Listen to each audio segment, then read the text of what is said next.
New Hampshire, for President Trump, scheduled to speak tonight at 9 p.m. local time. Glad you're joining us on this pre-show. We've got a lot to unfold.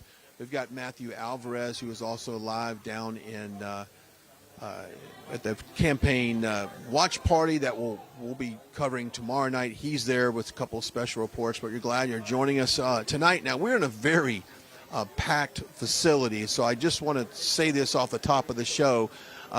This particular venue that we're at is going to be crowded, and as you can see behind me, let me step aside and I'll show you real quick what I'm talking about. The ceiling is a little low, and of course the visibility, the line of sight for us is about as good as we're going to try and get it throughout the broadcast. So just going to make you aware that it might be some times if people hold up their phones to record the president, or just maybe perhaps someone might be a little taller than others, their line of sight might be blocked. But I just want to let you guys know that we are fully aware of what you are seeing, and we are doing our best to accommodate the facility here that we have to deal with. But nevertheless, we're glad that you're joining us here tonight, and we've got a lot to talk about. But first, let's talk about our friends over at the Birch Gold Group. Now, we have talked about the economy for quite some time and the uncertainty of the markets, and of course, some of it seems like the Dow and some of the indexes, even on a weekly basis now, are hitting record highs. But if you look at some of the fundamentals on this, it looks a little shaky, and perhaps no one knows what's going to happen after the market, or after the election, I should say. So our friends over the Birch Gold Group want to make it really easy to take a step back, take a deep breath, and kind of reassess your situation. Simply text the word Trump to 989898 for your free information kit. They are the experts in gold, silver, and precious metal, and they want to make sure that you secure your financial freedom. So simply text the words Trump to 989898. That is the Birch Gold Group. Okay, so the news broke yesterday, and we were able to cover that here on the show about DeSantis bowing out, respectively, to the campaign, and put out a short video on X basically saying that, in due respect to my donors and to my fans and my supporters, I do not have a path to victory. Therefore, I'm going to bow out of the race and fully pull my support behind President Trump, which is an excellent idea. And I think that respectfully, in return, the president definitely thanked him on social media for doing just that. But so now we have a two-man race, and if you look at the current situation on the polling goes, you've got President Trump coming in at 60% and Nikki Haley at 32%. If they had to vote today, so there's a wide margin. And I was watching some of the network news before I came in today, and they were talking about the fact that if Trump does not get 60+% of the vote, then what would happen is it would be a major disappointment. So I think it's ironic how that. Well, before we kick off, I didn't know this. This is an unexpected gift to be able to sit here and kick our show off. In the first 2 minutes, you bring on Carrie Lake. I mean, who would have thought and then 2 minutes into the show, of course, I only had about 90 seconds with you last night. I know. Before President Trump walked out. So we're making up for it tonight. Oh, it's good to see everybody at Right Side Broadcasting. You look great. Thank you. Love your outfit. Red and blue. Very not patriotic. necessarily the warmest outfit here in New Hampshire, but sometimes you just got to opt for the look rather than the warmth. But this is better than Iowa. This is warmer than Iowa. Iowa's negative tropical. 45. This is almost tropical. This is a heat wave compared to that. We're here. And, of course, this is the day after Ron DeSantis has stepped aside, and respectively, as I say, as we think he should. Now it's a two-man race, but I was just saying before you walked up, some of the corporate media is saying, well, what, if Trump doesn't get 60% of the share in New Hampshire, then that is what would be considered a disappointment. What's your thoughts on the pressure of even someone getting 60% of the vote being looked at as a disappointment? These people in the mainstream media are insufferable. And I think the American people are tired of it. I mean, a victory is a victory. I believe it's going to be a big victory. But, they said the same thing in Iowa. I looked at Iowa as a victory. A victory is a victory. And President Trump won in a wipeout blowout. Ron DeSantis and, frankly, Nikki Haley suffered the worst loss in Iowa primary history. And they never frame it that way. It's always false narrative. And so I think we're waking up to just how the media is constantly framing everything against President Trump. But the one thing they can't frame against him is the crowds of people, real, hardworking American men and women who show up to see him day in and day out in cities and towns all across this country.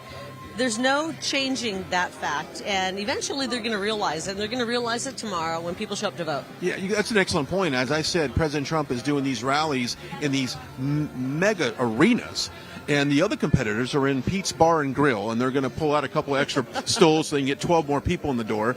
And half the people are their staff. That's a good point. I've never said that before. It's half consultants, and then you have a few Iowans who were just at Pete's whatever to eat wings and watch a football game. Right, they were just happened to be there when it happened. But my point being is you can look at the polls all you want, but when you look at the actual size of the crowds that are coming to these events, that speaks volumes, very much like we saw back in 2020 when Joe Biden was having, his hula hoop, middle school gymnasium rallies, and President Trump was having 40,000 people in these arenas. So the people are here, definitely. Yes. You saw it last night. I talked to President Trump last night after the rally on the phone, and I said, I think that was one of my favorite rallies, and I've been to a lot. I haven't been to as many as this guy, but wouldn't you say the energy and the magic in that room was pretty special? I said this yesterday, and I'll say it again. The people of New Hampshire are the loudest and the most energetic crowds I have ever seen on the Trump trail, and I think I've been to just about every 50, not almost all 50 states, but a lot of them.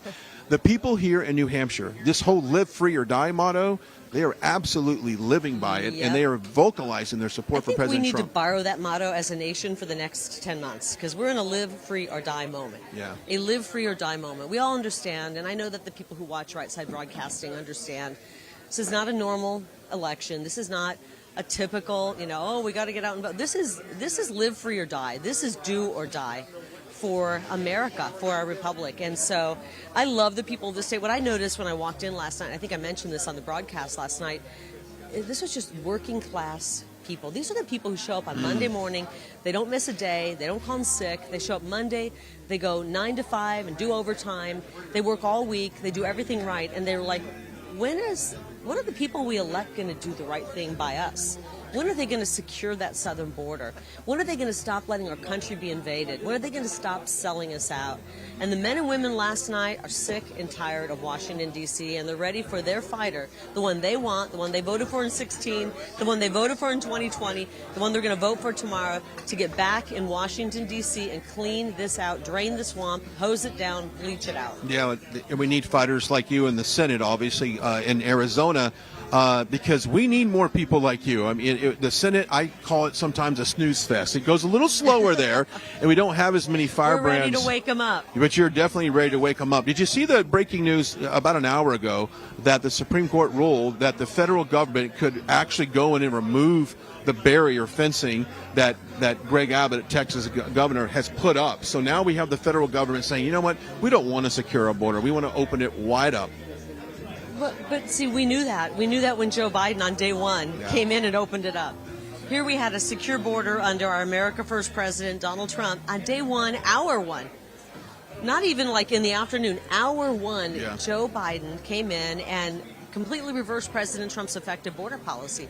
So the federal government is working against the American people, for an open border, for an invasion, for the largest human smuggling operation and trafficking operation we've ever seen. I was disappointed in the Supreme Court that they ruled that way. I was very disappointed. I still believe that the states have the right, through Article 1, Section 10, Clause 3, to protect their citizens from invasion. And you know what? Keep putting up the barbed wire. Making them keep taking it down. Yeah. Maybe that's what we have to do. Maybe that's what we have to do. Okay, let's shift our attention real quick to Arizona. I mean, you've got a great Senate run going on right now. You got a lot of support. You definitely have the people, the endorsements are coming out for you. But so give us an update of what's going on in Arizona. Well, we have an incredible opportunity, and I always say this isn't just Arizona's Senate seat. In a way, my run for U.S. Senate is for the American people, because we have an opportunity to take back a U.S. Senate seat. And you know how important that is. It's just as important as taking back the White House. If President Trump gets in the White House and doesn't have the majority in the U.S. Senate, his Supreme Court picks won't get through. His cabinet picks won't get through. We can't have Chuck Schumer in control of the Senate when President Trump is in the White House. So it's really important. This is a huge pickup opportunity. I'm running against basically two Democrats. One is Ruben Gallego, who's probably the most radical. We call him Arizona's AOC. If that gives you an idea of how radical. Well, he can change his gender. Apparently, to them, they can change their gender on the fly. So why not, right? Yeah. You know what? Actually, I'm not going to go there. Okay, Brian. I'm trying to be nice today. And then possibly running against Kirsten Sinema, who is the Democrat, who is the incumbent senator, but she just recently changed her affiliation to independent. And since she did that, by the way, since becoming an independent, she's voted 100% of the time with Chuck Schumer and Joe Biden. And she's the one, if you've heard about it, I'm sure you covered it, who's crafting this, I call it the Schumer-Sinema border policy that they're putting together in the Senate. And it doesn't call for border security. It calls for pumping more money into the symptoms of the wide open border, into giving everybody pouring across illegally, everyone invading our country, giving them job permits, giving them free airfare, giving them health care, you name it. They want these people to stay forever. And that's what their plan is. And Kirsten Sinema, one of the people I'm running against, is crafting that right now. It's garbage, and it's a slap in the face to the American people.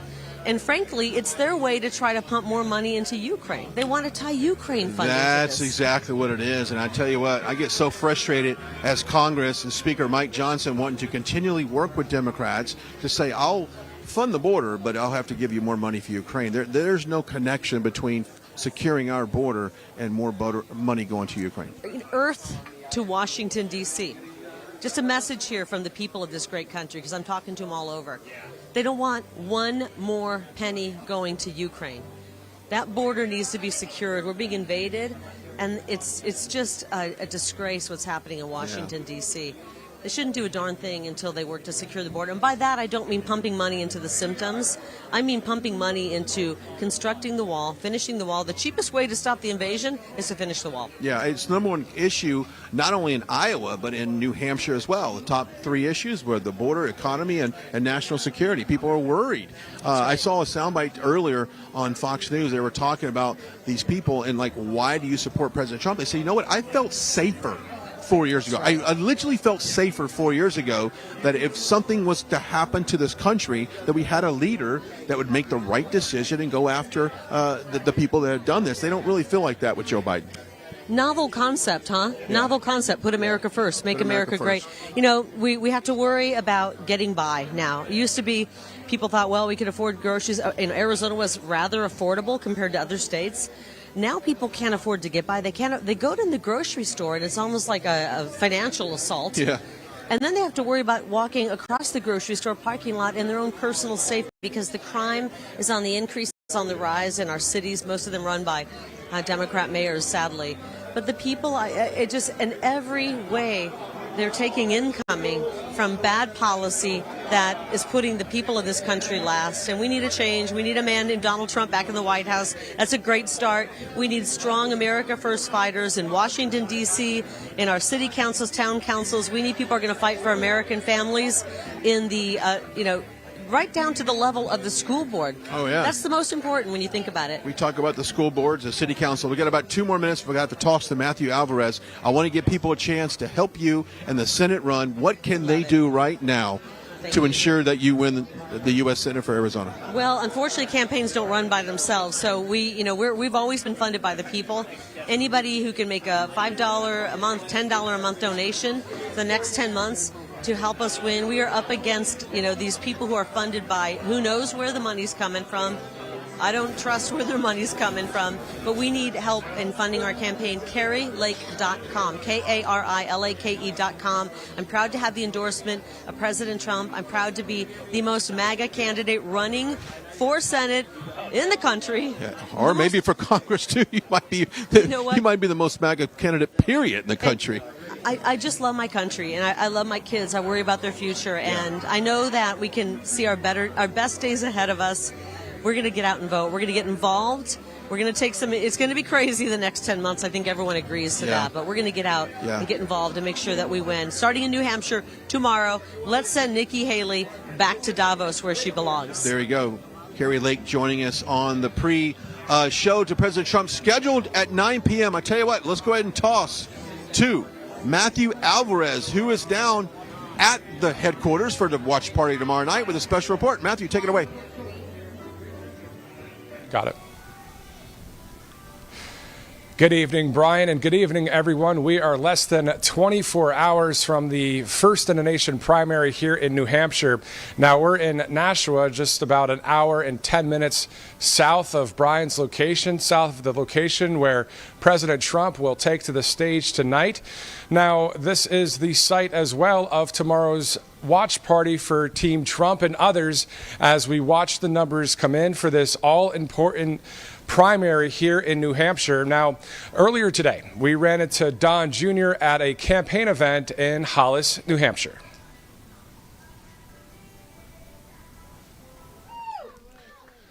Let's go, Brad. Well, here we are right now in Hollis, New Hampshire, and as you can see, Don, here we go. We're not going to feed that one. Well, there is Don Jr. right now in Hollis, New Hampshire, and we'll have a moment with the president's son here in a second as a number of supporters are here. As you can see, Don Jr. signing some signs, and we'll have a brief moment to talk to him. Obviously, President Trump doing great in New Hampshire right now. Don Jr., how you doing? I'm doing great. Good to see you. Great, likewise. Tell us about your dad right now. He's doing great here in the state of New Hampshire. Well, it just feels really good. I mean, I travel all over the country, get to see real Americans, something that Washington, D.C. should probably do a little bit more of. And the energy just feels great. You know, they understand what's going on. They're sick of the nonsense. They're sick of the insanity. They want to go back to putting America first. It's not rocket science, but it seems to be in Washington. So it just feels really good to be on the ground. And, you know, listen, I'm not even a candidate, and this is the kind of support we get. Like, it's that good. So it dwarfs everything we saw in 16 and 20. People have had enough, and they're going to vote accordingly. It looks like the world was much more stable when President Trump was in office. It's not looks. It's not looks. It was. We were signing peace deals instead of sending proclamations of war. You know, there weren't, Russia wasn't attacking its neighbors. Xi wasn't flying sorties over Taiwan. We were signing peace deals in the Middle East, which was the holy grail of geopolitical accomplishment that no one was able to get. We did all those things. You add that to the economy and inflation and what's going on with interest rates, and everyone feels it. I say it all the time, and listen, maybe it's a self-owned, but I'm the son of a billionaire. And if I take my kids to the grocery store or to a fast food place on the weekend, I have sticker shock. What's that doing to American families? They're forgotten, and they shouldn't be forgotten in their own country. I see, up in this part of the world and up in Maine, they are giving illegal immigrants free housing, multi-million-dollar free housing, while they're kicking out veterans in the streets. I mean, what's going on? You shouldn't have to be a second-class citizen in your own country, and that's what we've become. The Constitution of the United States, the law of the land, it seems like the Democrats are saying, you know what, it's a lawless thing. It's just a piece of paper. What say you, Don? It's our governing document. They're trying to do that. You're right. Adam Schiff, you saw the Wall Street Journal op-ed this weekend. He wants to stack the Supreme Court, one-party rule. We'll decide everything for you. The elites over in Davos, that's what they're doing this week. You can't drive a car, but, we'll keep flying our G5s. They'll burn more fuel in 20 minutes of flying that than you will in your lifetime. But, they know better, so they get to push that upon you, but not actually live it themselves. It's just hypocrisy, and people have had enough of it. And finally, what would you say to the American people that are discouraged, they're concerned about what's happening in this country right now? What would be words of encouragement to help them out? They should be concerned, but we can fix it. We've done it before. My father did that for this country. They weaponized that. They weaponized COVID. They fed you a bunch of lies. They said it was Trump chaos, but it was media-created chaos. Lies from the Hillary Clinton campaign, i.e. Russia, Russia, Russia. If we actually truly had equal justice on the law, I wouldn't have had to do 50 hours of testimony, and Hunter would. It's a little different. We understand that now, but guys, they can fix it. You fix it by turning up tomorrow. You fix it by voting. You fix it by saying enough is enough, not listening to the mainstream media and their lies, not taking the suppression that you've had to deal with big tech and big social and all of these things. Listen to the facts, use common sense for a change, and this thing's over. I'm from France. Thank you, sir. From the French NPR, Radio Classique. Nice to see you. How are you? Good to see you. All right, Don Jr., thank you so much, sir. Thank you. Thank you. Well, Matthew Alvarez right here in Hollis. We'll send it back to you. And as you saw there, that was quite the scene to interview Don Jr. as he was approaching that campaign stop with a number of supporters. I mean, Don Jr., as he was mentioning, it almost was like he was running for office. That's how popular Donald Trump is in New Hampshire. Not only, as you see on those polls, that reflection that you see tonight where Brian is in Laconia, and then all week, you know, I've been at a number of these events. There are thousands and thousands of people that pack these either the arenas or the country clubs just to see President Trump. But they're not just wanting to see the man, myth, and the legend, as Carly Bonnet says on Truth Social, but it's all about the Agenda 47 from President Trump.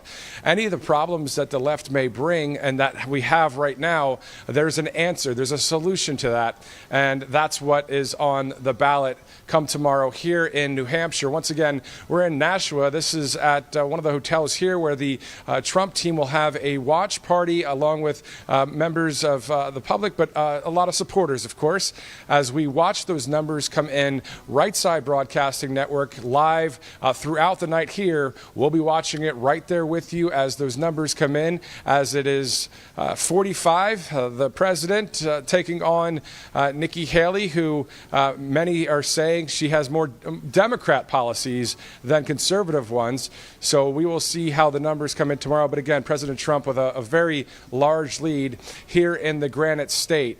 Now, as we are working hard and praying hard for a free and fair election in 2024, that is what this is all about as we approach the election, which of course is still a solid several months away from now, being only in the first quarter here in January.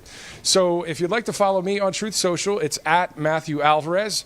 Looking forward to joining you and Brian Glenn tomorrow here, boots on the ground, just about an hour south of where Brian is tonight. And speaking of Brian Glenn and Laconia, let's send it back up there about an hour north of my location as we get ready for President Trump. Let's send it to Brian.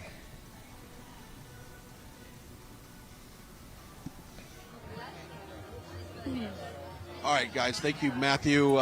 Spending a little time with Don Jr. Our next guest really is no stranger to me and probably not to you. Marjorie Taylor Greene, Congresswoman from Georgia's 14th District, in a very crowded room. But this is no stranger. Crowds are no stranger to President Trump. Is they all come out for him? Oh, they all come out for him, Brian. Everyone is so excited, and I think tomorrow here in New Hampshire, we are going to see the end of the primary, and I can't wait to see it happen. I know the people coming out tonight can't wait to see it happen. You can't wait to see it happen, and I think it's very exciting. Okay, yesterday we had Ron DeSantis obviously bowing out for out of respect to his donors and his followers, and you know, gave his support to President Trump, which I think is a smart move. So now we have a two-man race, kind of, because President Trump is predicted to get huge 50 to maybe mid-50s on the percentage polling, really dominating Nikki Haley. But no matter how you spin it,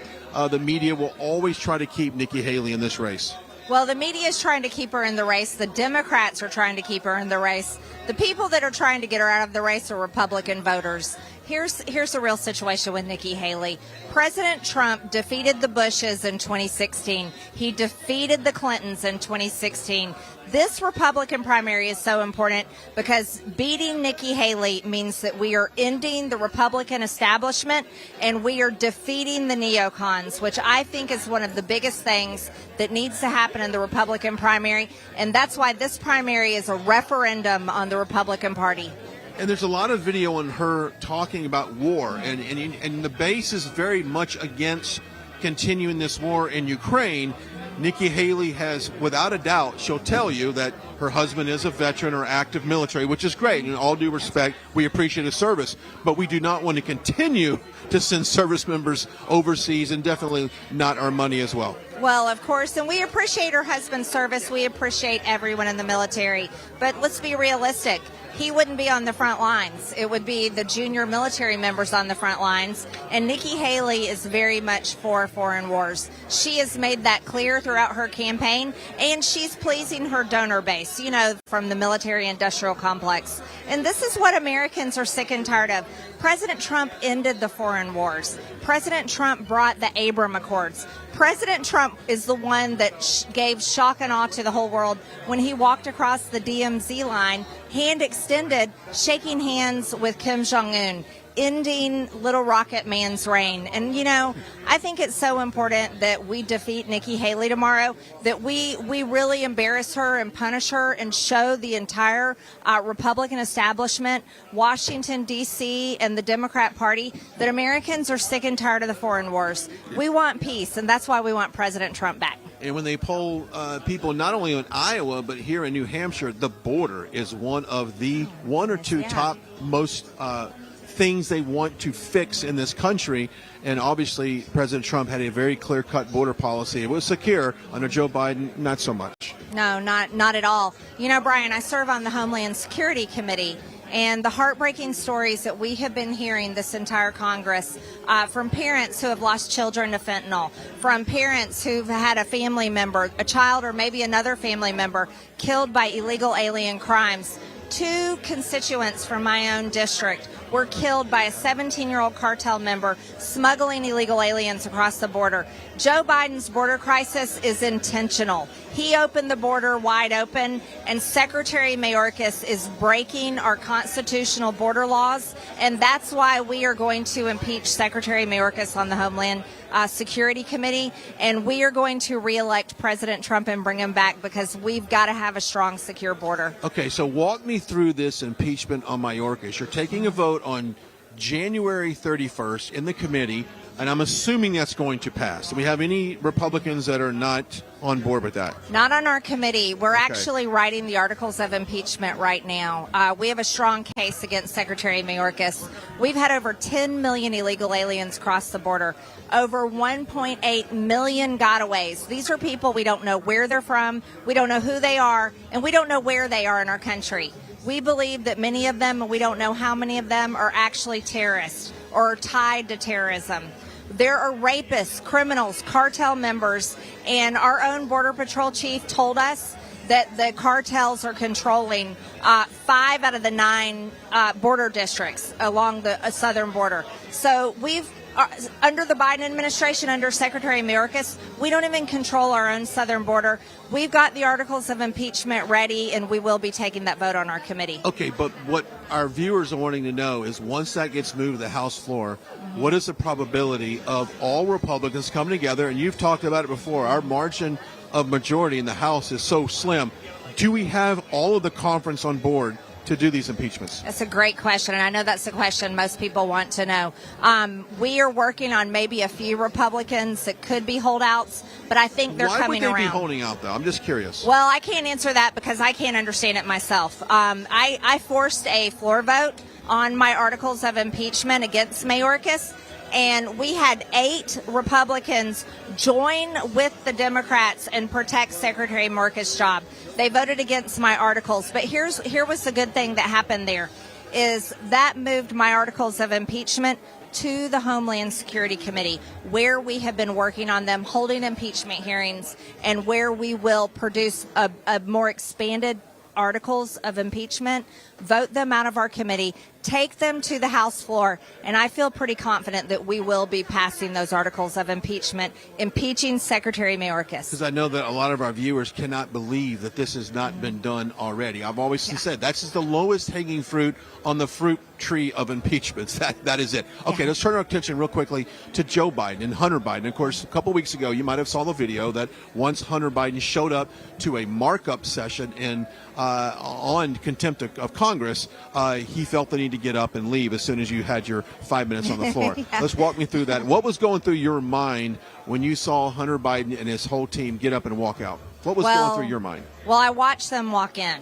from the beginning. And first of all, that was completely unannounced. Hunter Biden was not supposed to be there that day. He was supposed to come into our oversight committee on another day, several weeks before that, when we had subpoenaed him. We had spoken with his attorneys, arranged the entire deposition, and then he completely violated the subpoena, worked with Democrats to have a press conference on the Senate side, therefore violating federal law. So we're holding this contempt of Congress hearing and oversight, and in walks Hunter Biden. And accompanying him was Kevin Morris. Now remember, Kevin Morris is his sugar daddy. Right. Kevin Morris is bankrolling Hunter Biden by millions of dollars. He's also his top art buyer.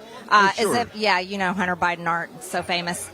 But so they came in and they sat down and they sat through Nancy Mace going after him.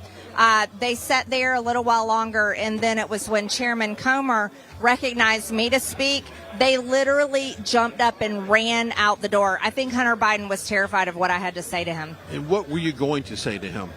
I had a lot to say to him. Number one, I wanted to ask him about the women that he has trafficked across the country. You see, we have evidence on our oversight committee of Mann Act violations, and this is human sex trafficking. Hunter Biden trafficked women across state lines, paid them for prostitution, then filmed porn with them, and he uploaded those videos to amateur porn sites himself. There's complete evidence of this. It also was on the Hunter Biden laptop, and the Intel community and 51 Intel community members signed their name to a lie, all to cover it up to affect the 2020 election and hide it from the American people. I had a lot to ask him, and that was pretty much where I was going to start. Okay, let's start connecting the dots with Joe Biden, the SARS reports, all of the bank records that we have, the LLCs, shell companies that all this money was kind of funneled through. Walk me through what is the latest in that type of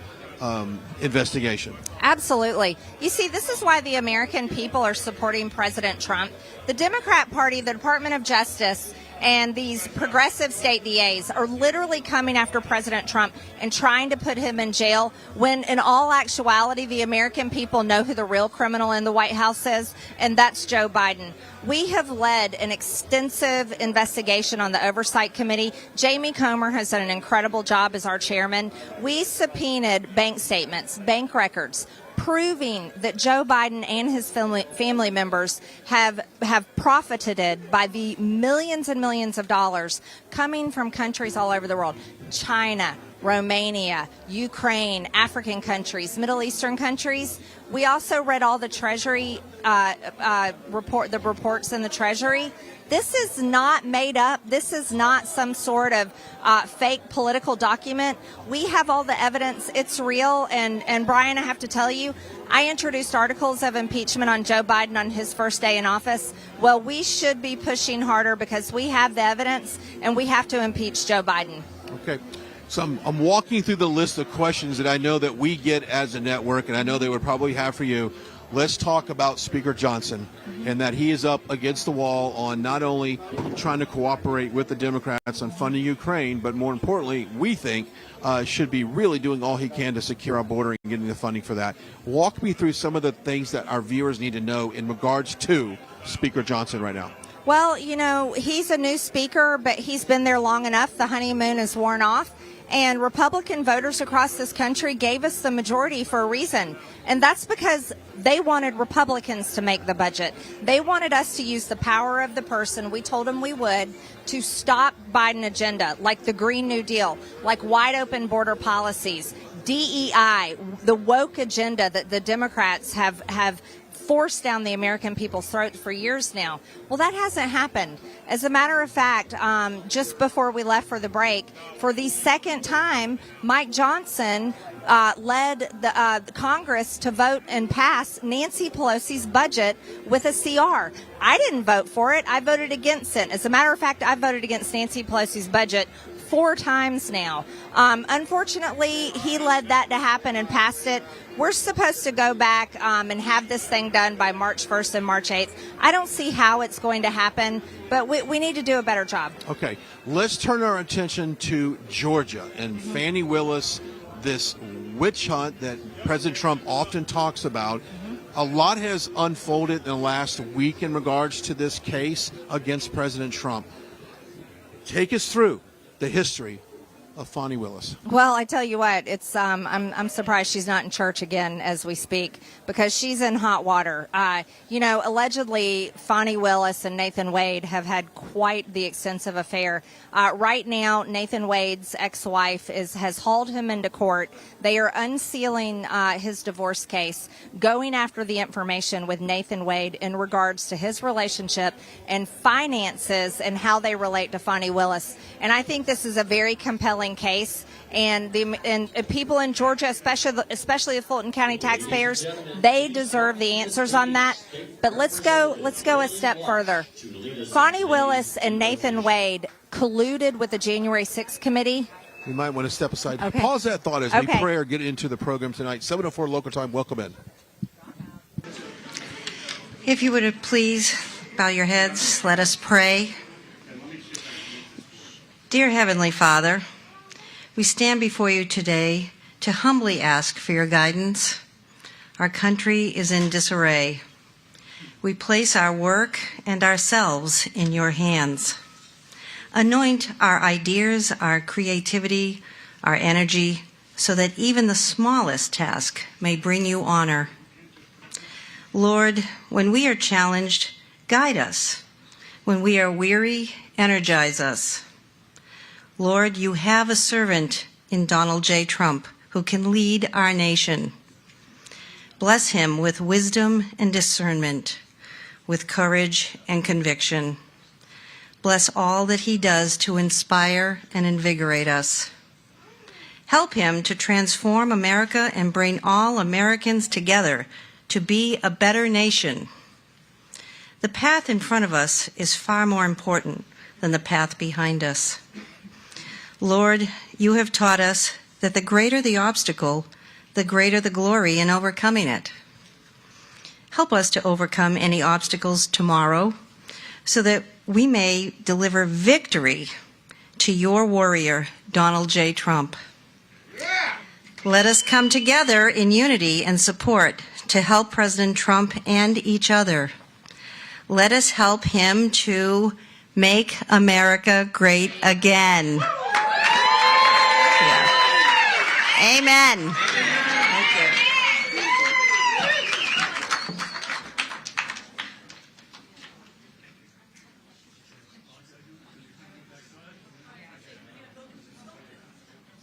Ladies and gentlemen, please welcome to the stage former New Hampshire State Representative Al Baldessaro as he leads us in the Pledge of Allegiance.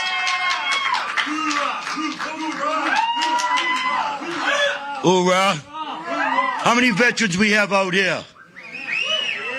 Real quick before we do the pledge here, I want you to remember one thing, why we need President Trump. If you're a veteran here, family members, have an uncle, aunt, sister, brother that served, and you got to make damn well sure that Trump gets elected, because we need community care fully funded. What that means is you get to pick and go to whatever doctor you want. Donald Trump put that in place, and we got to make sure. And accountability, New Hampshire was able to get rid of the bad people out of our VA. Hoorah. Now the pledge. Hoorah. I pledge allegiance to the flag of the United States of America and to the republic for which it stands, one nation, under God, indivisible, with liberty and justice for all. Hoorah.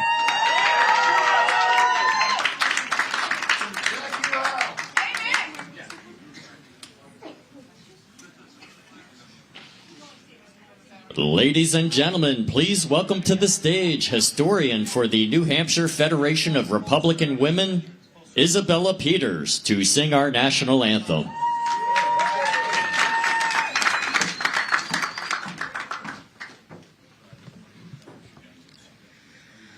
Oh, say, can you see by the dawn's early light what so proudly we hailed at the twilight's last gleaming, whose broad stripes and bright stars through the perilous fight o'er the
Ladies and gentlemen, please welcome to the stage candidate for the U.S. Senate for Arizona, Carrie Lake.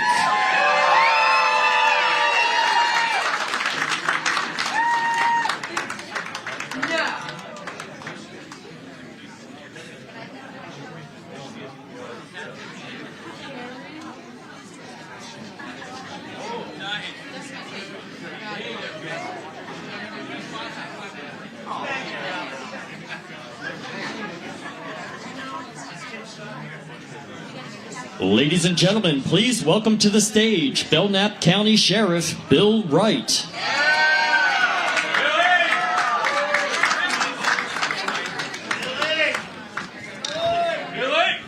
Well, I'm not the senator. I'm definitely the sheriff. I want to welcome you all to the Trump Rally 2024 here in Laconia, in the county of Belknap. I was the first sheriff in our state to endorse President Trump during his candidacy here. I'm pretty proud of that. Now, why did I do that? Well, it started out with my ideology of defunding the police, right? We don't want defunding of the police. President Trump was somebody who stood up against that. While some of these big areas were talking about defunding, he stood up, said, absolutely not. We need police. Here we are. I'm not sure if you're aware, but during his time as president, he actually seated 230 federal justices. He also seated 3 U.S. Supreme Court justices. They're all conservatives. President Trump signed the First Step Act, the Second Chance Hiring, the Executive Order to Prevent Violence Against Law Enforcement Officers, and he maintained that level of contact with those of us who are actually on the grounds doing the job as law enforcement. This is why we need President Trump back in office. We need him to help support this. He's also somebody who is big into border security. We all know about the wall, right? What happened with the current administration? Got all weak and willy-nilly and decided not to build a wall, not to continue doing it. Well, guess what? Now we have an unprecedented amount of illegal border crossings every single day. Guess what we're not doing right now? We're not enforcing the border, are we? Well, I can tell you, I've been down to the border, and I've talked to Texas State Police, who are the ones that are actually patrolling the border and keeping us safe. You know what they need? They need President Trump back in office. We need to continue to build that wall. Well, guess what happens right now? What's happening is all the drug cartels, they're flooding the area with a bunch of people, right? So they're depleting all the services that are down there. Well, guess what they're doing? They're moving all the drugs to an area where it can't be policed. So that's affecting us here in the state of New Hampshire. It's time to get President Trump back in office, build that wall, enforce all the laws that we have. He has shown that the wall is effective. He wants to stop the catch and release. You know, we'll just give you a ticket, you know, come to court. Yeah, because that's what they're doing, right? No, he's going to bring back the catch and deport. Let's send these people back to where they belong.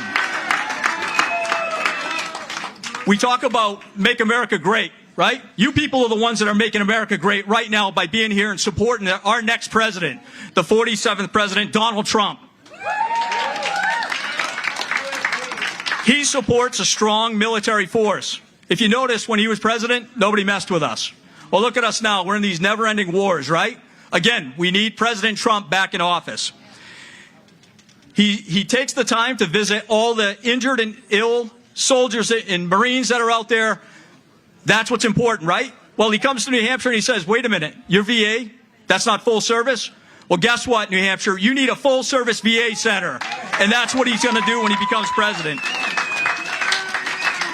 What you don't hear from the media is how successfully President Trump managed foreign diplomacy. We actually didn't go to war while he was in presidency. There's a reason for that. Just remember, he's going to make sure that we're not sending our people into foreign countries and not having positive results. When President Trump was in office, we had lower gas prices. I think all of you would agree with that. We also had lower food prices. The goods and services were lower. The Trump economic policies work. You know, I was at a function not long ago, and I listened to other candidates talk about how successful President Trump's policies were. So I said, well, why would you want to replace him? Why would you not support him, right? Well, that's what we're doing here tonight. That's why all these other candidates are dropping out, because we need President Trump in office.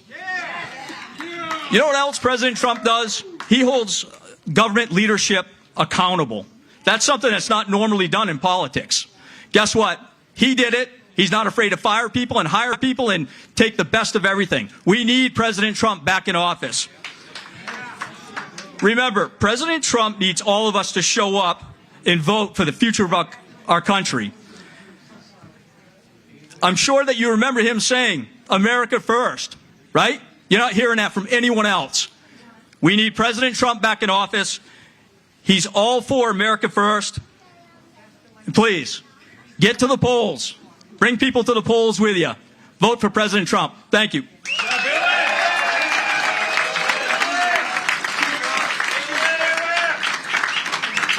Ladies and gentlemen, please welcome to the stage Belknap County Commissioner Peter Spanos.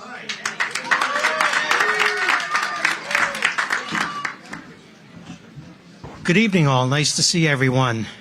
A great night for Laconia. It's going to be a great day for New Hampshire tomorrow. You know, on my way over to the hotel, I was thinking how great things were when President Trump was in the White House.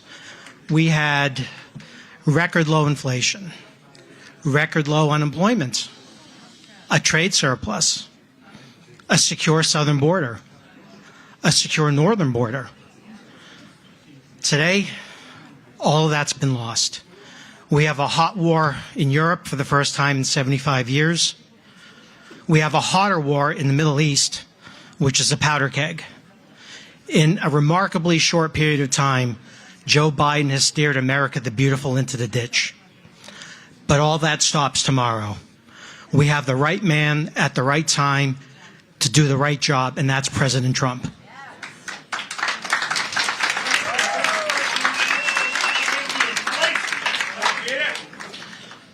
Based on President Trump's record from his first term, it's an easy case to make that he has been the greatest president of the 21st century.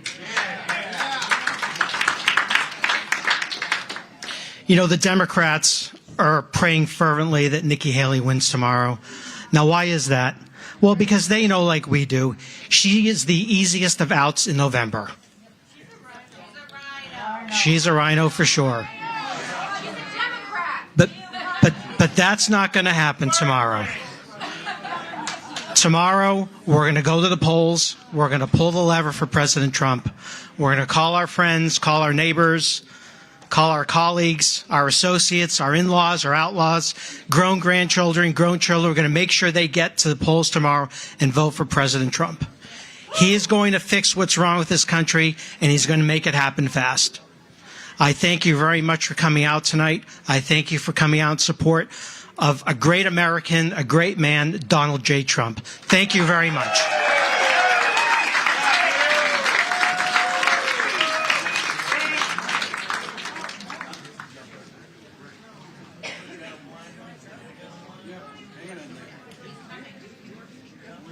Ladies and gentlemen, please welcome to the stage New Hampshire Senior Advisor Stephen Stepanek. Yes, sir. Hello, Laconia. What are we going to do tomorrow? And who are we going to vote for tomorrow? First, let me thank Mr. Ramaswamy, Senator Scott, and Governor DeSantis, and all of their supporters for a hard-fought race. All three men are great conservative Republicans. We welcome and are honored by their endorsements and their help and the help of all of their supporters. Nikki Haley, on the other hand, I would not call her a conservative Republican. I would call her a bought and paid for lackey of the military-industrial complex. I would call her a globalist. I would call her, well, let's just say someone who will not support Make America Great Again. I have been supporting President Trump since my wife Ellen and I hosted the first house party the president did in March of 2015, almost 9 years ago. In June, when he announced he was running, he first flew to New Hampshire, where, as a state rep, I introduced and endorsed him at Manchester Community College. Most of my colleagues thought I was crazy, given all the other candidates who were running. In fact, one of them actually gave me a card for a psychiatrist. He said I needed help. A funny thing happened in 2015 and 2016. The American people realized that Donald Trump was a man that was running for them, not for the special interest groups, not for the establishment. I watched as the MAGA movement grew. As co-chair of the campaign, I had a woman come up to me in the supermarket. She told me that her husband, and all their friends were praying and supporting Donald Trump. Finally, she says, someone who can't be bought, someone who is saying all the things that we want to say but we're afraid to say. I saw it as I worked our booth in the old home days and county fairs, where hundreds of people were coming up to sign up to help Donald Trump. The number one question that everybody asked was, I've never voted before. How do I register to vote so I can vote for Donald Trump? Biden and the fake media say the word MAGA like it's something awful. What they never figured out was that MAGA, Make America Great Again, is about average Americans who have been ignored, who have been forgotten, and who have been kicked aside by the elites, the left, and the fake media. MAGA is about all of us. And Donald Trump is our champion. He is fighting for all of us. He is fighting for our God-given American rights. What the elitists, the left, and the fake media refuse to accept is that the MAGA movement is Americans, tens upon tens of millions of Americans coming together behind one great leader to stand up and say, enough is enough. We want our country back. We want the interest of America put first, not last. The elitists and the left look down on us. They call us deplorables because we believe in God, family, and our country. So tomorrow, all of you, your families, your friends, and all of your coworkers are going to send a powerful message. You're all going to vote for Donald Trump tomorrow. Tomorrow, we send a message to the country and to the world that Make America Great Again is about Americans standing up for their God-given rights. And the man that we want leading this great country as the 47th President of the United States of America is Donald J. Trump.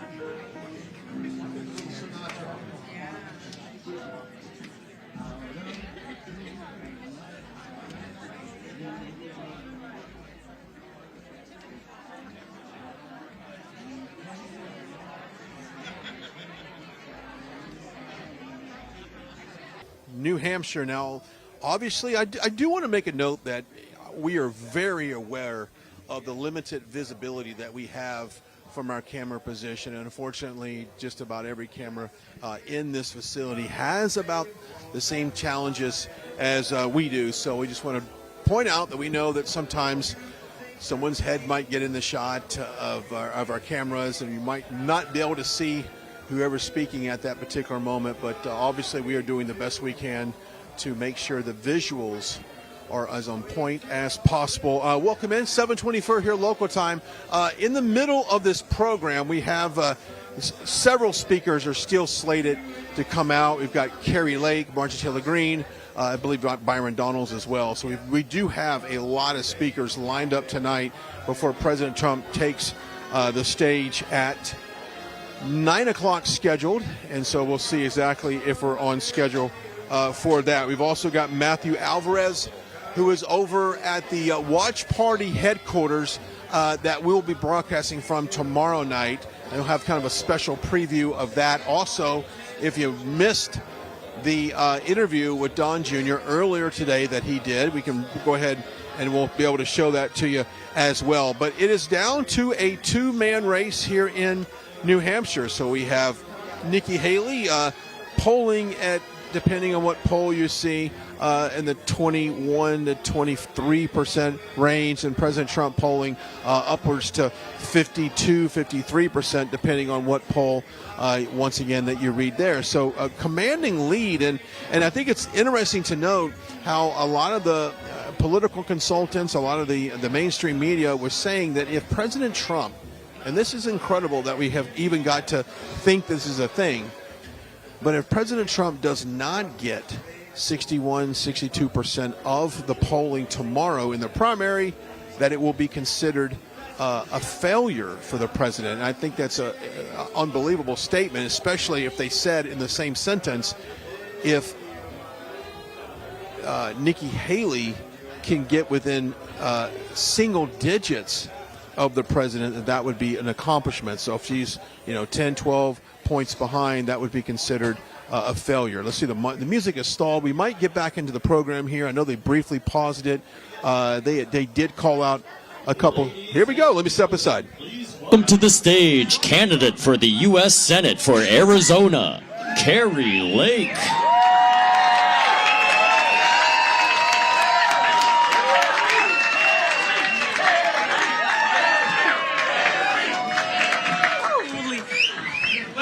Welcome. Hello. Whoa, look at this crowd. I cannot believe it. Guys, is this your social life now? Well, then we have the same social life. And guess what? We're trying to save our country, and that's a pretty good social life to have. Thank you so much. Are you ready to go out tomorrow and prove to the world that New Hampshire wants to save America?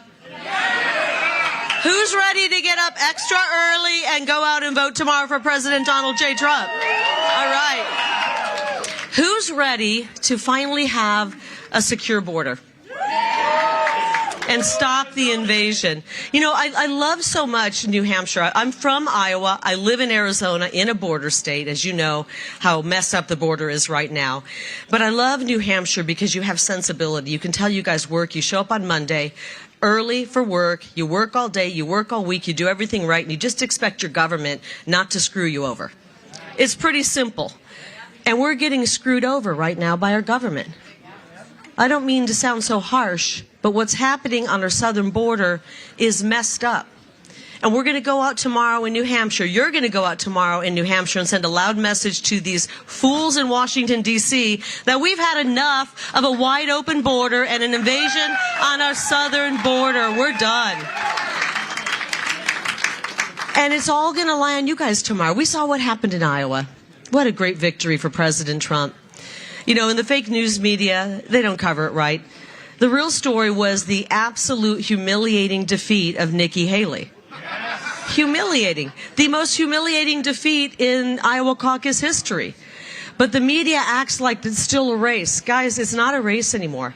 And tomorrow you guys have the ability to go out and send Nikki Haley packing it back to Davos. Who's ready for that? Because the Republican Party is now the party of the working class man and woman in America.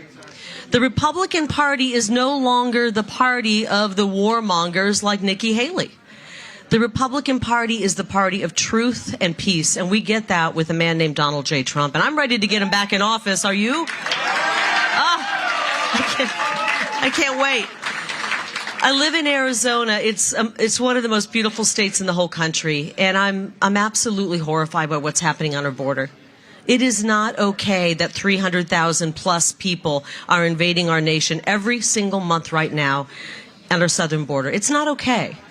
It is not okay that we have fentanyl pouring across our border. I don't like, as a mother, knowing that my state is the pipeline for the most dangerous drug we've ever known, fentanyl. It's killing a young generation. And if you don't think this is planned, then you need to do a little bit of history. You need to read your history. If you don't think you can bring down a country and a civilization with drugs, then you need to look into the opium wars, because that's exactly what's happening right now in our country. We're being poisoned by this deadly drug. It is a weapon of mass destruction, and there's only one candidate running for president who's going to put an end to it, and his name is Donald J. Trump. I was going to say it rhymes with superhero, but he really is a superhero. Donald Trump is a superhero to the moms and dads in this country. I'm just a mom, okay, guys? I'm a mom, and I'm going to be honest. I'm a little selfish today. I want my children, Ruby and Leo, they're 19 and 20, to have a future. And if we keep going in the direction we're going in, my kiddos, your grandkids are not going to have a future.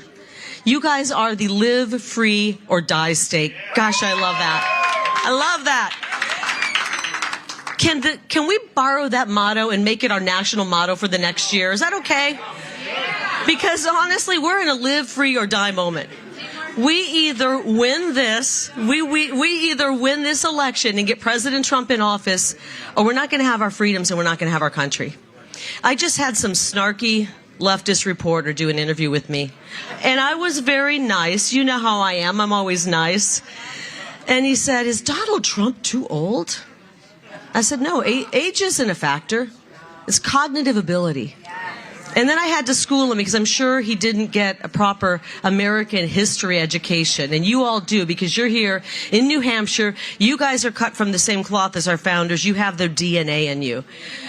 Please remember that one of our greatest founders, Benjamin Franklin, at the age of 81, helped craft one of the greatest documents ever, the U.S. Constitution. And when he came out while working on that, a woman stopped him and asked him, at the age of 81, mind you, she said, "What kind of a government are you giving us?" You all know what he said? A republic, if you can keep it. New Hampshire, we are in the if you can keep it phase here. Are you willing to help us keep it tomorrow? Are you willing to get up and vote like your lives depend on it? Are you willing to go out and vote like this nation, this republic depends on it? Because it does. We need you tomorrow. Arizona needs you to send a loud and clear message that we want Donald Trump back in office.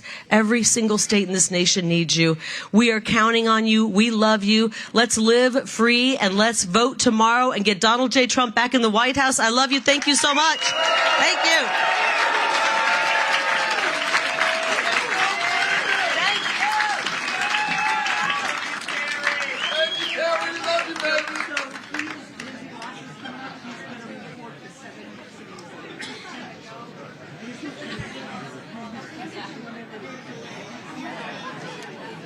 Ladies and gentlemen, please welcome to the stage Congressman Byron Donalds.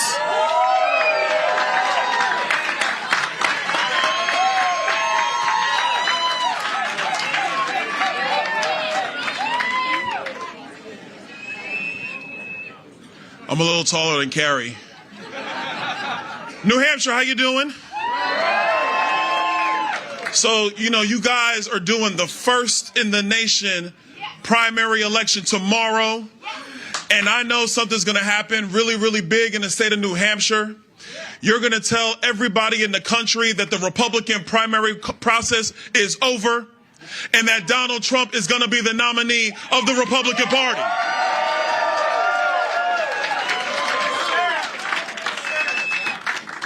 I respect everybody that's running for office is a hard thing. A lot's changed since a day before Iowa. And I was in Iowa. It was cold. This is balmy. I'm Mike in balmy New Hampshire. This is great. It is, man. I'm telling you. No overcoat. It was great. But a week ago, a little more than a week ago, you had 4 candidates in. 5 if you count Asa Hutchinson. Asa was running. You got to count him. And then Vivek Ramaswamy, he left the campaign. He said, you know what? There's only one America First candidate in the field, and that's Donald Trump. And look, I'm from Florida. He's my governor. He's done a great job.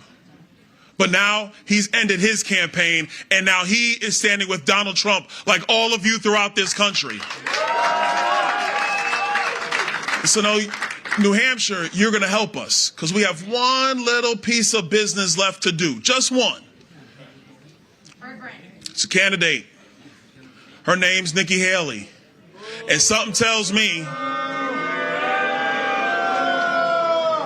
well, don't be too upset because something tells me, New Hampshire, she ain't going to be around for much longer. Because we are going to go to the polls tomorrow in New Hampshire, and we are going to give a decisive blow, not just for the Republican Party, but for the United States of America. In Washington, where I spend a lot of time now working on behalf of the American people, in Washington, they believe they can go back to the old strategies and the old game plan that leaves you out, that steps on your freedoms, that spies on you and your social media, that wanted to look into your bank account. These morons think that you can leave a border open and everything will be fine. These fools believe that they can raise the prices on you and every other American in this country. But I got news for them, New Hampshire, and more importantly to me, you got news for them, New Hampshire. This November, we're going to kick Joe Biden out of that White House.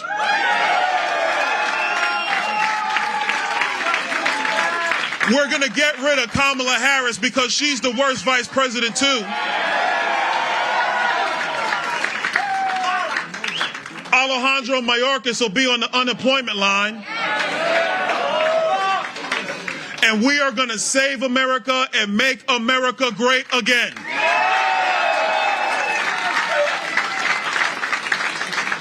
But there's something else that's going to take place when we get rid of Joe Biden. By the way, do you know my nickname for Joe Biden? The president has a nickname for him. It was the president. The president will tell you later. Sometimes it's Sleepy Joe, but he's also Crooked Joe. I refer to him as the master of disaster. Because everything this man has touched has been a disaster. Did you know that under Joe Biden's terrible presidency, the very worst presidency, he let Jimmy Carter off the hook for how bad his presidency has been? Did you know that we have lost 4 embassies across the globe? 4. You only hear about Afghanistan. We have lost 4. I promise you this. Under the presidency of Donald Trump, our enemies will fear us again, and peace will be restored to the globe. It's a peace through strength, not through militarism. It's a peace forged when the mullahs in Iran and Putin and Xi Jinping in China realize that there is a commander-in-chief that puts America and its soldiers first. And that commander-in-chief is Donald J. Trump.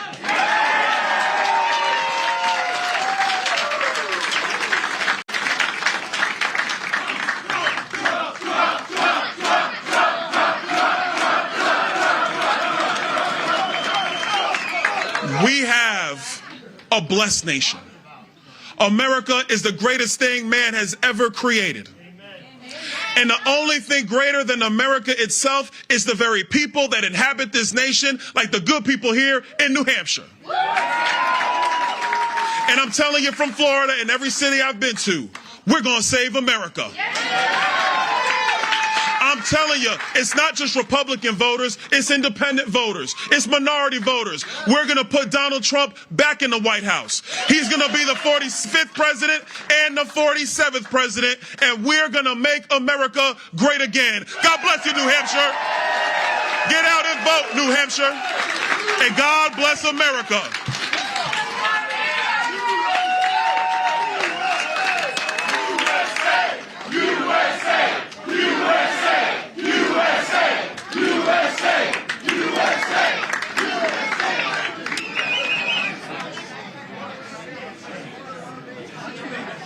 Ladies and gentlemen, please welcome to the stage Congresswoman Marjorie Taylor Greene.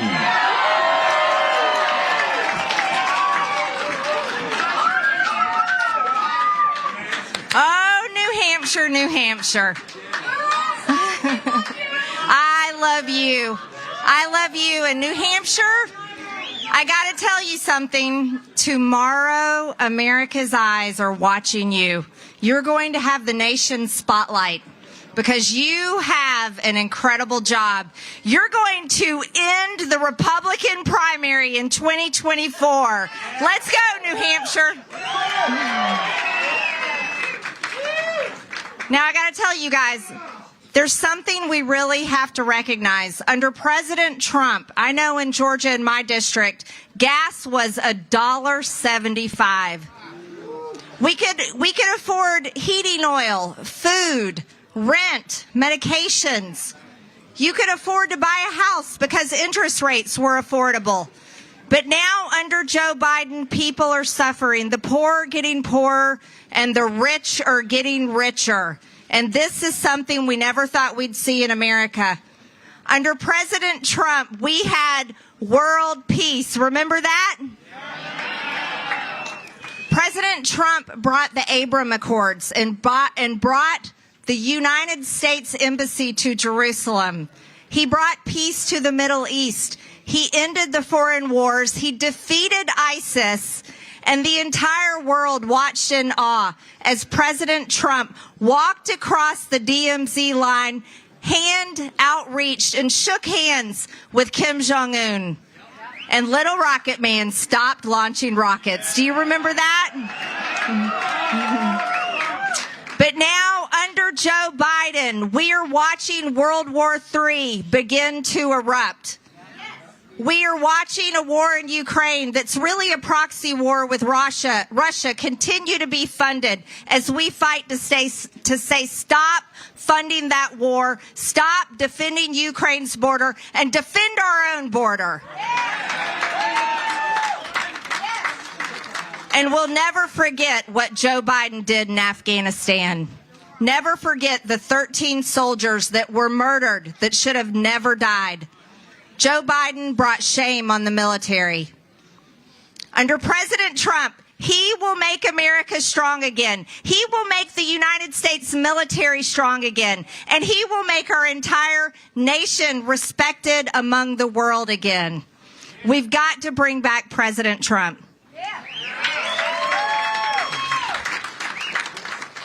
Under President Trump, there were only two genders. Right?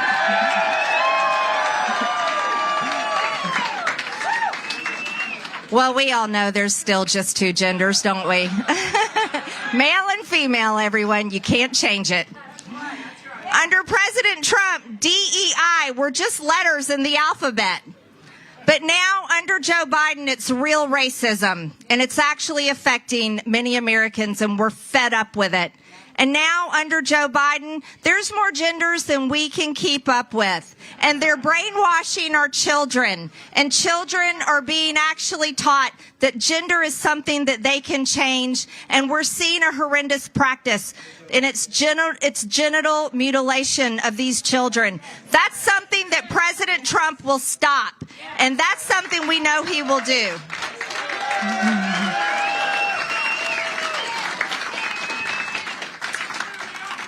Under President Trump, our border meant something.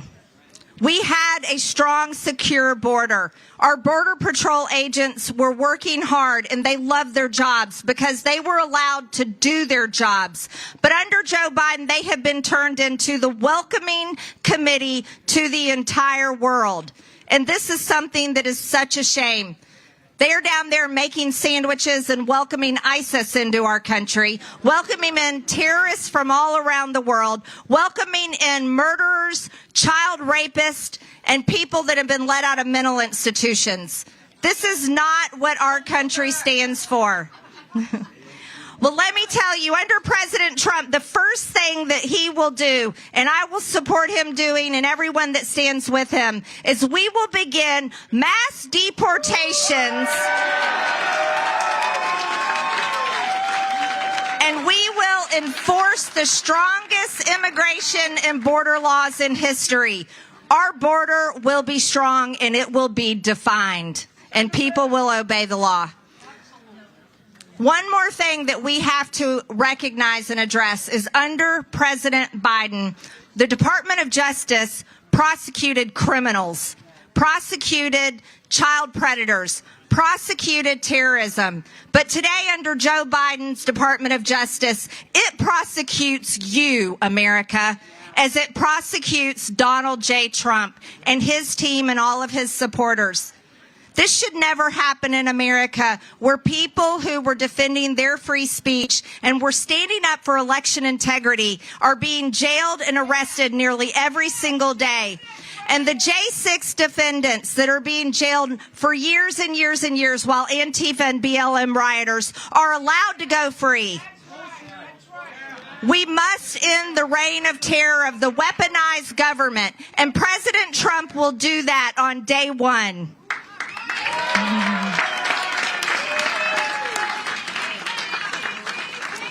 Now, the most important job you have tomorrow, New Hampshire, is this is a referendum on the Republican Party. And I am counting on you to bring it.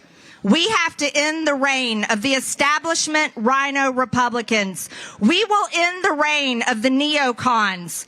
We will end the uniparty, and that starts in New Hampshire tomorrow. So, New Hampshire, I stand with you in your motto, live free or die. Live free or die. Live free or die. And let's get the job done for President Trump tomorrow. God bless you, New Hampshire.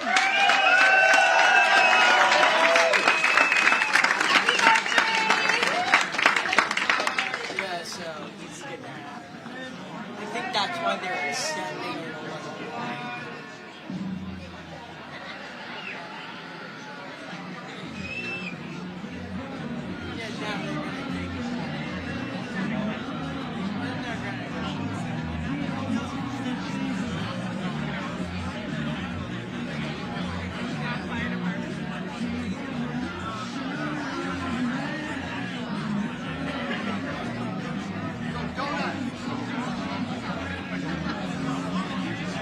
And of course, you were looking live right there as MTG was at the podium in Laconia, just about an hour north of our location. I'm Matthew Alvarez. We are live right here in Nashua. This is the site of the Trump team watch party, which will be tomorrow night, of course, as the first in the nation primary here in New Hampshire. We'll see those numbers come in. Right Side Broadcasting Network will be live with all of the coverage you need, not only right here on Rumble and YouTube and the app and the website. You can also follow RSBN at RSBN on Truth Social for a lot of updates, as well as the RSBN newsletter, which is at rsbnetwork.com/newsletter. A lot of coverage, of course, this week in New Hampshire. This is President Trump's sixth campaign stop in just a week. That is as last week it was 5, and this is his first of this new week. But once again, less than 24 hours until that first in the nation primary. Now, earlier today, we actually caught up with Don Jr. He was at a campaign stop in Hollis, New Hampshire.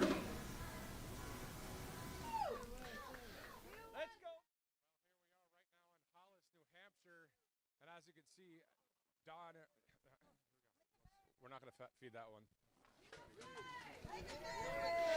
Well, there is Don Jr. right now in Hollis, New Hampshire, and we'll have a moment with the president's son here in a second as a number of supporters are here. As you can see, Don Jr. signing some signs, and we'll have a brief moment to talk to him. Obviously, President Trump doing great in New Hampshire right now. Don Jr., how you doing? I'm doing great. Good to see you. Great, likewise. Tell us about your dad right now. He's doing great here in the state of New Hampshire. Well, it just feels really good. I mean, I travel all over the country, get to see real Americans, something that Washington, D.C. should probably do a little bit more of. And the energy just feels great. You know, they understand what's going on. They're sick of the nonsense. They're sick of the insanity. They want to go back to putting America first. It's not rocket science, but it seems to be in Washington. So it just feels really good to be on the ground. And, you know, listen, I'm not even a candidate, and this is the kind of support we get. Like, it's that good. So it dwarfs everything we saw in 16 and 20. People have had enough, and they're going to vote accordingly. It looks like the world was much more stable when President Trump was in office. It's not looks. It's not looks. It was. We were signing peace deals instead of sending proclamations of war. There weren't. Russia wasn't attacking its neighbors. Xi wasn't flying sorties over Taiwan. We were signing peace deals in the Middle East, which was the holy grail of geopolitical accomplishment that no one was able to get. We did all those things. You add that to the economy and inflation and what's going on with interest rates, and everyone feels it. I say it all the time, and listen, maybe it's a self-owned, but I'm the son of a billionaire, and if I take my kids to the grocery store or to a fast food place on the weekend, I have sticker shock. What's that doing to American families? They're forgotten, and they shouldn't be forgotten in their own country. I see, up in this part of the world and up in Maine, they are giving illegal immigrants free housing, multi-million-dollar free housing, while they're kicking out veterans in the streets. I mean, what's going on? You shouldn't have to be a second-class citizen in your own country, and that's what we've become. The Constitution of the United States, the law of the land, it seems like the Democrats are saying, you know what, it's a lawless thing. It's just a piece of paper. What say you, Don? It's our governing document. They're trying to do that. You're right. Adam Schiff, you saw the Wall Street Journal op-ed this weekend. He wants to stack the Supreme Court, one-party rule. We'll decide everything for you. The elites over in Davos, that's what they're doing this week. You can't drive a car, but, we'll keep flying our G5s. They'll burn more fuel in 20 minutes of flying that than you will in your lifetime. But, they know better, so they get to push that upon you, but not actually live it themselves. It's just hypocrisy, and people have had enough of it. And finally, what would you say to the American people that are discouraged, they're concerned about what's happening in this country right now? What would be words of encouragement to help them out?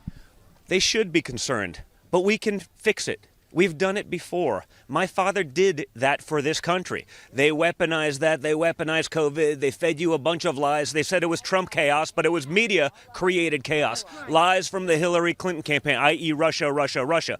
If we actually truly had equal justice on the law, I wouldn't have had to do 50 hours of testimony, and Hunter would. It's a little different. We understand that now, but guys, they can fix it. You fix it by turning up tomorrow. You fix it by voting. You fix it by saying enough is enough, not listening to the mainstream media and their lies, not taking the suppression that you've had to deal with big tech and big social and all of these things. Listen to the facts, use common sense for a change, and this thing's over. I'm from France. Thank you, sir. From the French NTR, Radio Classique. Nice to see you. How are you? Good to see you. All right, Don Jr., thank you so much, sir. Thank you. Thank you. Well, Matthew Alvarez right here in Hollis. We'll send it back to you. Well, that was quite awesome to see Donald Trump Jr. in Hollis, New Hampshire earlier today. Before he arrived, obviously our crew at Right Side Broadcasting Network and I arrived at the scene there. And it was pretty awesome because you see these patriots, you see these people braving the cold weather. When it comes to mind over matter or heart over matter, I mean, the people of New Hampshire have that going, and as do you, those of you watching in Iowa, with these cold temperatures. It's just not stopping people from coming out to support their candidate and to see, hopefully, with tomorrow as well, the first in the nation primary. As we are on the heels of that, it'll be a great watch party right here on Right Side Broadcasting Network. Now we go from Donald Trump Jr. over to Congresswoman Elise Stepanek, who is doing an awesome job for the American people out of New York, but also for the country, stepping up as a huge Trump ally. We also ran into her earlier this week at a diner. Let's take that one now. At the Poor Boy Diner in Londonderry, New Hampshire, and I tell you what, the president is leading, of course, in the polls. You see that not only in the polls, but boots on the ground. A lot of people at the events this week, as we are just 72 hours from the first in the nation primary. And joining me right now is New York Congresswoman Elise Stepanek, who yesterday did a great job on stage there. You did also a great job when you met with Meet the Fake Press the other day. What was that like to take on the left-wing media like that?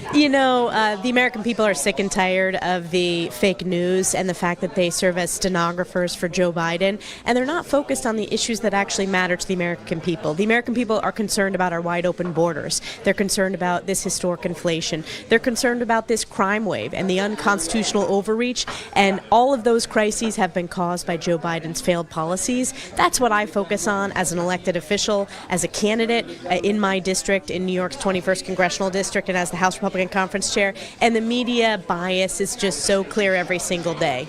Yesterday, when I asked you, I said, is it just truth versus lies? And isn't that the truth right there? It is the truth. We stand for the truth as Republicans. President Trump speaks the truth, and the Democrats and the media continue to push their lies, and it's because they're losing on the issues. Why are you so passionate about the United States of America, the Constitution, God, family, friends, that kind of thing? Because I feel like I've been very blessed to live the American dream. You know, I don't come from a political family. No one thought I could win an election for Congress. I ran and was proudly, at the time, the youngest woman ever elected to Congress, and I proudly represented my district, and I'm unabashed about giving them a seat at the highest level to advocate for their issues, whether it's expanding rural broadband, whether it's northern border issues that are very similar to right here in New Hampshire, and then delivering results. I think people are looking for results, and I've been proud to do that, and that's why I support President Trump so much, because he delivered results. And every American will say that, whether they're Republicans, independents, and those Democrats who are willing to cross party lines, who voted in support of President Trump, they know that his results. Compare them to the weakness and the crises under Joe Biden. Congresswoman, thank you so much for your time. Thank you. Thank you so much. Yes. All right, so Congresswoman Elise Stepanek, of course, right there, a strong Trump supporter, an ally, doing great things for the America First movement. Speaking of the America First movement, I'm joined by Kevin right here from New Hampshire as well. Sir, tell us your thoughts about the country right now. What are some of the concerns that you have? I think my concerns are the same as most Americans, where we don't need to be meddling in other people's business. We don't need to be starting new wars. And we need to take care of the home front. We need to secure the border and everything the Congresswoman just said. And I believe the communists, the Democrats, are just pushing us in the wrong direction. And we need to really take care of our own house. Exactly. Do you, with your friends and family, coworkers, I mean, are they all on board with what you just said? Are they Trump supporters? Absolutely. Absolutely. I mean, what they're doing with this political persecution and this court nonsense or whatever, and pushing him, trying to take up all of his time, fighting with these indictments, it's all nonsense. And he's the guy that was getting things done for us, and I think everybody's behind him. Awesome. Kevin, thank you so much for your time. Thank you. All right, well, there you go. A lot of the same. The polls, the boots on the ground, the people at the diners all around New Hampshire. A lot of support for 45. Let's send it back to the rally in Manchester. So, yeah, I mean, it was great to talk to a number of supporters in New Hampshire there, and, of course, to Congresswoman Stepanek, who, once again, I mean, if you remember on the Meet the Fake Press on NBC just a couple weekends ago, she was laser-focused, laser-sharp with all of the true and solid solutions and answers to a few of the left-wing media false narrative lies coming from the NBC studios there. Now, I do want to tell you that we are live here in Nashua. We will be live back in Laconia in just a few minutes. We'll be going back to Brian Glenn to bring you President Trump's speech, which is slated for 9 o'clock Eastern time. That is 6 o'clock out there on the West Coast. A special shout out to those of you watching out on the West Coast as well. I'm sure it's a bit more warm out there than here in New Hampshire right now. But I do want to re-rack something that was pretty awesome as well, because Brian Glenn and Christina Bobb, they had a segment about the Nevada, speaking of the West Coast, the Nevada caucus, which is on February 8th. Well, there was some confusion that came from email to Right Side Broadcasting Network, the difference between a primary and a caucus, and there was some confusion there in the Silver State. So let's listen in right now with Brian Glenn and Christina Bobb. From Right Side Broadcasting, and we wanted to come on here real quick and talk about Nevada. Now, we've been getting emails from viewers like you claiming they do not see Donald J. Trump's name on the Nevada primary ballot. And so a lot of people are claiming, what's going on in Nevada? Are they trying to keep him off the ballot? Are they trying to block him from being the GOP nominee? Well, we want to get all the facts. To that, we turn to Trump attorney from Save America and our own Christina Bobb joining me to talk about Nevada, and we're going to set the record straight about this meaningless primary that's in Nevada. Let's talk about that. A lot of people may not know there's a primary, but there's also a caucus. Let's talk about it. Yeah, you're exactly right. And you're perfect to say it's a meaningless primary. It is a meaningless primary, which is why Donald Trump's name is not on that ballot, as well as Ron DeSantis. If you are a Trump voter, if you want to support Donald Trump for the early state of Nevada, you must go to the caucus on February 8th. There is a primary. It is a meaningless primary that was created as a result of the leftist Democrats in the Nevada state who were embarrassed when Bernie Sanders embarrassed Joe Biden in 2020. They wanted to remove the process from a caucus into a primary, ironically, so that they could control the outcome a little bit better. That's what it looks like anyway. But the Republicans did not migrate over to a primary process. They have maintained the caucus process. All of the delegates for the Republican Party are awarded through the caucus. The candidates have to pick whether they want to be part of the caucus or whether they want to be part of the primary. So any serious candidate who actually wants to win those delegates chose to be part of the caucus, which Donald Trump and Ron DeSantis both chose to be part of the caucus, which is why their names are not on the ballot. So if you want to support Donald Trump, ignore the primary ballot. It has nothing to do with Donald Trump or actually winning the Nevada caucus, and make sure you go to your precinct to caucus for Donald Trump on February 8th. It's interesting to note that President Trump won the Nevada caucus back in 2016, and it's all about controlling the narrative, and it's nothing more than a publicity play here, because Nikki Haley can go into the primary, win it, and of course the mainstream media will push out the narrative, and there'll be social media clips that Haley dominated Nevada, further looking like she's got the momentum going into South Carolina, but by not being on the caucus where the actual delegates matter, it does show a little bit of weakness in her not willing to fight for those actual delegates, but taking the lower path of just getting the social media praise of winning the primary, which is meaningless. You're exactly right. Democrats removed the process from a caucus process to the primary because they wanted to control the outcome. Republicans in the state rejected it. Republicans say we want it to be a caucus. We want it to be, really from the party and the voters getting together to make this decision.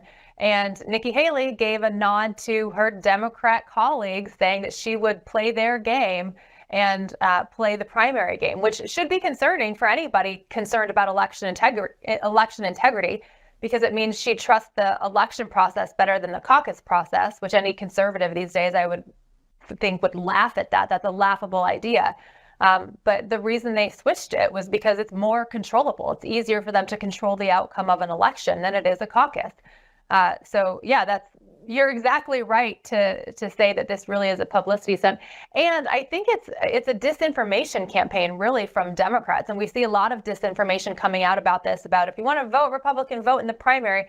And it's simply not true. The delegates are awarded in the caucus 2 days later, February 8th. The primary is February 6th. If you want to figure out where your precinct is, you can go to nv.donaldjtrump.com. It's like Nevada, nv.donaldjtrump.com, and figure out where your caucus is, where your precinct is, and make sure you show up and be part of the process.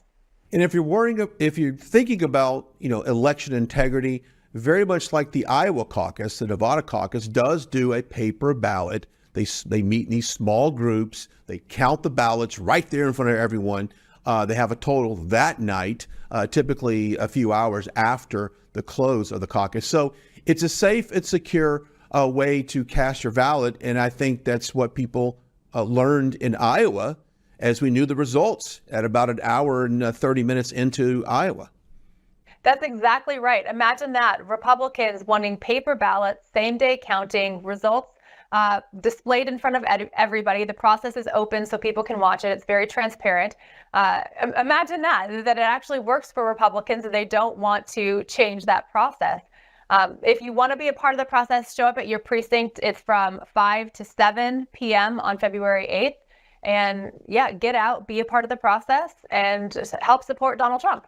And it's interesting to note they've been doing this since 1981. So they've been doing it for a while, but many of you that might have just moved to the state are a little confused when they got the ballot in the mail and didn't see Trump's name on it. So I think it's important that we clarify all of that right now.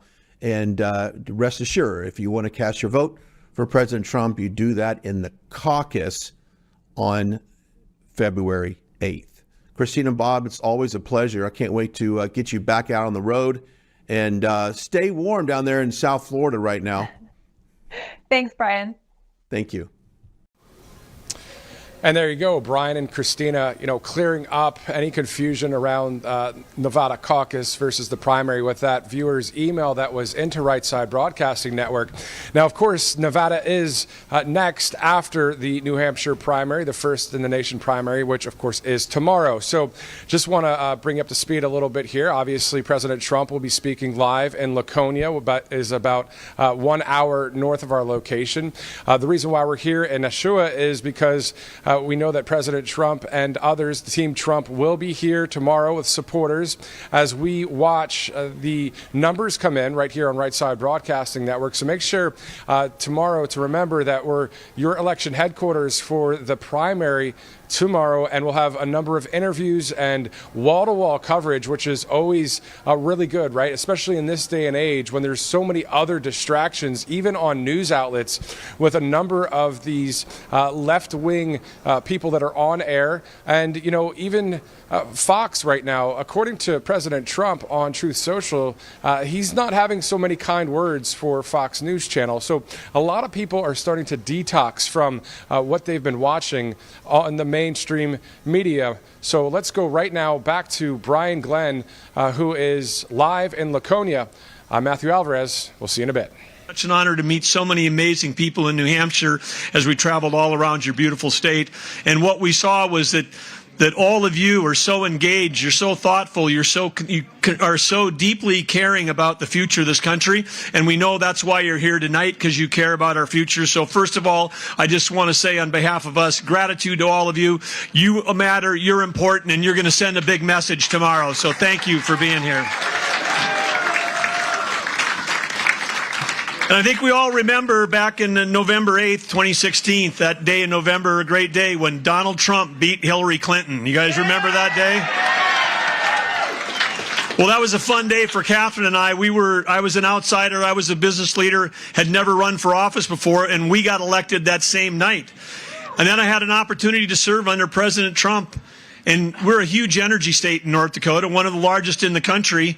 And serving under President Trump, it was wind at our back and sunshine.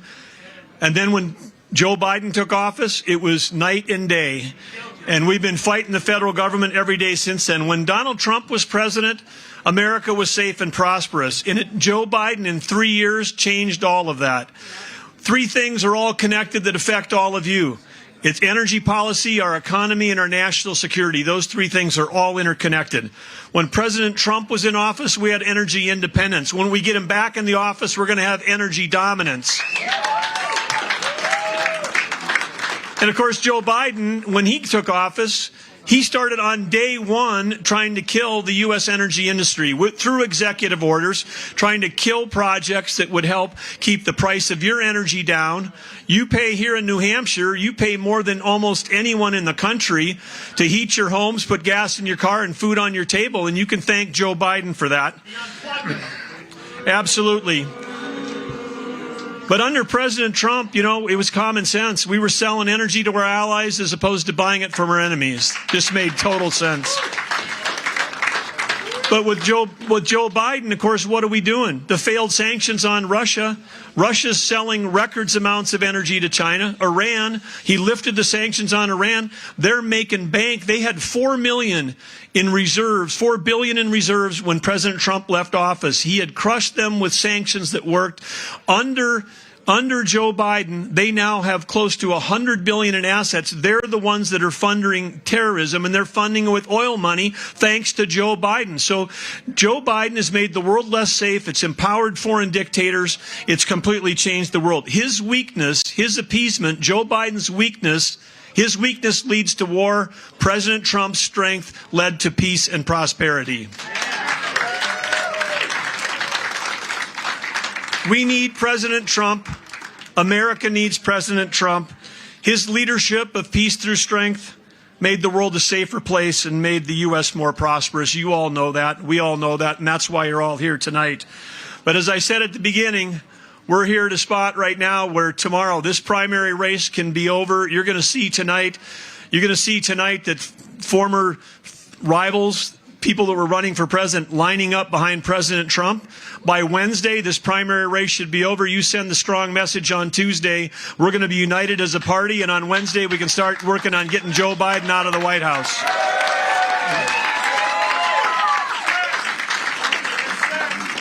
And it's not just the nation that's watching, the entire world. Every foreign leader, every foreign country, every terrorist group is watching to see how New Hampshire votes tomorrow. And when you vote to put Donald Trump back in the White House and make America great again, they're going to be listening. So thank you, New Hampshire. Thanks for doing your job. Get out there tomorrow. We'll see you in the voting. On behalf of Catherine and I, way to go, New Hampshire.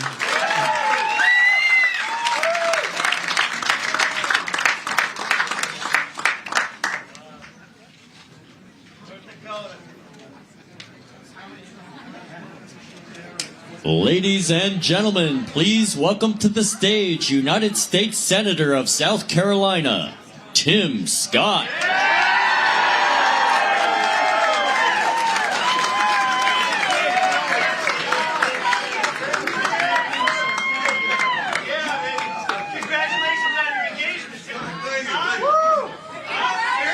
Hello, New Hampshire.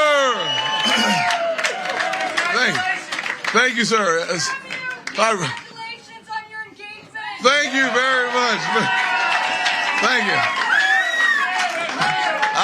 I outkicked my coverage, just the way it works. So, since I got engaged this past weekend, I've been feeling a little poetic. Do y'all mind if I try some of my poetry on y'all? Roses are red, violets are blue. Firing Joe Biden is just a thing to do. Now, you may be asking the question, why? Under Joe Biden, law and order is out the window. They have defunded the police. It is time to put Donald Trump back in the White House and refund the police. We must respect every single man and woman in blue.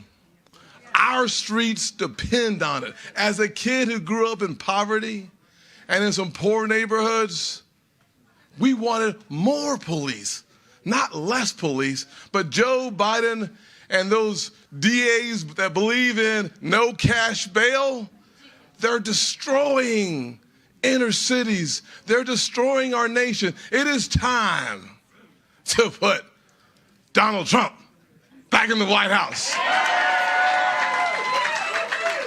Under Joe Biden, inflation has been as high as 9% in a single month. Young people today can't even afford to buy a home. But when we had President Donald J. Trump in the White House, inflation was only 2%. We had the greatest economy in my lifetime. Not only did we have 2% inflation, we had the lowest unemployment in 70 years for women.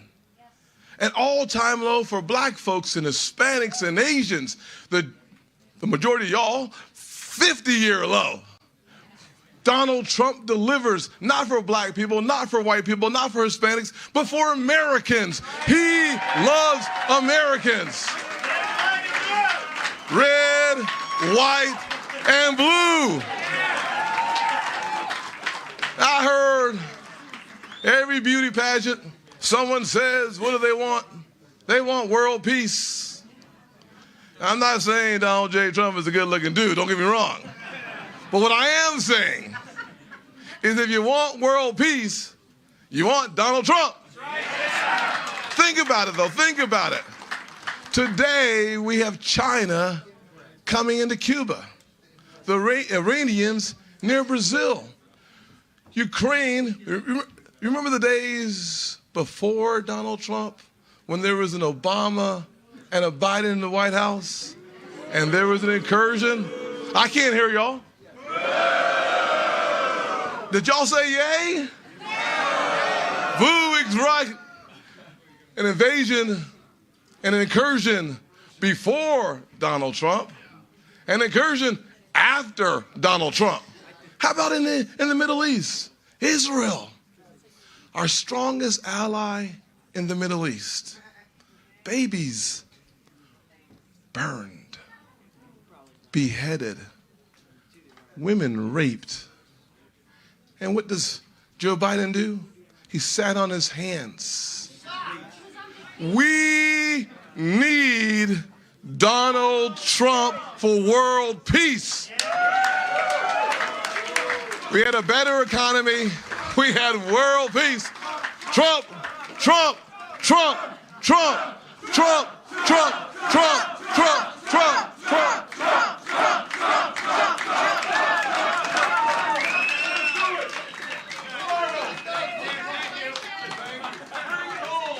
Tomorrow, 24 hours from now, let's show up and have a party. Get in the car, drive down to South Kakalaki, also known as Carolina, and let's close this race out in my home state by making sure that our nominee is the great.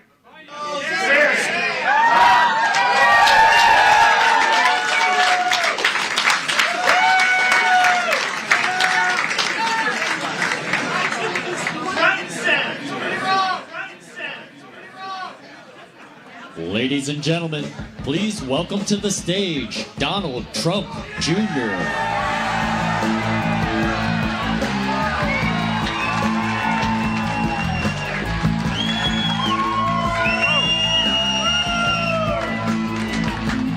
What's going on, New Hampshire? Are you ready to send a message tomorrow? We have to, guys. And I see this enthusiasm. I've seen it all day. I've seen it across the country. Americans understand what is going on right now. They've seen it. We actually needed Joe Biden.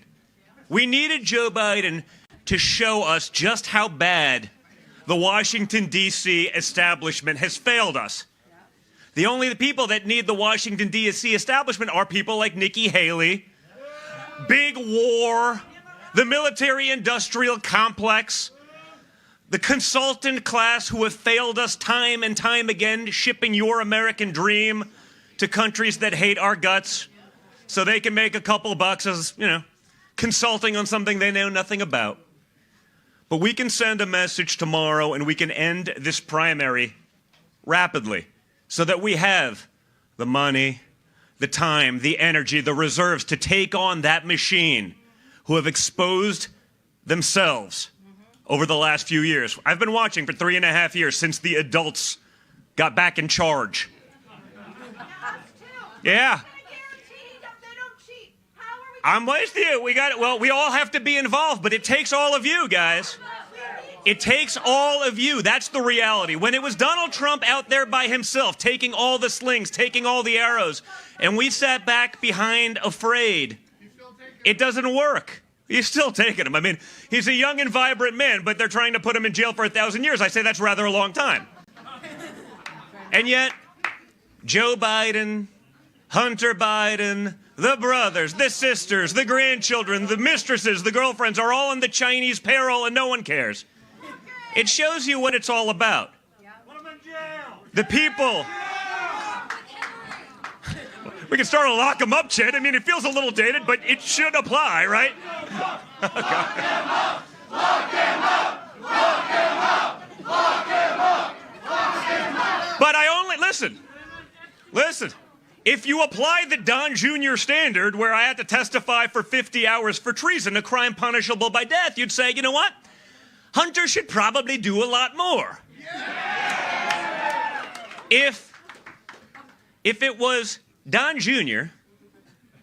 in the Hunter Biden laptop, which magically now, after 4 years, this week, the DOJ said, well, I guess it's real. Oh, really? Shocking. I'm shocked to find out that the most obvious thing in the world is real. but they'll lie to us about all the obvious things, right? We're supposed to trust the science, but if you were a scientist that said, like, hey, do you think maybe the Wuhan lab leak theory is real? Like, do you think maybe the virus that originated in the town could have come from the lab in that same town that studies that exact virus? No, obviously not. Trust the science. It came from like 8 inches outside of that lab. We're to believe that. But these are the lies. This is how far they're willing to go. The people who scream about fascism and protecting democracy all day long seem awfully quick to want to throw their political opposition in prison, seem totally willing to censor your opinion if it's anything other than 100% aligned with theirs, willing to punish those people accordingly, and willing to give a total free pass to anyone on their side. You can burn down the city of Portland. You can burn down Seattle. You can literally murder police officers, loot stores, riot, arson. And the vice president will come and help bail you out. That's what happens at, yeah. Cocaine in the White House. As a guy that's had a Secret Service detail, I'll be like, hey guys, I wonder whose it is. And you can hear the eye roll over the phone, okay? Like, I have a feeling I wouldn't get the benefit of the doubt. Leftist Twitter was trying to blame that one on me at the time. I was like, I haven't been there in 3.5 years, but the biggest crackhead in the world is in residence, and we're not sure where it comes from. I'm shocked. Just like, no, Hunter was a great businessman. The Chinese gave him $1 billion to invest. I go, the Chinese, they're many things. I'm not pretending they're good or what, but they're not morons. They don't have like a diversity, equity, and inclusion program for crackheads. We are underrepresented in wealth managers who are crack addicts, so we're going to give $1 billion to Hunter Biden, right? They don't do that. Only we're dumb enough to do that, right? We will have pilots that, have severe mental issues because we're checking some boxes off for the woke crowd. Common sense has totally left the equation in our government in Washington, D.C. Putting the people of our country first is also not an option, apparently, unless we put Donald Trump back in office. But we see it every day, right? Your neighbor to the northeast up in Maine, they're putting illegals in multi-million-dollar housing for free. Across the country, they're doing that. They're throwing veterans out of places that are paid for with taxpayer money that they have paid into with blood, sweat, and tears. And money from taxes for years with those who will likely never contribute to a system. But those people, the illegals, are welcomed because the Democrats understand their policies have failed all of you. But if they can create a class of dependents, they'll be in office for life. That doesn't work, guys. Americans can't be second-class citizens in their own country, and yet each and every day you read about yet another terrible story. That is exactly that. When does it stop? What civilization puts their people last and actually survives? And it seems like they don't care. The globalists this week at Davos are meeting about taking all of your rights. They're going to lecture you about your car while flying over there in a G5 where they'll burn more fuel in 20 minutes than you will in your lifetime. They're not going to hold themselves to the same rules. That won't apply to them. They're going to eat filet mignon while you eat bugs. They're going to own everything. They'll charge you rent. Once they have control, they'll jack up those rents and they'll own you for life. And that seems to be the plan. And like all the other conspiracy theories that magically come true 6 months later, it's pretty clear that's the plan. They don't even hide from it anymore. What was it? Some of these morons watching this thing. It's truly amazing. Like, I'm sitting there. I'm waiting for Ashton Kutcher to, like, jump out of a cake or, like, the cameras to fall out of the ceiling like I'm in the Truman Show. It's like, you see that woman talking about ecocide. We want to ban all farming and fishing. I'm like, well, how are you going to feed? Like there's 6 billion something people on the earth.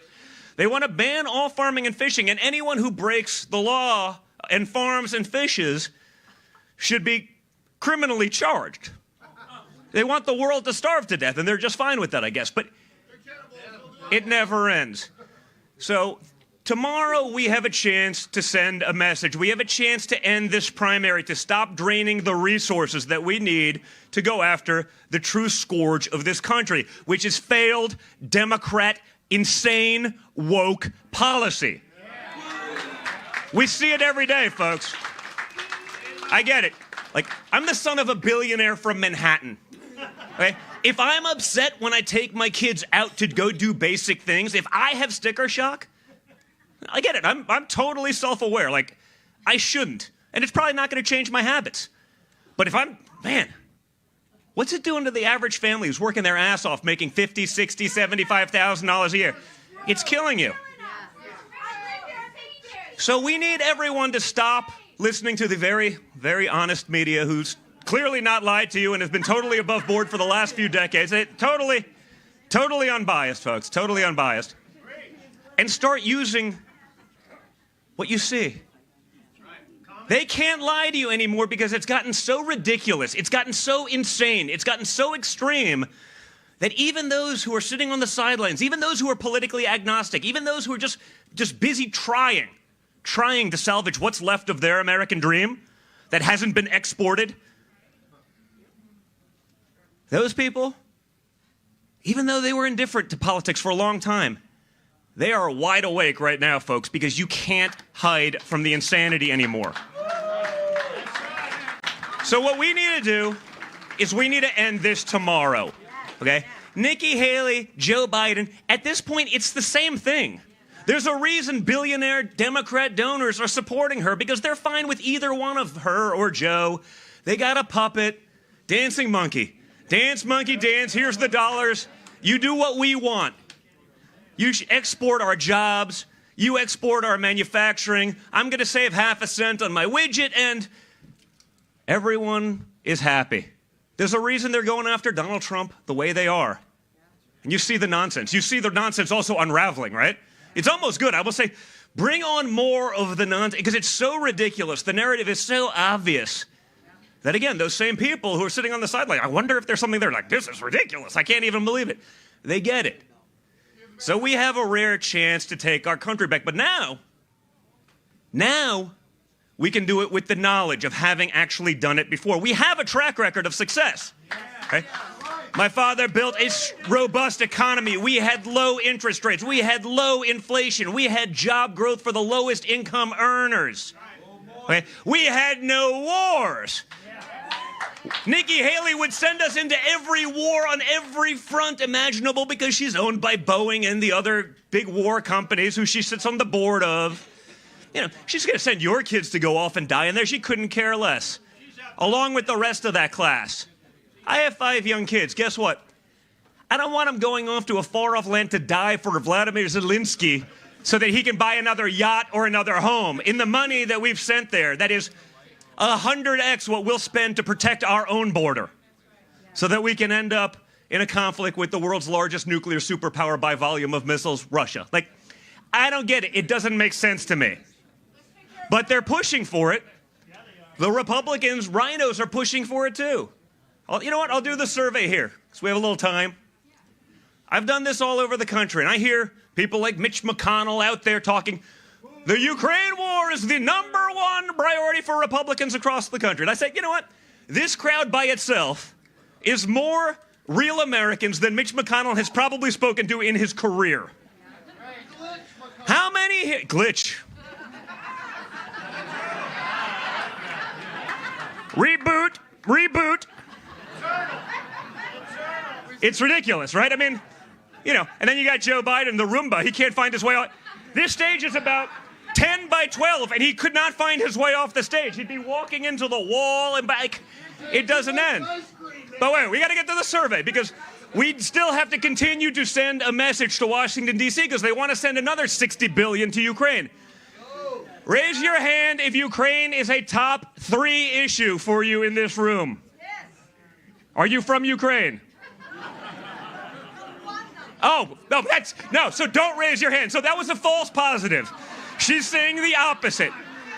Is it a top 10 issue for you? Would you love to continue to mortgage your children's, your family's well-being and future to protect and or give more stuff to the upcoming oligarch class in Ukraine since we don't have any accounting on it? Top 10 issue for anyone? All right.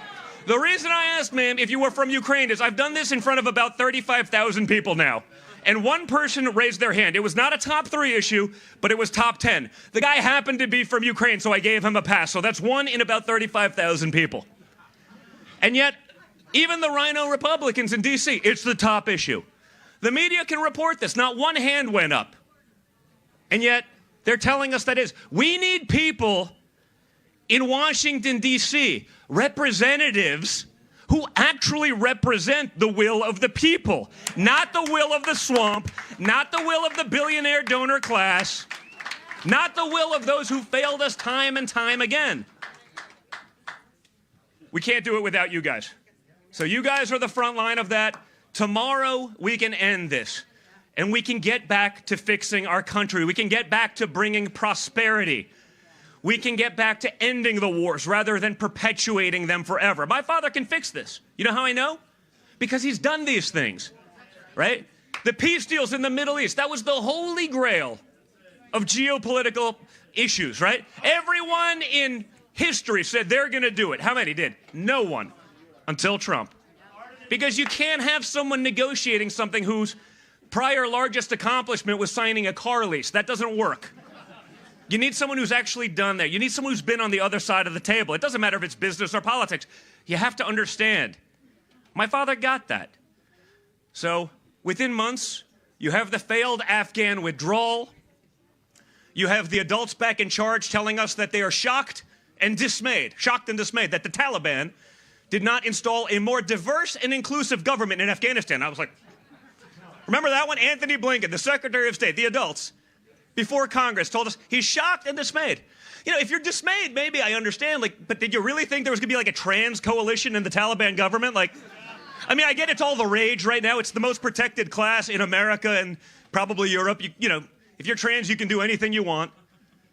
You know, if you shoot up schools, they will protect you. They'll make sure your manifestos never get out to protect the agenda and the narrative.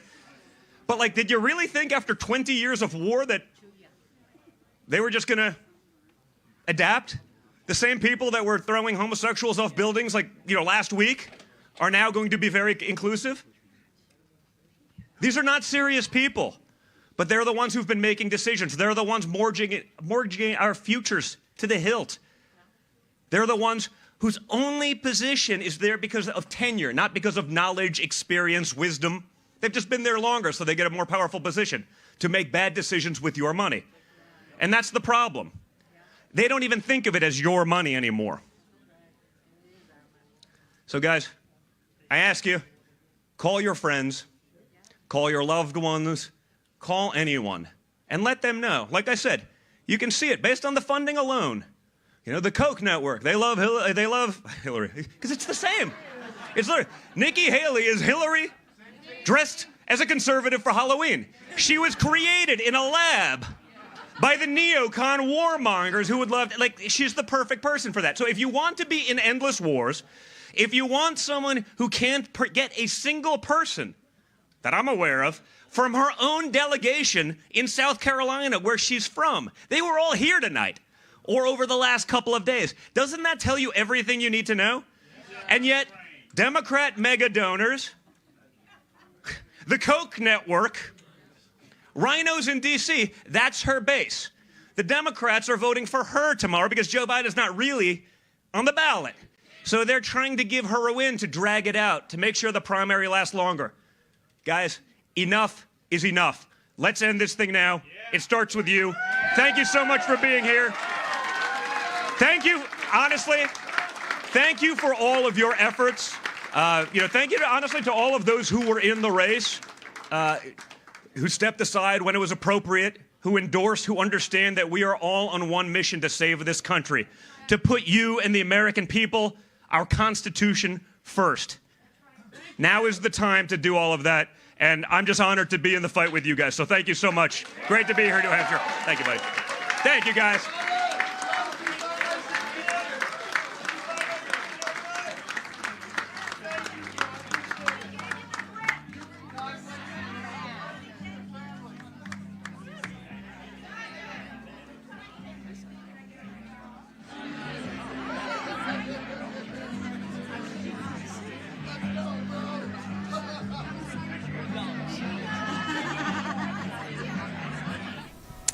You are watching live coverage from Laconia, New Hampshire, as we await President Trump to take the stage there. Of course, Brian Glenn will be live there as well. He was live earlier interviewing MTG, Carrie Lake, and others.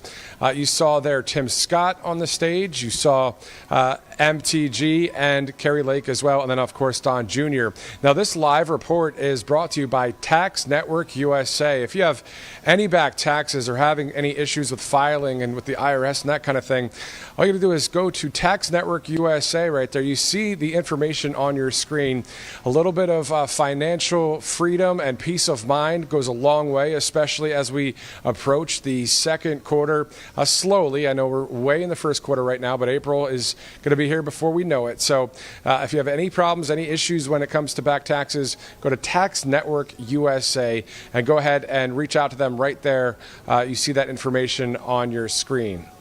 Now, back here live in Nashua, I can tell you that tomorrow this will be the watch party location for Team Trump. So, again, I just want to plug this because it's important.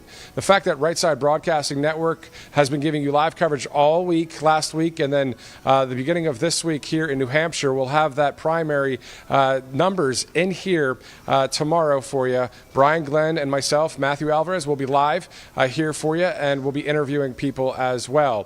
Now, as you saw earlier, Don Jr. was on stage. We actually got a chance to catch up to him. If you saw this report a little bit earlier, it's important to replay because at the end of the day, the truth is what matters, and that's exactly what Don Jr. was speaking earlier today at a campaign stop in Hollis, New Hampshire.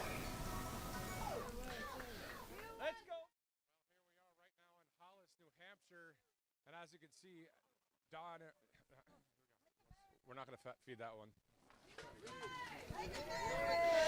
Well, there is Don Jr. right now in Hollis, New Hampshire, and we'll have a moment with the president's son here in a second as a number of supporters are here. As you can see, Don Jr. signing some signs, and we'll have a brief moment to talk to him. Obviously, President Trump doing great in New Hampshire right now.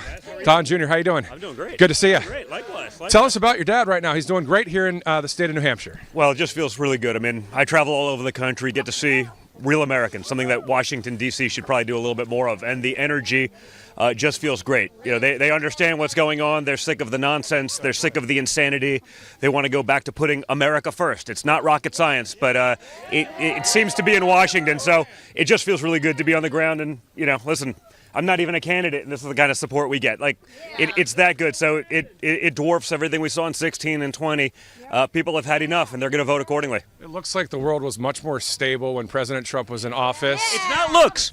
It's not looks. It was. We were signing peace deals instead of sending proclamations of war. You know, there weren't. You know, Russia wasn't attacking its neighbors. Xi wasn't flying sorties over Taiwan. We were signing peace deals in the Middle East, which was the holy grail of geopolitical, accomplishment that no one was able to get. We did all those things. You add that to the economy and inflation and what's going on with interest rates, and everyone feels it. You know, I say it all the time, and listen, maybe it's a self-owned, but I'm the son of a billionaire, and if I take my kids to the grocery store or to a fast food place on the weekend, I have sticker shock. What's that doing to American families? They're forgotten, and they shouldn't be forgotten in their own country. I see, up in this part of the world and up in Maine, they are giving illegal immigrants free housing, multi-million-dollar free housing, while they're kicking out veterans in the streets. I mean, what's going on? You shouldn't have to be a second-class citizen in your own country, and that's what we've become. The Constitution of the United States, the law of the land, it seems like the Democrats are saying, you know what, it's a lawless thing. It's just a piece of paper. What say you, Don?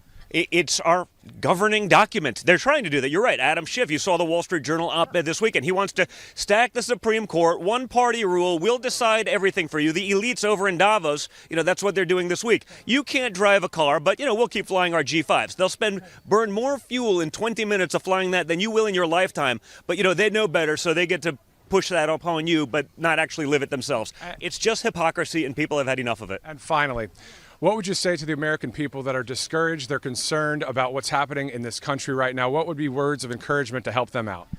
They should be concerned, but we can fix it. We've done it before. My father did that for this country. They weaponized that. They weaponized COVID. They fed you a bunch of lies. They said it was Trump chaos, but it was media-created chaos. Lies from the Hillary Clinton campaign, i.e. Russia, Russia, Russia. If we actually truly had equal justice on the law, I wouldn't have had to do 50 hours of testimony, and Hunter would. It's a little different. We understand that now, but guys, they can fix it. You fix it by turning up tomorrow. You fix it by voting. You fix it by saying enough is enough, not listening to the mainstream media and their lies, not taking the suppression that you've had to deal with big tech and big social and all of these things. Listen to the facts, use common sense for a change, and this thing's over. I'm from France. Thank you, sir. From the French Anthem, Yeah. Radio Classique. Nice to see you. How are you? Good to see you. All right, Don Ginger, thank you so much, sir. Thank you. Thank you. Well, Matthew Alvarez right here in Hollis. We'll send it back to you. The real people in France. All right, welcome back out here. We're live here in Laconia, New Hampshire, as we work our way into a 9 p.m. start here, local time for President Trump. What a great package that you just saw. Matthew Alvarez spending a few minutes with Donald Trump Jr. And, of course, he was always very animated in his speeches, and we enjoyed what his few remarks here today. Packed house at this facility. Matter of fact, if you notice, I'll step aside just for a second. I'll let our camera guy get a good shot.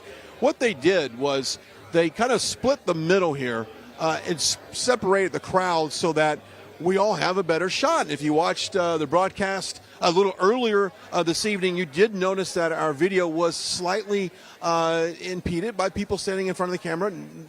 Nevertheless, it's not their fault. They were just trying to get a better shot.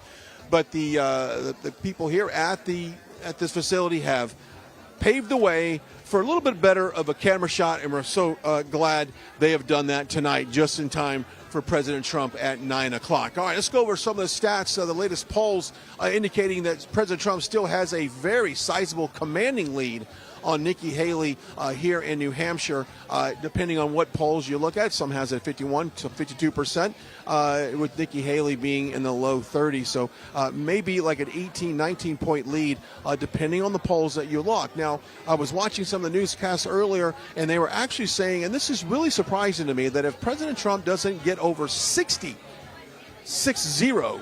of the poll tomorrow, that you might consider that to be a disappointment. And I thought that was really something odd to think that any political figure would get 60% of the vote in any race. That's a pretty dominant number, but they would see that as kind of a defeat, that he should get even more. And I don't understand that. We'll get into that a little bit later as well. But let's talk about this wellness contagion kit. Now, we've always talked about the uncertainty of this year, of next year, and we all know what we went through with 2020 and COVID-19 and the fallout of that. Well, Dr. Peter McAuliffe and his great team of doctors have come up with this wellness contagion emergency kit. Now, these are the things that you need to fight a virus. It's got the Z-Pack, it's got the ivermectin, it's got the hydroxychloroquine, it's got all of the necessary medications to keep you and your family healthy. So right now, before President Trump comes out, the information for that is on your screen. This could be the most vital part of your house right now as far as your medication. Put one in your office, your car, your home, so when you start to feel bad, someone in your family doesn't start to feel, they can notice a change in their health, it's time to get tested, and it's also time to treat whatever you have. And this contagion emergency kit is just that. I suggest you buy one for a gift for someone, and it makes just really a great asset in your home. Information for that is on your screen. Take advantage of the right side offer that we have on this very unique package. All right, 8:44. Let's go over some of the numbers. As you can say, they're polling-wise. President Trump does have a commanding lead over Nikki Haley. Now, you need 1,215 delegates to get the GOP nomination. We're coming out of the Iowa caucus and then moving into, obviously, New Hampshire here. We're going to shift our focus off to Las Vegas on February 8th for the caucus there in that state. Very important. Christina Bobbitt had a nice informative piece that we ran a couple of days ago. If you missed that, go to our Rumble page or any one of our social media pages, and we can talk about that, how Nevada has a primary, but they also have a caucus. The caucus is the only thing that counts in that state. There is a primary, but it is a meaningless primary, and Nikki Haley will go ahead and win the Nevada primary because no one else is participating in it. Now, the caucus, on the other hand, she is not participating in the caucus, which means she will not get delegates from that state. Now, that's interesting to point out. So you would ask, well, why would she participate in the primary and not the caucus? It's because she's polling so low in that state that it would be a massive defeat on the caucus if she was to, in fact, participate in it, but instead she's going in the primary. Well, she'll get the headlines from the national media, and she'll get the headlines on social media that she took the primary, but in fact that is a meaningless primary, and all of the GOP delegates are actually awarded in the caucus. So that is coming up on February the 8th. So if you live in that great state, if you don't see President Trump's name on the primary ballot, it's not voter fraud, it's not election fraud. The GOP in Nevada is not trying to, pull something over on us. He's simply not running in the primary, only in the caucus. All right, so we had the news yesterday that DeSantis was basically stepping aside and bowing out respectfully and really, as he should, because I do think it's misleading to your volunteers, to your donors, to your staff, to your followers, to try and do something that you don't have a clear path to victory. That's exactly what he said in a video statement yesterday morning. So I think he made the wise decision to do that. Now, I guess what's yet to be seen is if we're going to see those DeSantis voters going over to President Trump's side, showing support. Now, I was watching one of the channels earlier, and they did kind of a mini town hall, if you will, and they had to select voters of all ages and all races and all demographics, and they were asking them.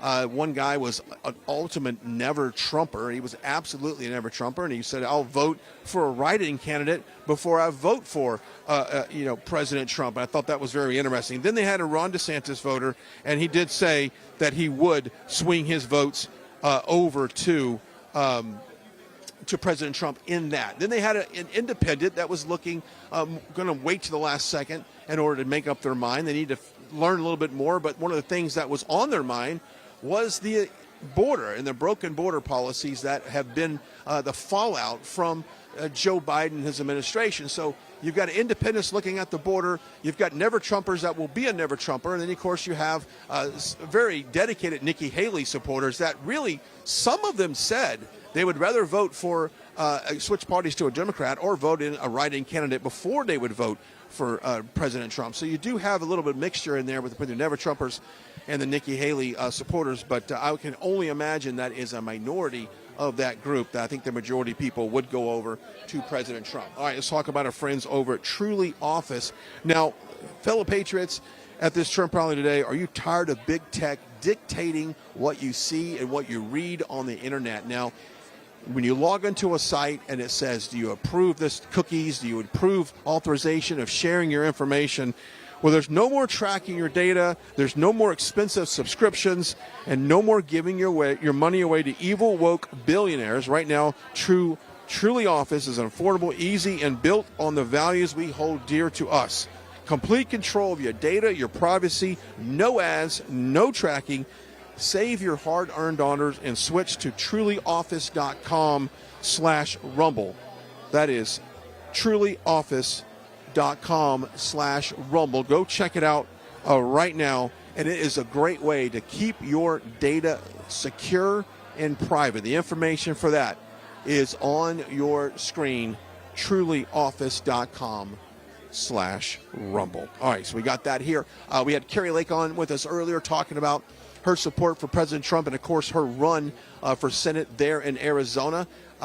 Very heated race there. Now, she says she's basically running on the premise, a lot of it, of keeping Arizona first and actually securing the border and doing what right now Governor Katie Hobbs is not doing. The border is a big deal. Also, one of the things that we're starting to look at also is the breaking news that came out a little bit earlier today.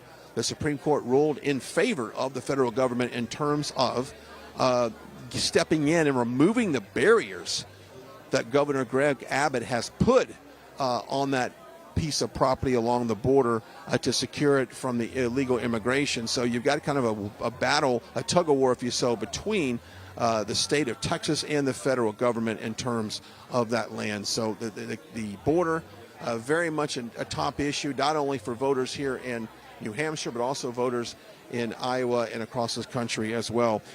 We have seen that time and time again, that the border is something that is not only spilling over for jobs and hospitals. I know one local hospital in Denver is now reporting that they are not accepting walk-ins, that they actually have more than they can handle just with the immigrants coming in to that hospital. And I think that's just maybe reflective of what we're seeing across the country, that our resources are heavily weighed right now, and in terms of the medical staff and in school districts are seeing an influx of kids, especially along the southern border in Texas. You've got a lot of regions and towns, small towns, that are being really inundated with illegals. And so you've got school districts that struggled before with classroom the student per teacher ratio.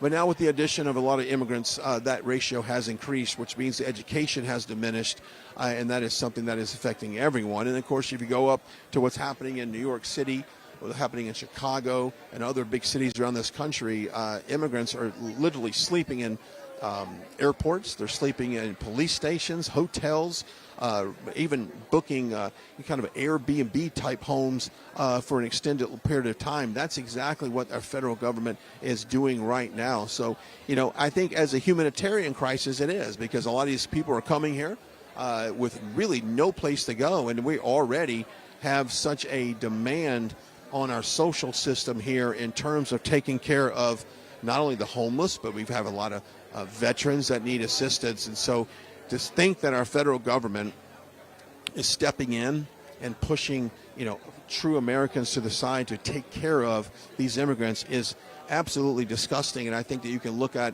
it's just not a Republican thing. It's also a Democrat concern as well. Let's also talk about our friends over at the Birch Gold Group. We talked about the economy, the way it is right now, and the uncertainty. Now, of course, these markets are at historical highs. I mean, even the last couple of days we've seen some record highs. And I think that is building up to what they would assume to be a Trump victory in November. But nevertheless, the fundamentals, in my opinion, aren't necessarily there. And so you want to protect your savings, you want to protect your investments. Go check out our friends over at the Birch Gold Group. You can simply text the words Trump to 989898 for that free information kit. They'll send it right to you, safe and secure, and let you make the decision. Of course, they'll tell you how to convert a traditional IRA into a gold-backed IRA, which is safe and secure. Go check it out. The Birch Gold Group. Text the words Trump to 989898. That is the Birch Gold Group. Now, when you take a look at the special privilege that a lot of these immigrants are getting, this is interesting. The other day, I was flying out of Des Moines, and I noticed a plane was coming into the gate that I was waiting for, and it was a conveyor belt, one after another, of immigrants getting off a plane in Des Moines. Now, perhaps some of them were staying there, or I can only assume some of them were going to make connecting flights. But the reason why I know there were immigrants, because each one of them had the same black duffel bag, an unmarked duffel bag. A lot of Catholic Charities is an organization that has historically passed out a duffel bag looking like that. They all had a clear bag with a sleeping bag inside it, which means they were given a sleeping bag. They were given a duffel bag that probably has any kind of basic necessities in there. They also have a information sheet that in their hand, a red folder. So I knew exactly who they were. They're being dumped in cities around this country. Des Moines, Iowa, in the wintertime, with temperatures probably negative 46 probably, is not the place to dump immigrants on the street to just try to make it welcome to the United States. This is a humanitarian crisis. This is on the hands of Joe Biden, and it's not fair not only to those people coming in, but it's not fair for the American taxpayer to have to shelter and take care of these immigrants. I think this is a major strain on our system. And what is really incredible is I saw this on, I believe, Fox News this morning. Which, by the way, they're broadcasting next to us, and we've been trying to share some space over here, that there are signs in airports. One in particular was in Miami, and it was for immigrants coming in. And would you believe, and if you've traveled over the last, couple of years, you know exactly how hectic traveling can be in our airports going through security. But would you believe that a lot of these immigrants coming in these entry points around the country do not have to show their ID? They simply come in, they've got an airline ticket, they go through TSA. Now think about that for a second. I have TSA pre-check, I have clear, I have digital identity, facial digital ID. I have all of that stuff. I have the top security, not the top security, but I have all the security that you would ever need to go through an airport. And I have to show it every single time. But these immigrants coming in this country don't have to show an ID at all to go through TSA. They're not checking a database for who's who. Is that really this individual getting on the plane? They're not doing any of that. This is a very selective process. Now, the reason for it is they're telling officials that it's for efficiency, that if they were to stop and check ID for every single person flying, and if TSA had to do that, they would slow down the boarding process. Well, my message is to TSA, if I have to wait a little bit longer until my plane takes off, or perhaps, I don't know, maybe you escort these people out of the airport because if they don't have an ID, maybe they shouldn't be getting on our planes. That is a national security risk, and I think there's not a person in here that would not disagree with me on that. If I have to show my ID at TSA, they should be able to show their ID at TSA. Why can they get on a plane without showing it, but I get stopped and I have to go through numerous checkpoints to do that? So that is my thoughts on that. It is also interesting to note that this time last year, 2020, on the primary here in New Hampshire, Joe Biden, he finished 5th in the New Hampshire primary. Really interesting to think about that and where his path went to where he is today. And I think that Donald Trump Jr. pointed it out brilliantly earlier that he is a puppet for the left. He is the monkey dancing for dollars, and is going to do exactly what, essentially, what the I would say the Barack Hussein Obama regime is a continuation. This is just a third term for him. But will he be the nominee? I mean, some think right now that Joe Biden can't even get through a campaign. Nevertheless, another 4-year term, and if you have seen this man in any press conference, if you've seen the way he responds to the press in a very open way, it's very rare that he does an open press conference where he steps out and just takes open questions from the reporters, not on any particular topic. He doesn't have a book there. He doesn't have all of the questions given to him. He doesn't pick on the reporters. It has been a long, long time since President Biden has done a open press conference for the media. It's something you're not seeing. So what does this campaign season look like for Joe Biden? And if I'm a Democrat, I'm going to put on my Democrat playbook hat for a second. He's not my nominee because he's not strong. He can't run on his policies. They just came out last week and talking about consumer sentiment being high. And what that is a consumer optimistic about the economy? Do they feel like they want to go out and buy, a big purchase like a home, like a car, and since the interest rates are just about double than what it was under President Trump, optimism is low, but they are going to try to sell it to you like consumer sentiment is high, and that is to basically tell you it's okay that fuel prices are a little higher. It's okay that food prices are a little higher. It's okay that you're paying more for everything that you're financing in your life. It's okay that you're doing that. Life is normal.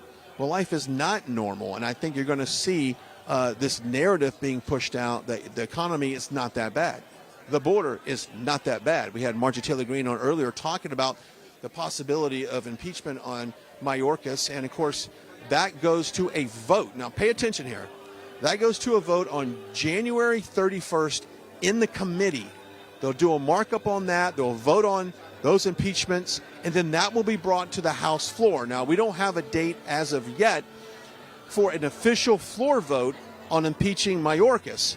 From what I understand, we had a couple holdouts from the Republican Party. I don't know what they're holding out on. I don't know what more evidence they need to see on Mayorkas, but you did have a few people in the conference that were not ready to vote on impeaching on Mayorkas, and simply they're not there yet. Now, I've been told those people have come around, so assuming that everyone shows up to work, because yes, there were a few people in Congress the last 2 weeks that did not show up. Now, our margin in the House is so slim, and let me break this down for you because I don't think a lot of people understand this.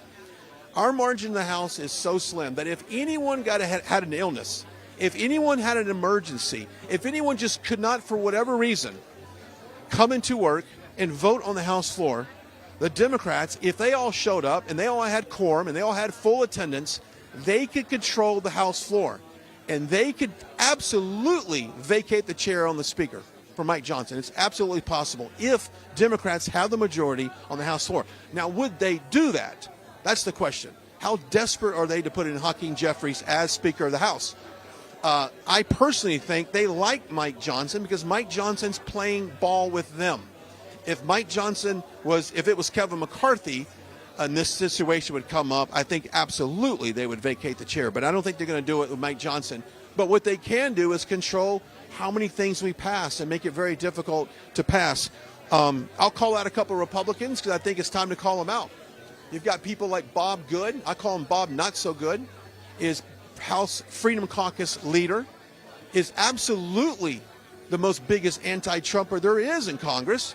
And you can rest assured that if Trump gets in 2024, God willing he gets in, you're going to have the leader of the House Freedom Caucus likely challenging everything that Trump does. Now, how do we stop that? Through the constituents and through his people in his district standing up and saying, we're not going to do that. We're not going to block certain things. Is it going to take money for this mass deportation that President Trump talks about? Absolutely. Are we going to have to dip into the piggy bank to pay for that? Absolutely. So you've got people that are very conservative, fiscally conservative, are probably going to be against something like that because it does take additional dollars. But you do have people in Congress that are not fully on board on promoting the America First agenda, and I think that's something that we all need to pay attention to. I'm going to stop a sec, let you take a look at the crowd here as we have a full house here, and what they've done, as you can see, I said earlier, they have minimized or increased, I should say, the footprint of the camera throw to the stage, giving you a little bit clearer vision of what's going on right now. Because earlier, if you were watching the broadcast, that's the best we were doing. We were doing the best we could for what was the situation. So the Trump team here has vastly increased the visibility to the speaker podium. So they have made it, I guess, a lot easier to see President Trump here tonight. It's 9:02, scheduled at 9 o'clock tonight. A few minutes away, we could be doing that. I want to remind everybody also to sign up for our newsletter. Go to rsbnetwork.com, rsbnetwork.com, and sign up for our newsletter. It's absolutely free.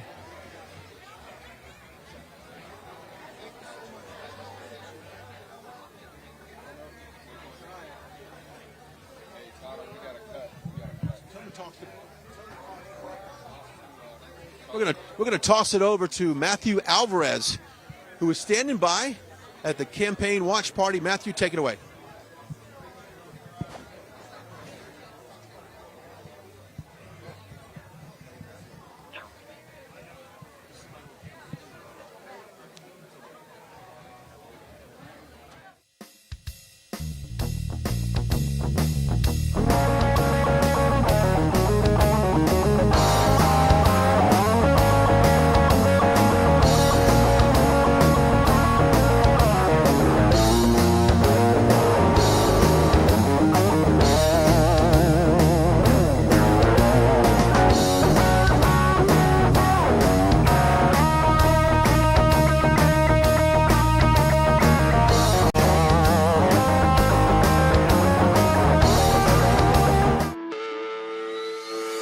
Welcome to the Right Side Broadcasting Network.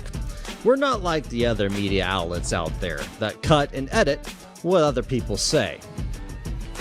In 2015, we were created by our founder, Joe Seals, to cover President Donald J. Trump's speeches and rallies, to which we continue to do to this day. We've also covered important conservative events like CPAC, TPUSA, March for Life, and many other important events and hearings around the country.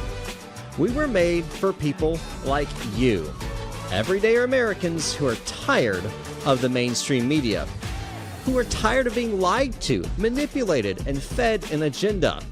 Our goal here at Right Side Broadcasting is to allow you to see the truth, giving our correspondents and commentators a wide latitude to speak their minds. You won't find anything like this in the mainstream media. Your support through your donations, locals, and supporting our advertisers allows us to continue to cover important events around the country each and every day.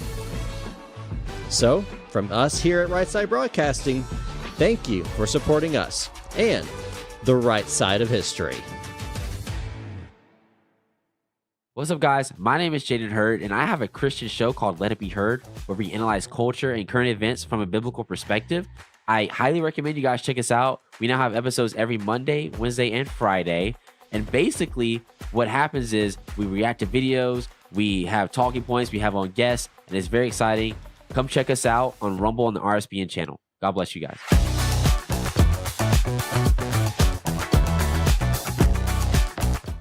Hello, I'm Mike Lindell, and I'm here to tell you about my new product from MyPillow, towels that actually work. Watch this absorbency test. Here's another towel that we randomly went out and bought. Here's one of my towels with the nice design. I don't know if you can see this, but you could line a swimming pool with this.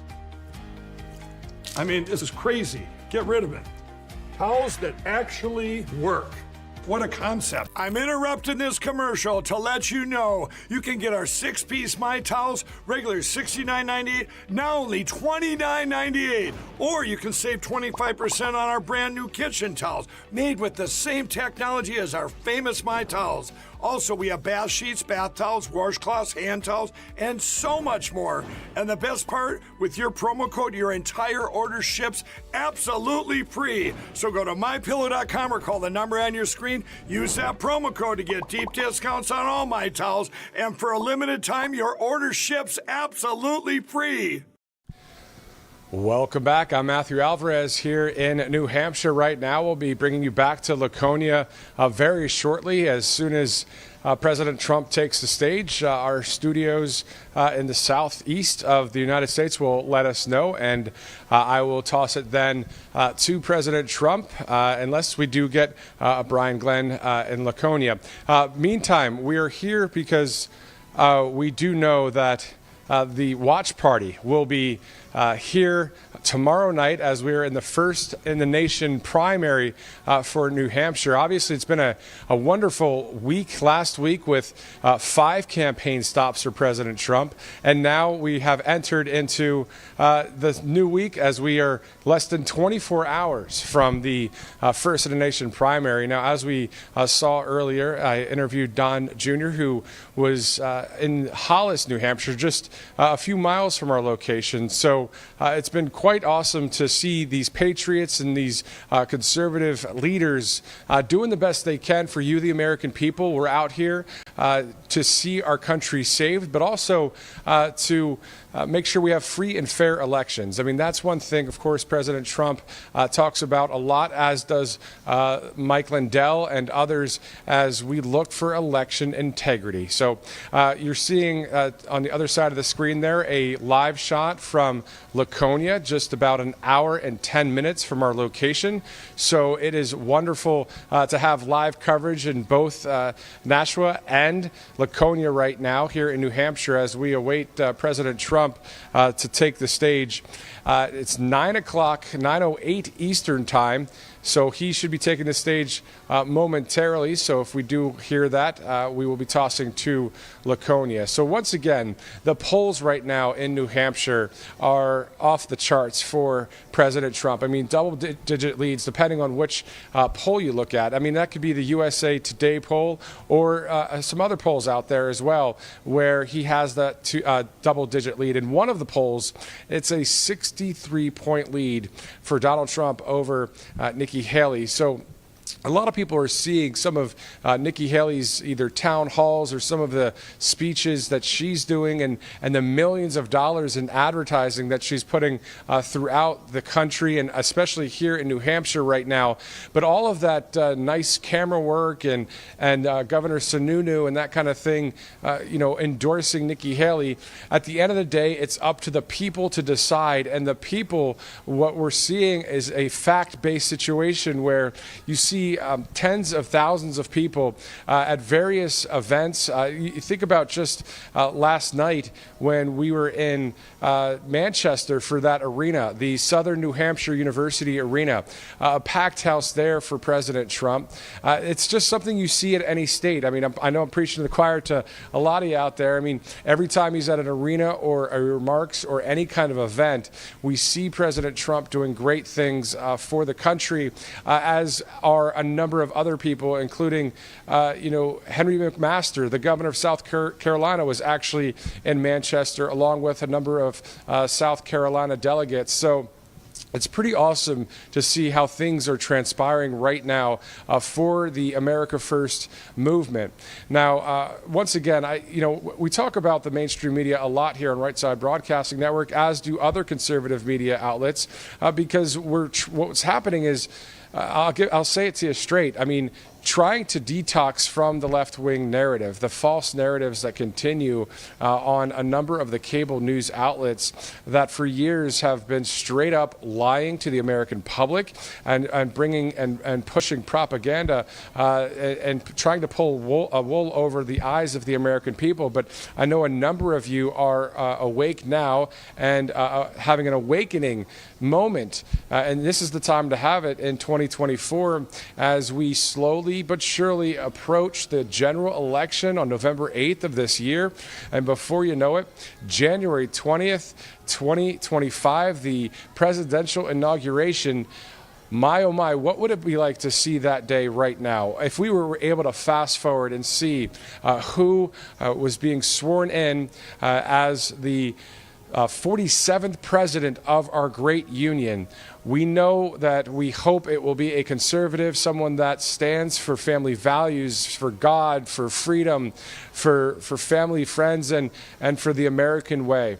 And the American way is interesting because it, for years, has been the beacon of hope and light for the entire world, and the people know it, and Javier Milei in Argentina knows it. Viktor Orban of Hungary, he knows it, as do a number of other people. I mean, Boris Johnson, even the other day, said the world was more stable with 45 in office. So we know in 2016 what an awesome day that was. I remember I was reporting for a local station at that time, and I got the lovely assignment, the great assignment, of covering a watch party for President Trump. And at that watch party, the local GOP was there, and they were watching the numbers come in. And man, do you guys remember what that was like when everybody was cheering and high-fiving and almost in disbelief at the fact that, how great the numbers were, but it was because we saw what the country was doing. This wasn't just in some poll or it was in the vote, but it was also in the fact that you saw boots on the ground. You saw the people through Right Side Broadcasting Network and various media outlets, the amount of people that were saying, I'm voting for President Donald Trump, and then he wins my home state, the Keystone State in Pennsylvania. He wins Georgia. He wins Nevada. He wins Michigan. He wins Arizona. And then all of a sudden, fast forward 4 years, somehow, some way, 81 million votes goes toward Joe Biden. And all of those swing states somehow, magically, for lack of a better term, turn around and go blue instead of red. Georgia, Pennsylvania, and onward. So what we're working for, what we're praying for, what we're believing for as Americans is a free and fair election here in these United States of America. We're believing for that. We're praying for that. We're working hard for that. And that is what is great to see when it comes to people like Brian Glenn and Vanessa Broussard and Christina Bobb and Catherine Cipher here at Right Side Broadcasting Network. We are media personalities, correspondents, not trying to be, hey, look at me on TV, as some do, right? A lot of people sometimes just want to be on TV. Well, let's be real. It takes a lot of courage to do what we're doing on the right side of things and the right side of history. So if we just wanted to be on TV, we could be anchoring or reporting in various cities in the country. But at the end of the day, what's happening now is it's our courage, it's our heart and our mind collectively, as are yours, to see our country saved, to see this nation return to what it once was. So it's just wonderful to see all of you that are watching right now on Right Side Broadcasting Network. I know a little bit earlier, I remember I was kind of tossing to various news stories from the interview with Donald Trump Jr. to Elise Stepanek and others. And it reminded me of more of like an anchoring type of delivery days. Regardless if it's the anchorman thing or just the casual flow, I desire to be authentic before you, the American people. And I hope that you will see that not only through me, but through what you see with Brian Glenn and other correspondents at Right Side Broadcasting Network. So now's a good time to share with you rsbnetwork.com/donate. If you'd like to share any dollars with Right Side Broadcasting Network to help continue to bring you live coverage, as you see there in Laconia right now, and an hour and 10 minutes south here in Nashua, where this watch party will take place tomorrow night. So we're less than 24 hours from, of course, the First in the Nation primary. You can go ahead and donate to let us continue this great operation called news journalism, but a conservative media that speaks and I hope resonates with you, our American audience, and for those of you that do watch around the globe as well, because we see you in the chats. We know that you guys are watching, so a special shout out to anybody outside of the States. Thank you so much for watching. Go ahead and share this with your family and friends. This is not just another news live report. This is not just another talking head as you would see on some other networks. This is about we, the people of the United States of America, but more importantly, actually about equal, is the freedom of this country and the freedom of the globe. And that is what President Donald J. Trump is all about, as you know. That's what Viktor Orban is about, Javier Milei of Argentina, and a few others out there, the Netherlands leader, and in El Salvador as well. I mean, people realize this is a very big inflection point for our country. And we know that we have several months until the election. We know what the left is trying to do on a daily basis. The United States, President Donald J. Trump.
there ain't no doubt I love this land. God bless the USA.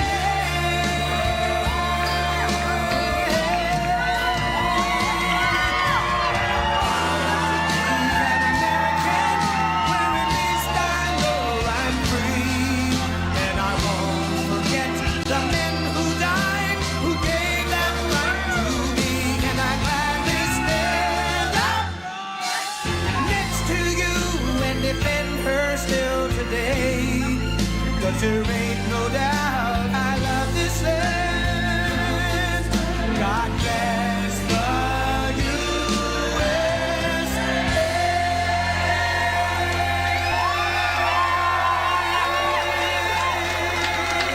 Well, thank you very much. This is a crowded place. And I just visited some overflow rooms, and you're not in an overflow room, but this is crowded, and outside you got a lot of people, but that's like a poll, right? That's like taking a poll when you get right down. So thank you very much, and hello, New Hampshire. We are really going to rock in New Hampshire, and we're going to have a little fun tonight, and we can give you, this is the last speech. Think of it. It's a little sad, but we'll be back a lot because we're going to get your energy prices down. You know, we're going to get you energy down by, I would say a solid 50% within 1 year. I promise. Tomorrow is the day that each and every one of you is going to cast the most important vote of your entire life. This is a very, very important vote. When you step into that voting booth, you're going to be signaling that we want crooked Joe Biden, the worst president in the history of our country. We got to get him out. His radical left lunatics, the entire sick political establishment in our nation's capital. We're going to do things, and we're going to do things right. We're going to bring our country back. With your vote, you're going to put Crooked Joe and his protectors on notice that we are coming in November. We're coming to take over the beautiful, beautiful White House, and we're going to run the country the way it's supposed to be run, not the way it's being run right now. The corrupt Washington swamp has done everything in its power to take away your voice. And Tuesday, I believe that New Hampshire will be I would say the place on earth for that period of time will speak the loudest of any other place. You know, we just got back from a beautiful, beautiful state, Iowa, and the expectations were good, and we exceeded them by a lot, by a lot. We set records. It was actually a record in the history of the state. That was a record for what we were doing, and everybody was a little bit surprised. They thought we were going to win by a lot, but we won by record stuff. Nobody has done better, and we're going to do that here. I believe we're going to do that here. Now, you do have to do one thing. You have to get the Democrats stop voting in a Republican primary. What's that all about? You know what that is? That's a weak governor. That's a weak governor that would allow that. Democrats are not supposed to be voting in Republican primaries. Do we agree? So anyway, but get out and vote. And, you know, I spent a lot of time in Iowa saying this. We had very big polls, just like we do now. We just got some in, the fantastic polls. But assume you're one down, please, okay? And get out of bed and just get to vote. Grab your neighbor, grab everybody. You gotta go out because we have to win by big margins. And the reason we have to do that, Al, very simple. You know what the reason is in November? We have to send the signal that we're not playing games. This country has gone to hell. This country has gone to hell. We have people pouring in our borders. Nobody's ever seen anything like it. Nobody knows where they're from. Unvetted, unchecked. It's a terrible thing that's happening to our country, and you have to get out in numbers, even if you think we're going to win big, and I think we are, but you're going to have to show it, and we want to have that so that come November, we're going to be in a position where people are not, and we have to stop the cheating. We're going to stop the cheating. You know, the one way you know you win is when you swamp them. Not drain the swamp, build up the swamp in this case. Tomorrow we're going to win New Hampshire, and then we're going to defeat crooked Joe Biden, and we are going to make America great again. Okay? And thank you. Thank you very much. And if you need information or anything, nh.donaldjtrump.com, right? nh.donaldjtrump.com. Thank you very much. Thank you very much. So every day, yeah, thank you very much.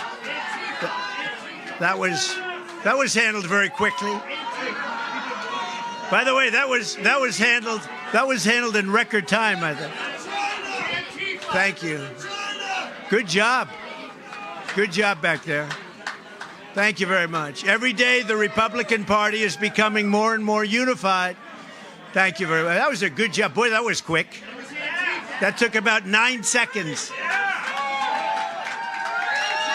Thank you.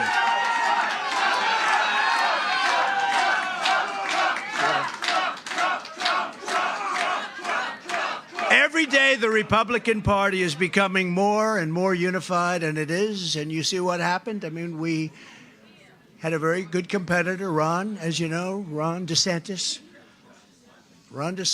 And he fought hard and he fought well, and now we have one left. We started off with, really, if you add some Democrats into it, we started off with 13, and now we're down to 2 people. And I think one person will be gone probably tomorrow. And the other one will be gone in November. But now is the time for the Republican Party to come together. We have to unify. That's why I'm delighted to be joined today by a number of outstanding leaders, big leaders, powerful leaders, greatly respected leaders. And they're also unbelievable competitors.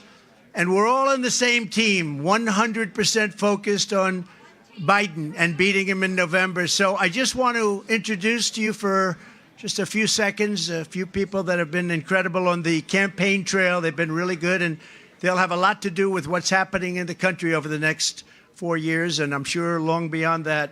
Vivek, please come here. Vivek Ramaswamy.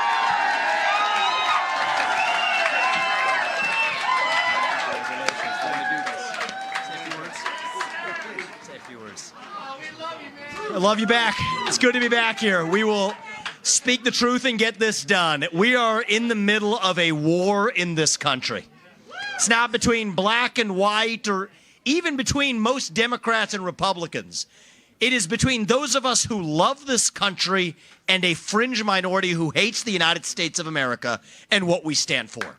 Between the permanent state and the everyday citizen. And right now we need a commander-in-chief who will lead us to victory in this war. That is this man standing right here. If you want to seal the border, vote Trump. If you want to restore law and order in this country, vote Trump. If you want to defeat the deep state, vote Trump. If you want to fight inflation, vote Trump. If you want to revive national pride in this country, vote Trump. If you want to revive our national identity in this country, vote Trump. If you want to make America great again, vote Trump. That's how we're going to win this in a landslide in November, like Reagan delivered in 1980. That's what we're going to deliver, and Donald Trump is going to deliver this November. Reunite this country. You guys do your part. Come out on Tuesday night. End this primary right here. Off to defeat Joe Biden in November. And our best days as a nation are still yet ahead of us. Vote Trump, and that's how we do this. God bless you and your families and our United States. Vote Trump.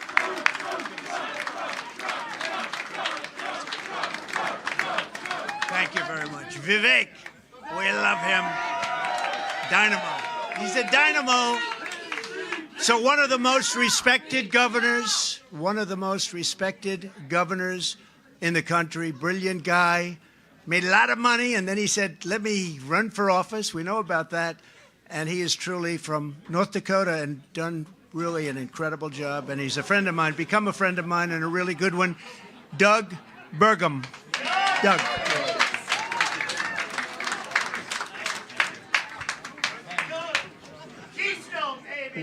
When I became governor, it was the same night that Donald Trump was elected back in November 16, and the world changed because I've had an opportunity to serve under Joe Biden as president and Donald Trump. When Donald Trump was president, our nation was safe and our nation was prosperous.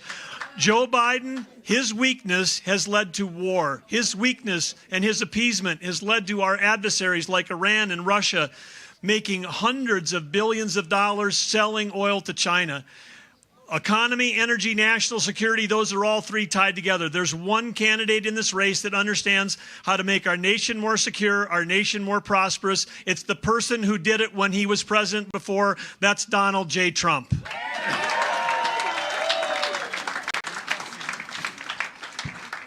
Biden has been a disaster on the economy, he's been a disaster on energy, and he's been a disaster on national security, including the border. Under Donald J. Trump, our cities were safer, our country was safer, and we were absolutely economically better off than we are to now. Joe Biden's energy policies are empowering our dictators, and they're hurting our economy. They're raising the prices of what you pay for gas in your car, food on your table, and energy to heat your homes. We need Donald Trump. America needs Donald Trump, and the reason why we do is because he's the individual that knows how to solve these problems. He knows how to keep America safe. He knows how to make us more prosperous. And I want to tell you, I've got an ask for all of you in New Hampshire. I've met a lot of you campaigning around the state, but the ask is this. Tomorrow you've got to get out and bring your friends. You've got to bring everybody and vote, because the eyes of the world are on New Hampshire tomorrow. They're going to be looking at how you vote. We end this primary tomorrow in New Hampshire with a fantastic win. And guess what? It's not just America. It's every foreign dictator. It's every terrorist group is going to be rethinking their plans when they know we've got a strong and experienced president who will stand up to them and bring America and make America great again. Thank you.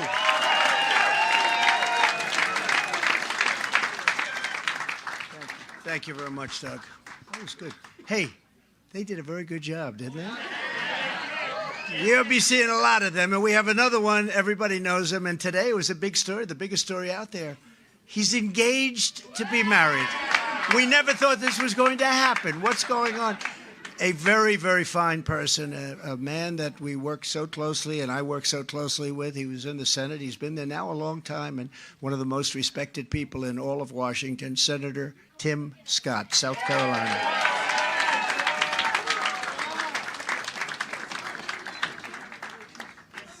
All right, all right, all right. If you want 4 more years of Donald Trump, let me hear you scream.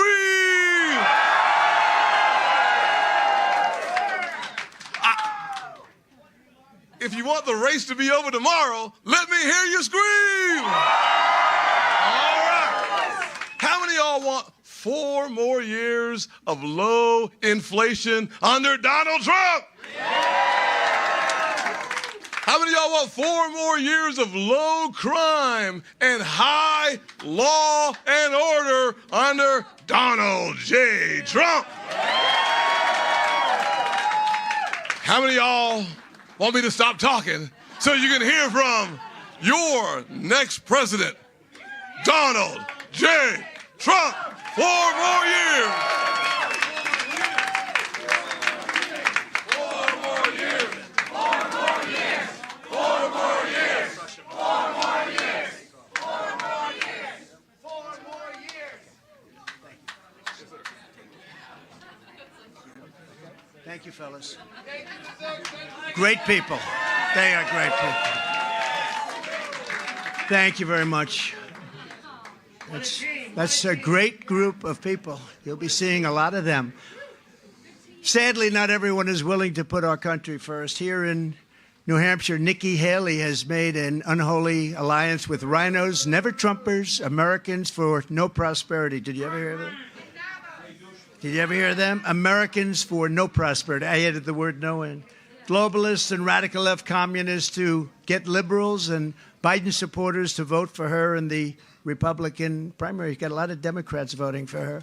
You have a crazy election. Let's all get out and let's vote for somebody that we want to run against. They want to run against because she's so easy to beat. If you look at the polls, Biden beats her by a lot. We cannot have that.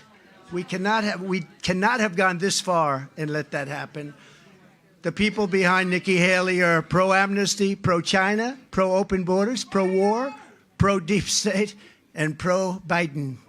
That's not too good. Rhino is right. Yeah, that's true. Thank you. Thank you, darling. Appreciate it. She just gave me a very good idea, actually. Our movement is pro-borders, pro-jobs, pro-freedom, and it's really something that's very, like, common sense. 100% pro-America. It's very simple. We are the party of common sense, and that's what we are. You know, we're conservative, we're this, we're that. Who cares? We're the party of it's all about common sense. It's about strong borders, low taxes, great education, few regulations, and we had it all. We've never had an economy in the history of our country, we never had an economy so good as it was just a few years ago. We never had a better border, a stronger border than we had. The radical left Democrats are supporting Nikki for one simple reason, because they know that she's very easy to beat. And you see that with the polls that just came out tonight. We're beating Biden by so much, probably get indicted 3 or 4 more times by tomorrow. They're going to indict. They're going to keep indicting, and it keeps driving my numbers up. I can't figure that one out. I'm going to donate. But I believe she's not electable. Nikki Haley wants to charge the working class a 23% national sales tax. Well, and you know that. She wants to raise Social Security retirement age by approximately 10 years. Is that right? That's what... Approximately. So you can labor until the day you die and then not collect a penny of the benefits that you really have earned and you've paid for.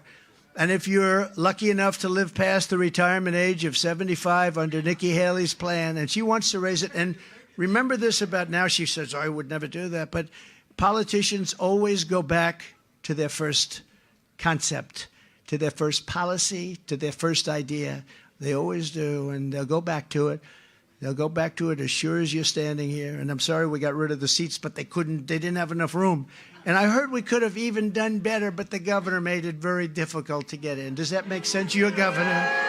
That's what the word is. Now, I don't imagine, because we have these rooms all over the place that are loaded up with people, but I hear they made it a little bit difficult. Nikki wants to oh, that's right, he's endorsing Nikki. You know, he ran for president, you know that. He just didn't have the courage. He didn't have the courage to announce it. He ran and ran and ran, and he was polling somewhere around Asa Hutchinson, or as I call him, Ada Hutchinson. Remember? Ada Hutchinson. So he was polling right around there. Then he decided not to run, if you looked at the poll numbers, but he never announced, didn't have the courage to announce. He wants to gut Medicare using the Paul Ryan, that you talk about rhino, that's a rhino. And it was a scheme that led to Democrat ads showing Granny being wheeled off the cliff, just being wheeled off the cliff. You remember that ad? That was not a great ad for us.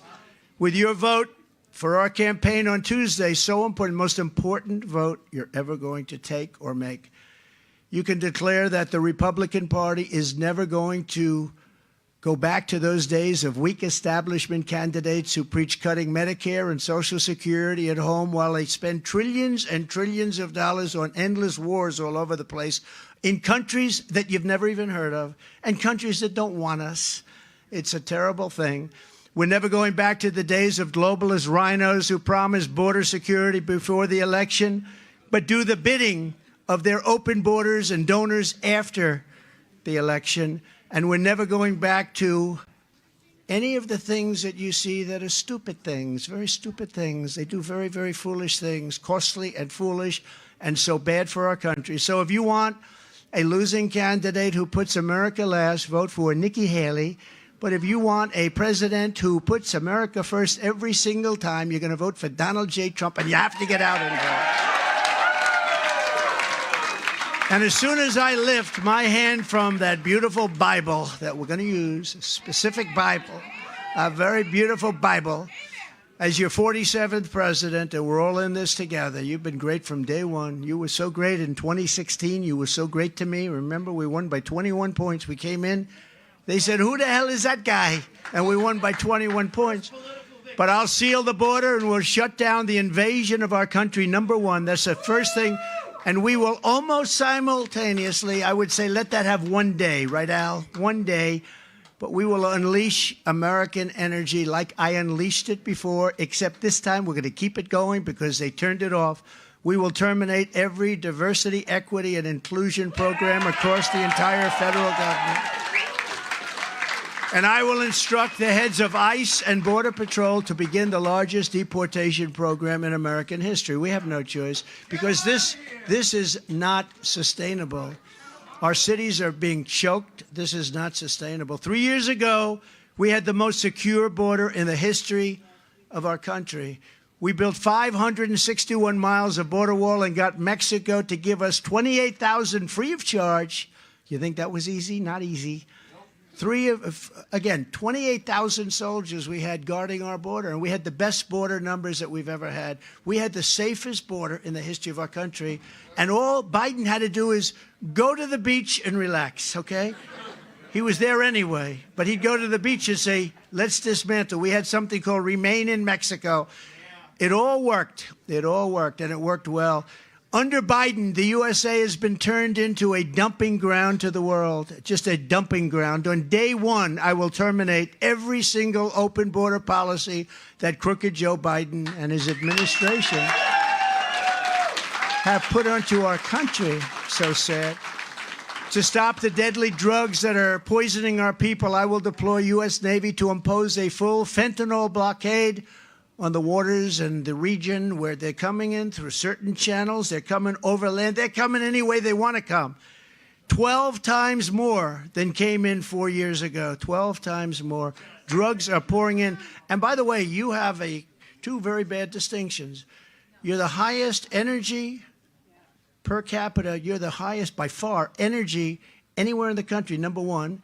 And also, you're the worst in terms of drugs pouring in. You have more drugs in New Hampshire per capita than any other state by far. Where is your governor? Where is your governor? The drug cartels are waging war on America, and we will destroy the cartels. You have no choice. That's an army. That's an army. They're trying to destroy our country, and they will destroy our country. And I'll use Title 42 to end the child trafficking crisis by returning all trafficked children to their families in their home countries immediately. Nikki Haley will never secure the border or stop the fentanyl. I know her very well. She worked for me for a long time. People don't realize I put her there because I wanted to make Henry McMaster. It's true. Yeah, you're right. I wanted to make Henry McMaster the governor of South Carolina. We did that, and he has been one of the best governors in the country. Doug will tell you that. But killing thousands and thousands of people. Nikki opposed my border wall. She fought us on the border wall. She got out and she fought us on the border wall. She condemned my strong border policies, and in 2016, she stabbed the Republican Party in the back by siding with Barack Hussein Obama. Have you ever heard of him? Have you ever heard of the gentleman? Against the Trump travel ban, which really kept us safe. You know, when I was there 4 years, I wanted to talk so much. We had no terrorism. We had no attacks. We had nothing. And we had the Trump travel ban. We call it the terror ban, right?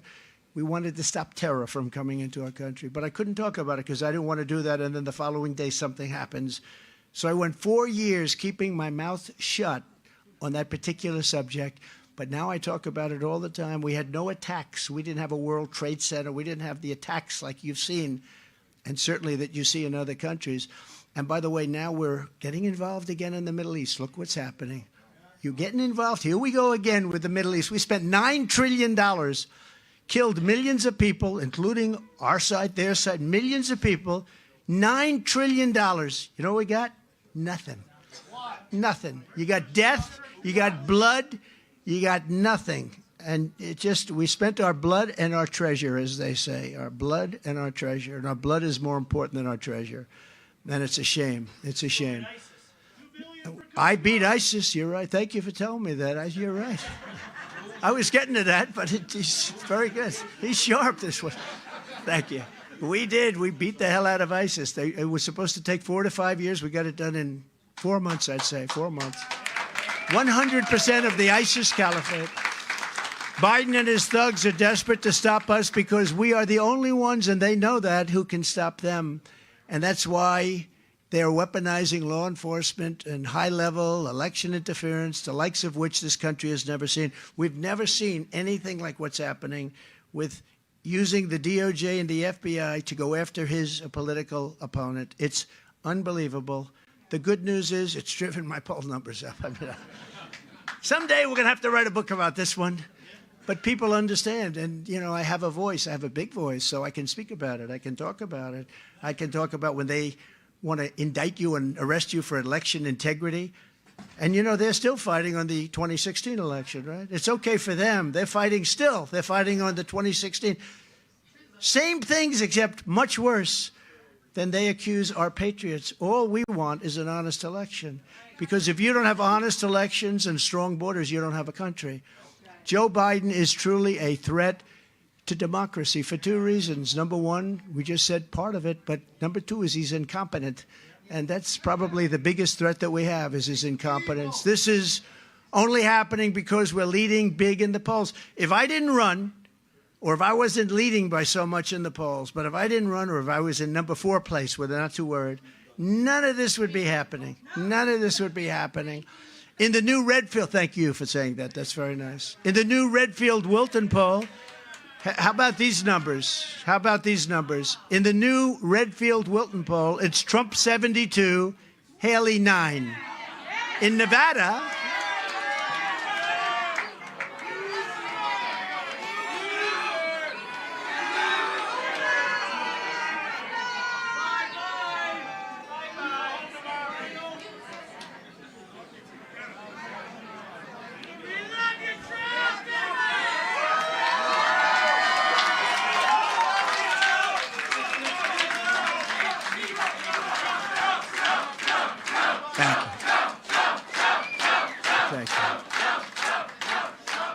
in Nevada, where we're going next, actually, they think we're going to South Carolina. We're actually going to Nevada first. And we are polling there at roughly 100% because all of the other candidates looked at the polls and they decided we're not going to play in Nevada. So we get 100% of that vote, but nobody wants to talk about that. Then we go to South Carolina, respected pollster Tony Fabrizio, very respected. He has us at 64-25. That's not bad. We're running against a governor, having it pretty good. We're leading in New Hampshire by a lot, but we take nothing by a lot. You're going to see it. I don't have to talk about it too much. You're going to see it tomorrow. The numbers, in my opinion, will be higher than what you're even seeing. And you're seeing very big numbers, but you got to go and vote. You got to grab everybody. You got to go and vote. You can't sit back and say, oh, well, let's watch it on television. We need the margins. The margins are very important. We have to get out. We have to vote. We have to show them in November what's going on here because I don't think anybody understands. This is the single biggest political movement in history. It's called Make America Great Again. Joe Biden doesn't know. He says, we have to stop MAGA. But he doesn't know it means Make America Great Again. How do you say, we're stopping MAGA, we got to stop it? Make America Great Again, Joe. We're going to stop America first. We're also dominating crooked Joe Biden in the general election. We're up 8 points today, 8 points in the very, very good Rasmussen poll. And remember, 8 points is a lot because, they have an automatic base of about 39. It's sort of interesting. The Democrats have a base of 39 and Joe is polling at 32. So how the hell do you do that? How do you poll less? But, they do. They have the advantage of, because they have certain groups. I won't go into the groups, but I think some of those groups, like unions, are going to be, they're going to be with us. I believe a lot of them are going to be with us. So he's polling at pretty low numbers, actually. The radical left, Democrats, rigged the presidential election of 2020, and we are not going to allow them to rig the presidential election of 2024, because if they do, we will not have a country left. And, I was thinking about the other day, I don't think I've said this before, I was thinking about this. If they didn't illegally mess with me, you've been watching it all this time, Russia hoax, all hoaxes. But if they didn't illegally mess with me, including spying on my campaign, changing election rules without approval by legislatures, stuffing ballot boxes, and then you had the intelligence agents falsely claiming that the laptop from hell was Russian disinformation. Turned out not to be. It was Hunt. That's another one. That's another one. That's another one. But think of it. I would now be rounding out my term. In other words, if they didn't do all these things, and I could name 10 more or more, I'd now be rounding it out. It would almost be over. But because they did mess with me, now they've got us and me for 4 more years. Think of it. We'll drive them crazy. Every time the radical left Democrats, Marxists, communists, and fascists indict me, I consider it a great badge of honor. I really do. I'm being indicted for you. Thanks a lot. I appreciate it. Never forget, our enemies want to... 12 years of Trump. You're right. That's very interesting. Don't say that too loud. They'll start to say, he wants more. He's a fascist. You know, they love to call me a fascist. He's a fascist. The fascists are the people that will do what they're doing to a political opponent. Those are fascists, by the way. Those are the people that are a danger to the country. But never forget, our enemies want to take away my freedom, because I will never let them take away your freedom.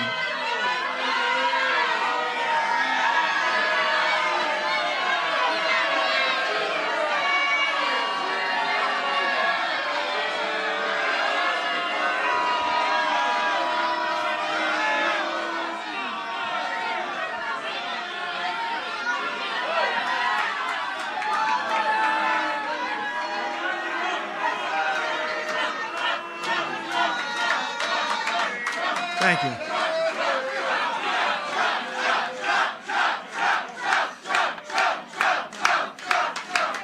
Thank you very much. It's going home to Mom. Mom will say, darling, where have you been? Oh, I just went to a Trump rally. This isn't really a rally. This is a group of big rooms that are packed. But we wanted to get to this slice of your state. This is very important. We could have called, we could have said, let's not go here tonight. My people said, because it was very tough traveling. I said, there's no way I'm not coming here. We're going to get all these beautiful people. They want to silence me because I will never silence you. Remember this, they want to silence me so badly. They have worked to do whatever, but I will never let them. Think of this, I will never let them silence you. They want to silence you. They really don't care about me. They want to silence you. In the end, they're not after me. They're after you, and I'm just standing in their way. I just happen to be standing in their way. I want to, if I might for a second, we have incredible patriots. We have great people in the party, and you have great people in the other party too. Not too many of them. But I want to introduce just a few, if I could. A young star. He's going to get bigger and stronger and better, and you can't get much better than he is right now. Congressman Byron Donalds, a friend of mine. Where is he? He's around here someplace. Byron, if you're there, come up. Congresswoman Marjorie Taylor Greene. The First Lady of North Dakota, Catherine Burgum. Catherine, if you're there. Oh, look, good. Come on up. Come on up. You want to run for Congress? Want to run for Congress? Come on up, Doug. Belknap County Sheriff Bill Wright. Hi, Marjorie. She's gonna be running for something, I think, Marjorie. We love Marjorie, right? Where is the sheriff? He's around here. He's coming in. Belknap County Commissioner Peter Spanos. A very, very good friend of mine who is very powerful, actually, and he loves this state. I said, would you ever think of moving? I would never leave here. He loves it. Corey Lewandowski. He wouldn't leave. Come on up here, Corey. Corey, would you ever leave New Hampshire? Never, sir. I don't think so. I don't think you could get him out. Only to go back to the White House, sir. A man who's done an unbelievable job in the state, but now it's running this campaign. Steve Stepanek. Steve, come on up. Thank you, Steve. A woman who I'm sure, where is Steve? Where is Steve? Come on up here. Come on up here. A woman who's, I think, a natural-born talent, a natural-born politician, somebody that's done really well. Unfortunately, in the last election, none of the machines worked. The machines weren't working, Corey. The Republicans went up to vote, and none of the machines were working. This was not good. But, of course, they said, well, this was just the way it goes. You know, thousands of people were not allowed to vote. But she's a great person, and she's going to be a U.S. Senator very soon. Carrie Lake. Carrie. And My son, Don, did he do a good job today? Did he do a good job? Well, I want to just thank you. Hey, where's Steve? Steve, would you say a couple of words, please? Because you have been so great. This man works so hard. And I think we'll know by tomorrow evening, but I think it's going to pay off, Steve, because I'm hearing record-type numbers. Please say a few words. Thank you. What are we going to do tomorrow? And who are we going to vote for? You better believe it. And we're going to, every single one of you, your parents, your friends, your co-workers, I want every single one of them at the polls in record numbers voting for Donald J. Trump.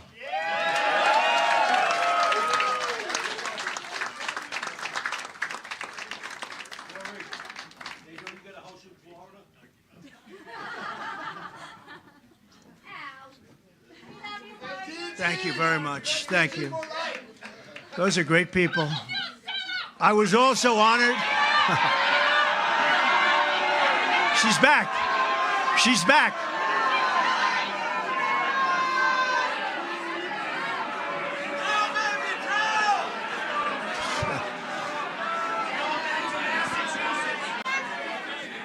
Thank you very much.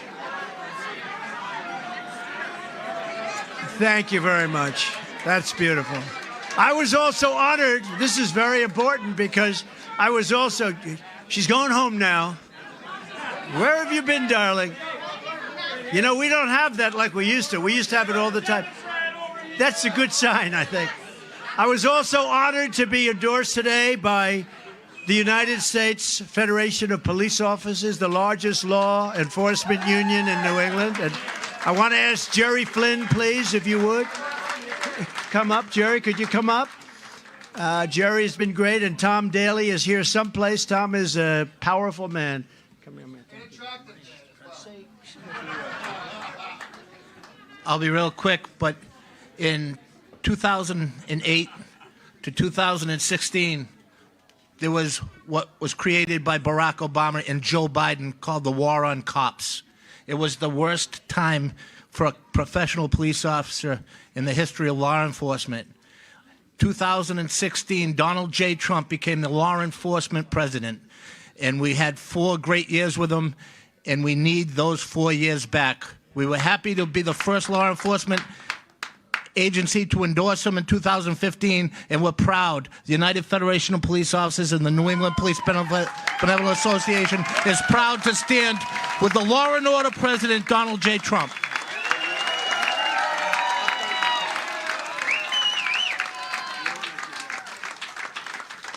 What a group of great people, and we are respecting our police, our law enforcement people. They keep us safe, and they've done a great job. They've been told not to, in many cases, do a great job, but they're going to start doing. We're going to give them indemnification, so they don't have problems when they get a little bit tougher than some people would think is necessary. It's got to be necessary. You got to stop crime in these cities, these Democrat-run cities. It's just horrible what's happening.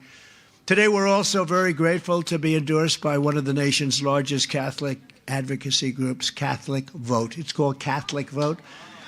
And I just want to thank them. They are incredible.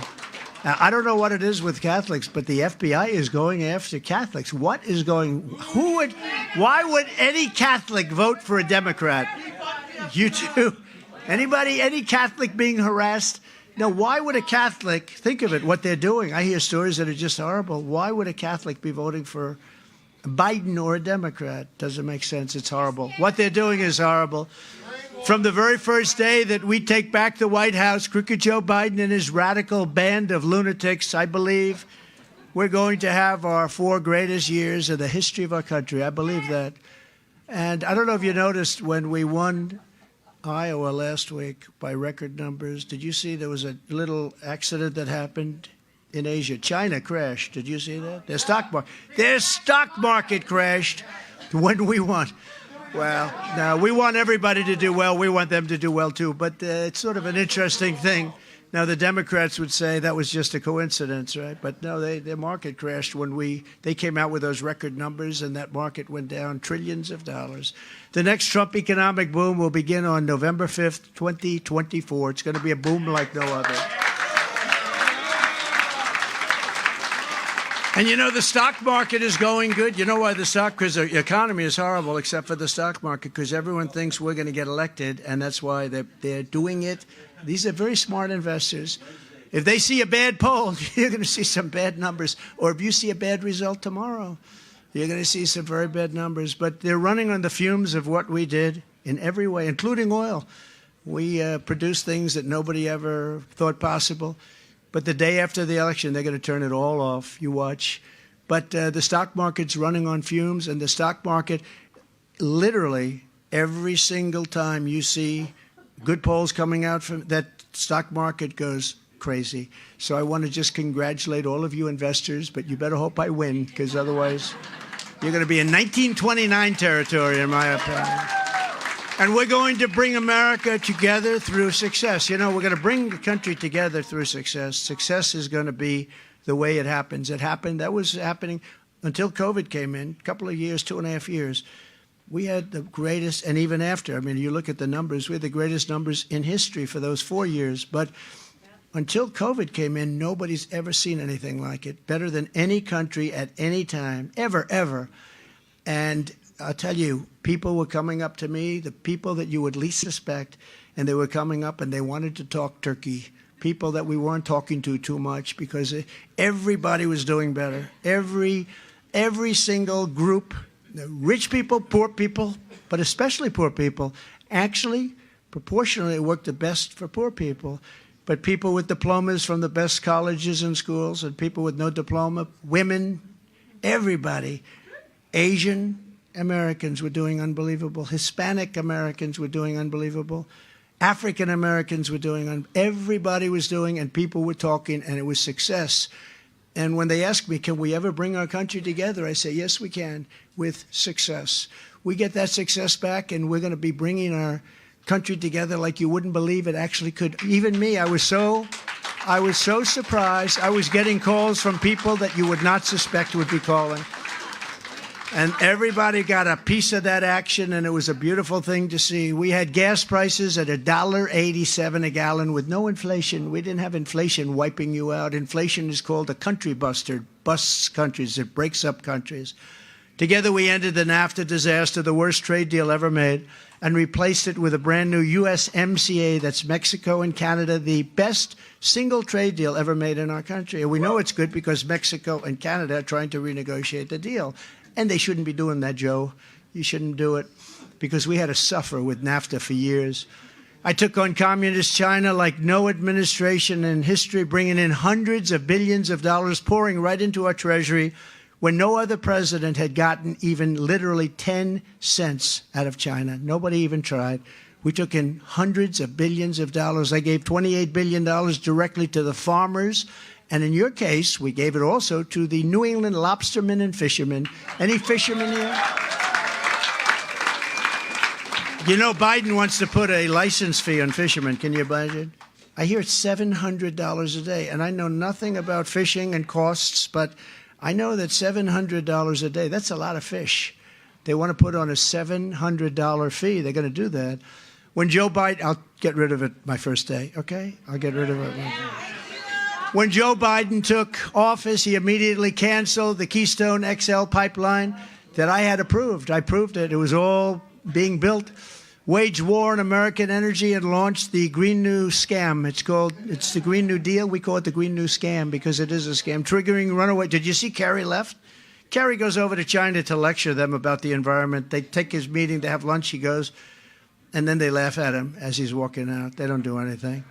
And their dust blows right over with the winds, just happens that way. It blows right over the middle of our country and actually up the West Coast.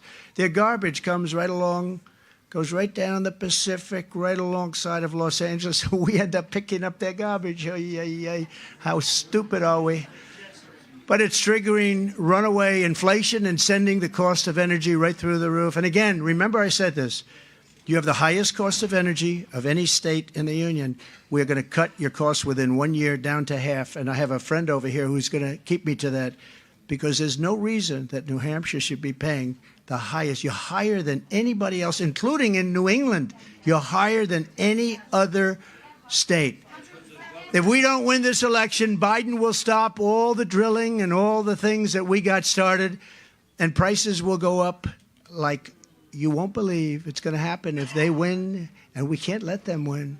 And the only way they're going to win, in my opinion, is if they cheat, because I don't believe there's any way. You look at these crowds where they're filling up every room, and all over the building we have people. And then outside we have hundreds of people. They can't get in. This was supposed to be just a little quick stop. It's like crazy. Already Biden is blocking approval for new facilities to export American natural gas. He's blocking that. He doesn't want them to build it. At a time when we're sitting on trillions of dollars of wealth, I call it liquid gold, right? That could help us pay off the debt. You know, we have $35 trillion in debt. Reduce taxes further. I gave you the biggest we got the biggest tax cut in the history of our country, bigger than the Reagan tax cut. And protect the security of ourselves and our allies. Biden wants to turn off the spigot. He just doesn't want it to happen. I don't know if it's him. I'm not sure he has any idea what the hell's going on. The guy can't put two sentences together. And, you know, I never spoke to him about him like this. I speak to him. It's very derogatory what I say, because you know what he did? He indicted me. I mean, I've been indicted. I've been indicted more than Al Capone. See that guy, how tough he is? Look at him with a big red hat on. He's a tough guy. If Al Capone ever took you out to dinner and he didn't like your smile, he would kill you before morning, okay? And he got indicted less than me. That's not right. No, these people are crazy. These people are crazy. It's weaponization. It's going after your political opponent. Nobody's ever done this before in the history of our country. They do it in third world nations, but they don't do it here. And I have a feeling maybe it's going to be the last time, because people are going to see it at the polls. The people are, it's amazing. I appreciate it so much, because normally what you do is you just put your head down. I guess you have to get the hell out. And every week we go up and up and up. And somebody said, don't indict him anymore. Please, you're killing us. You're going to indict him right into the White House. We don't want to have that. No, it's terrible. I mean, we get treated terribly. It's unbelievable. And, you know, that's a two-way street. That can happen to them also. It's a very dangerous thing. It's a very dangerous precedent that they are setting.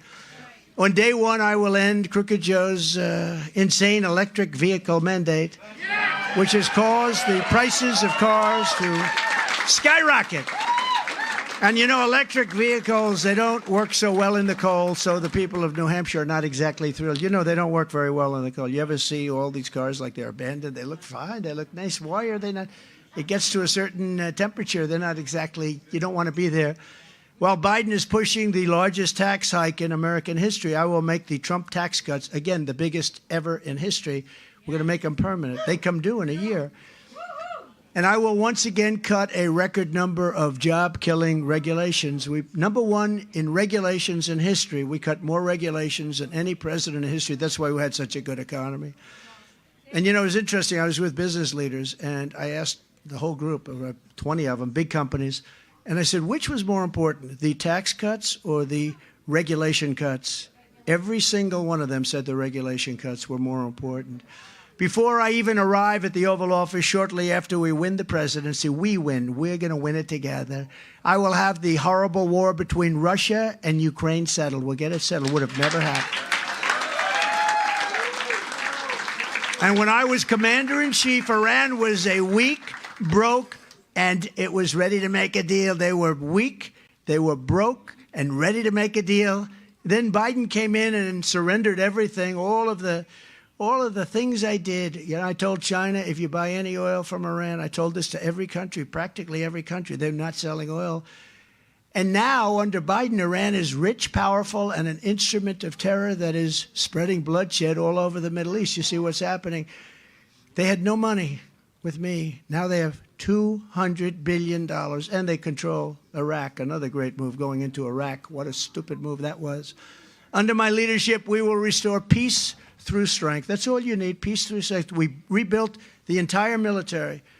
Of course, we gave about $85 billion to, can you imagine? $85 billion they gave to Afghanistan. And Afghanistan now, the Taliban, Afghanistan is just about one of the leading sellers of military equipment in the world. They don't need 700,000 rifles. They need 50,000 rifles, 20,000 rifles. We gave them 70,000 vehicles, some of them, many of them armor-plated, costing hundreds of thousands of dollars each. But I am the only candidate who can make this promise to you. I will prevent World War III. I will prevent it. You're going to have World War III. The way it's going now, you are going to have World War III. And we're going to prevent it. I know all the players. I was honored because a very, very tough man, Viktor Orban. Have you ever heard of him? He's the Prime Minister of Hungary. Right, good. Prime Minister of Hungary. And he's a tough man, strong man, very respected, knows everything there is to know about Ukraine. In fact, he's taken in tremendous numbers of Ukrainians, but I happen to think he's a good man. The press goes crazy when I say it. But they asked him, what's the problem? The world is blowing up. What's the problem? What can we do about it? He said, the best single thing that you can do about it is get Trump to be the president of the United States again. When we had Trump, there were no problems. He used a word I don't like using because I can't say it myself. He said, China feared him. Russia feared him. Everybody feared him, and we had no problems. And it's absolutely true. We had no problems. And now you look, everything's blowing up. This war, Israel would have never been attacked. Ukraine would have never been attacked. China wouldn't be talking about going into Taiwan. I mean, they want to do it so badly. They're trying to get it done because they have a weak man as president. And we can't have a weak president. We have a weak man who cheats like hell. That's the only thing they're good at. They cheat at elections like nobody's ever cheated before. Maybe third world countries, but not, I don't think, a lot more. But we're not going to let them cheat in 2024. Everybody's watching, and it's going to be very hard. They're going to try. They're going to try because that's their natural instinct. And I will build an iron dome over our country, a state-of-the-art missile defense shield made in the USA. We do it for other countries. We help other countries. We don't do it for ourselves. We need it too. You know, Reagan proposed that many years ago, Star Wars.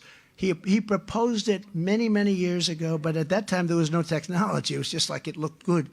But we have unbelievable technology. We shoot them down. I've seen so many things. I've seen shots that you wouldn't even believe. Missile launched. They go, missile launched, and you hear a bell go. I mean, I see this. It's so incredible. And these guys, these geniuses, they go, these are not muscle guys here, they're muscle guys up here, right? And they calmly walk to a seat, ding, ding, ding, ding, ding, ding. They've only got 17 seconds to figure this whole thing out, right? Boom. Okay, missile launch, pshing, boom. It's the most and we don't have it here, but we help other countries in having it. No, we're going to have the greatest Iron Dome, let's call it Iron Dome, anywhere in the world, and it's going to be manufactured. A lot of it right here in New Hampshire, actually, come to think of it. I will also defend our great veterans, and Al will tell you, nobody has ever defended, and he's tough because, you know, I got to be careful with him. I might say it, and he said, I disagree with you. But nobody has ever defended the veterans like I've defended the veterans. Thank you very much. Thank you. And we'll be asking Congress immediately to build a full-service VA hospital in New Hampshire that the veterans deserve. We're going to be pushing that. You know, you're the only state in the union that doesn't have a full-service VA hospital. Do you know that, Al? So, I don't know. Again, your governor. That's number 3 on your governor. I think you got to get this guy out of here. Right. We're going to get it built, Al. We're going to get it built. He'll be after me to get it built. He doesn't stop, I can tell you that. And he's a good man too. I'll direct a completely overhauled DOJ to investigate every radical, out-of-control prosecutor in America for their illegal, racist, and reverse enforcement of the law.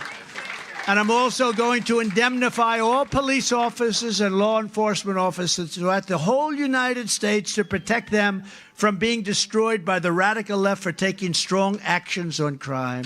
You know, they're not allowed to do anything. They took away their power, and then they get sued. They say you have to hire your own lawyer. You believe that one? They have to hire, some cases. Hire your own lawyer. That doesn't work out too well. We're going to give them indemnification so they can take care of the crime situation. We're going to rebuild our cities into beacons of hope and safety and beauty, and better than ever before. Our cities are going to hell. Our great, beautiful cities are crime-ridden, horrible places. And we're going to change that. We're going to be strong, so strong on crime, and we're going to rebuild our cities. We're going to fix up the roads and the avenues. We're going to rebuild our cities better than they've ever been before, and we are going to be very tough on crime. We'll take over the horribly run capital of our nation, Washington, D.C. It's a mess, and clean up and renovate and rebuild our capital city so that it's no longer a nightmare of murder and crime, but rather it'll become the most beautiful capital. Anywhere in the world, we have a capital where people come in, foreign dignitaries come in, and they're riding over garbage, and the roads are bad, and the median is bad in between roads. You know, the median that's always falling over, the metal crap that somebody got a lot of money for that stuff. You put it up 2 days later, it's all busted up. But this is stuff that's old, broken, the roads are broken, and you're riding over garbage, and you're riding over just absolute garbage, beer cans that have been there a long time. I know how long, you can tell very easily.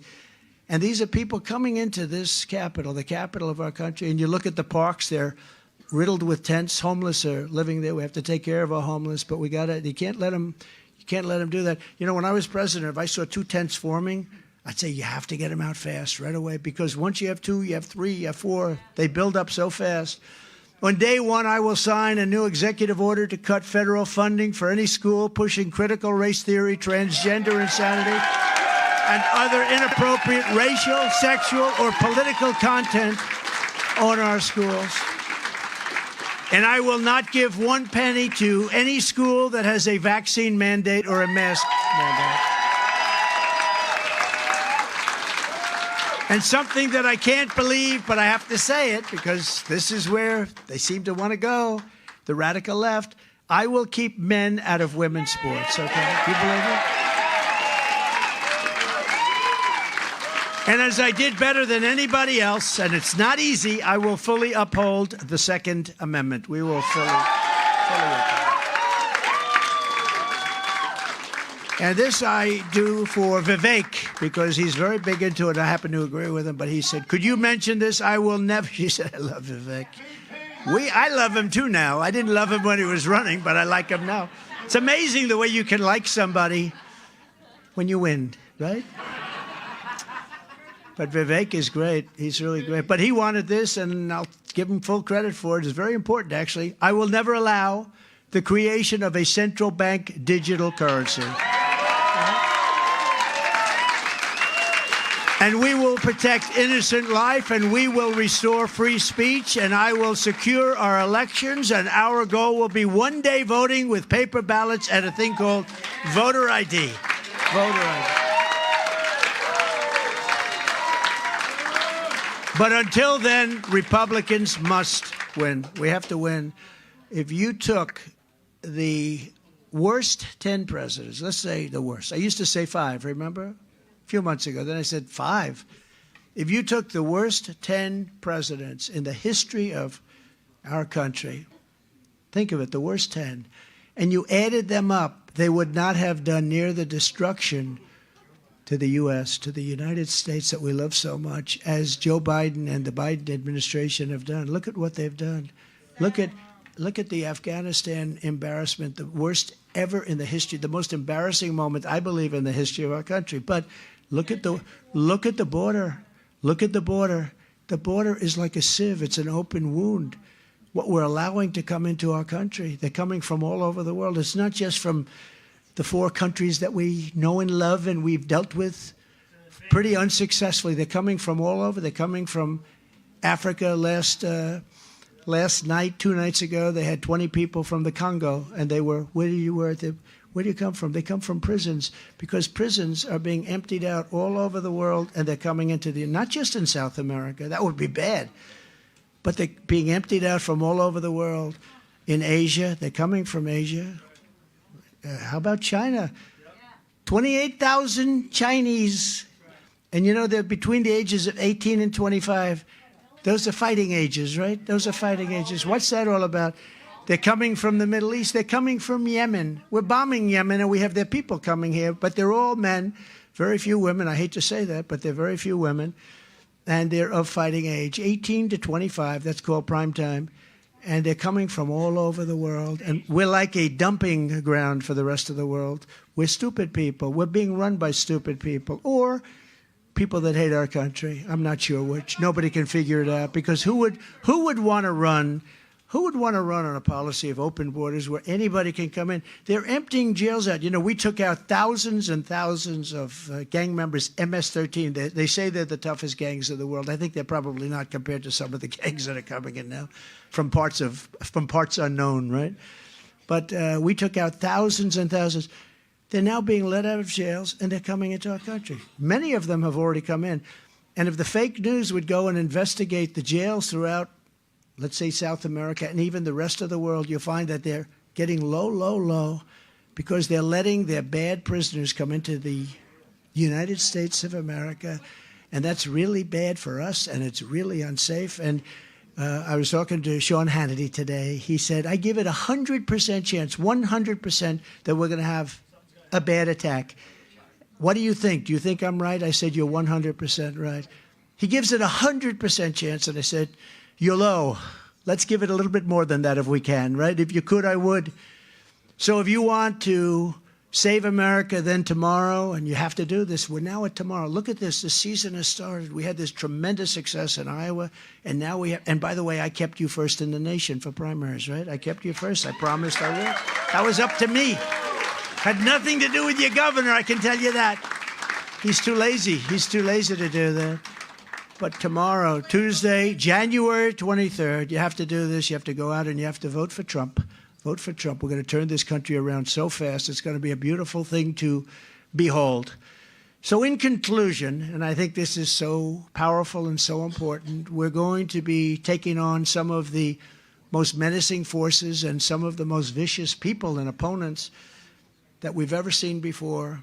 But no matter how hateful and corrupt the communists and criminals are that we're fighting against, constantly fighting against, they're terrible, terrible people. They're from the inside, not on the outside. You must never forget that this nation does not belong to them. This nation belongs to you. This is your home. This is your heritage. And our American liberty is your God-given right. And I say this, and I love this, and I know your state so well, and I have so many friends that live here, from Meredith to Manchester, from Plymouth to Portsmouth, and from Londonderry to Laconia. You inherit the legacy of red-blooded New Hampshire patriots. You're really patriots, incredible patriots, who lived by that very, very simple but actually quite complex statement: live free or die. Live free or die. We stand on the shoulders of American heroes who crossed the ocean, settled the continent, tamed the wilderness, laid down the railroads, raised up the skyscrapers, won 2 world wars, defeated fascism and communism, and made America the single greatest nation in the history of the world.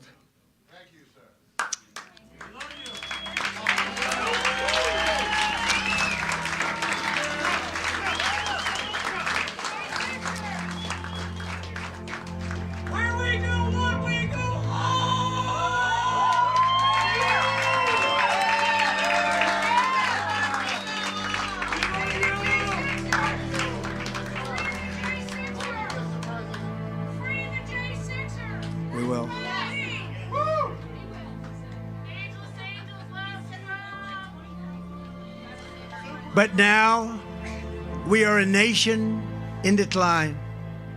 We are a failing nation.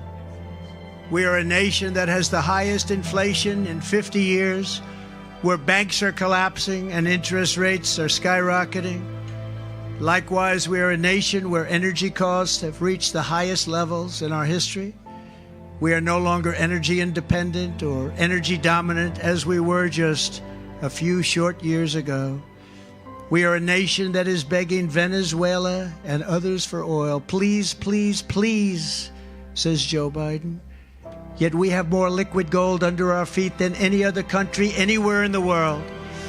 We are a nation that just recently heard that Saudi Arabia and Russia will be reducing their oil production, while at the same time substantially increasing the price of oil. And we met that threat by announcing that we will no longer be drilling for oil in large areas of Alaska or elsewhere on our lands.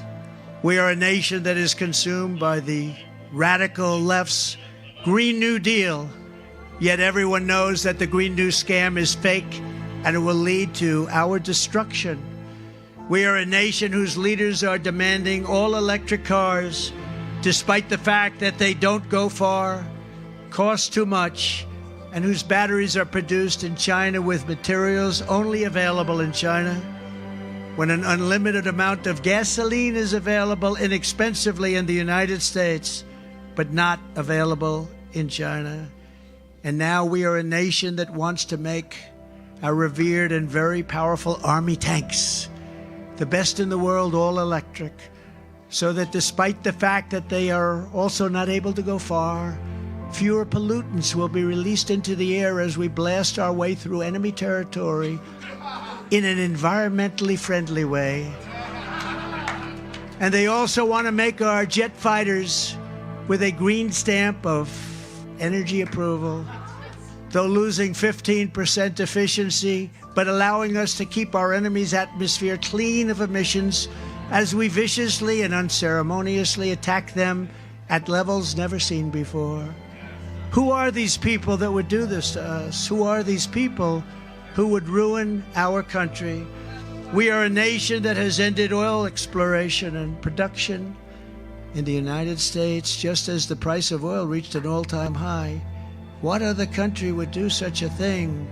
How foolish are we? How stupid are our leaders? We can be energy independent and even energy dominant. Yes, oh yes, and quickly, says President Trump. We will be there very quickly. We are a nation that surrendered in Afghanistan, leaving dead soldiers, American citizens, and $85 billion worth of the finest military equipment anywhere in the world. We left it behind. And also abandoning Bagram, this is one of the biggest, most important military bases anywhere in the world, and only 1 hour away from China, and where China makes its nuclear weapons. We left Bagram, the best in the world, the biggest. We left it to China. And who is occupying it now? China is occupying it now. And we are a nation that allowed Russia and Ukraine to fight, killing hundreds of thousands of people, and it will only get worse. It would never have happened with me as your president, and for 4 straight years, it didn't happen. Likewise, the horrifying attack on Israel would never have happened. They wouldn't even have thought of doing such a thing if President Trump was in the Oval Office. You know it, and everyone else knows it. Iran was broke under the Trump administration. They didn't have the money to fund Hamas or Hezbollah and all other instruments of terror. They gave them so much money. But those sanctions that I put on were lifted by a corrupt Biden administration, and now Iran is a rich country with $200 billion and another $6 billion for hostages that they just got, and $10 billion for electricity that they sent to Iraq, all compliments of an incompetent Biden administration.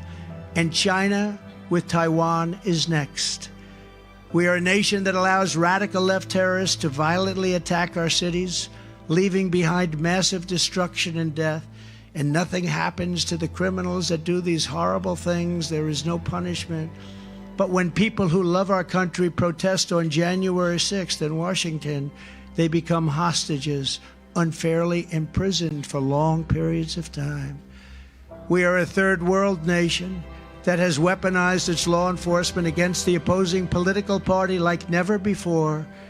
We've got a federal Bureau of Investigation that won't allow bad election-changing facts to be presented to the public, and which offers $1 million to a writer of fiction about Donald Trump to lie and say it was fact, where Hunter Biden's laptop from hell was Russian disinformation, and the FBI knew it wasn't, but 51 intelligence agents said it was. And a Department of Justice that refuses to investigate egregious acts of voting irregularities and fraud. And we have a man who is totally corrupt and the worst president in the history of our country, who is cognitively impaired and in no condition to lead, and is now in charge of dealing with Russia and China in possible nuclear war, and he has no idea what he's doing. We could lead to World War III, and far more devastating than any war. This will be a war like no other because the weaponry is so powerful, powerful beyond description, powerful beyond words. We are a nation that no longer has a free press. Fake news is all you get, and they are indeed the enemy of the people. They refuse to discuss the Biden crime family but enjoy covering the false indictments of Donald J. Trump, who has done nothing wrong except win an election that he wasn't expected to win. We are a nation where free speech is no longer allowed and where crime is rampant and out of control like never before. We are a nation that is allowing Iran to build a massive nuclear weapon and China to use the trillions and trillions of dollars it has taken from us to build a military to rival our own. And less than 3 years ago, we had Iran and China and Russia and North Korea in check. They respected us. They were afraid of us. They weren't going to do a thing against us, and everyone knows it. Now Russia and China are holding summits to carve up the world. And perhaps most importantly, we are a nation that is no longer admired, respected, or listened to on the world stage. We're not respected any longer.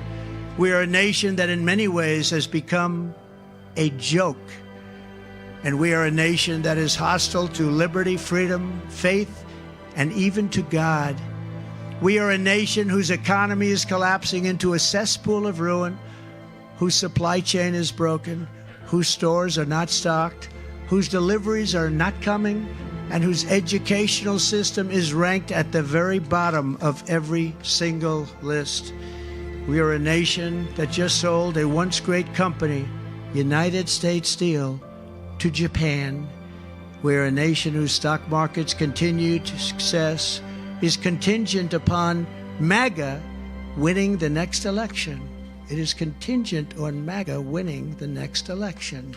We are a nation where large packs of sadistic criminals and thieves are allowed to go into stores and openly rob them, beat up and kill their workers and customers, and leave with armloads of goods but with no retribution, where the authority of our great police has been taken, where their families and pensions have been threatened, and their lives would be destroyed for the mere mention of the words law enforcement. We are a nation where fentanyl and other forms of illegal drugs are easier to get than groceries to feed our beautiful families.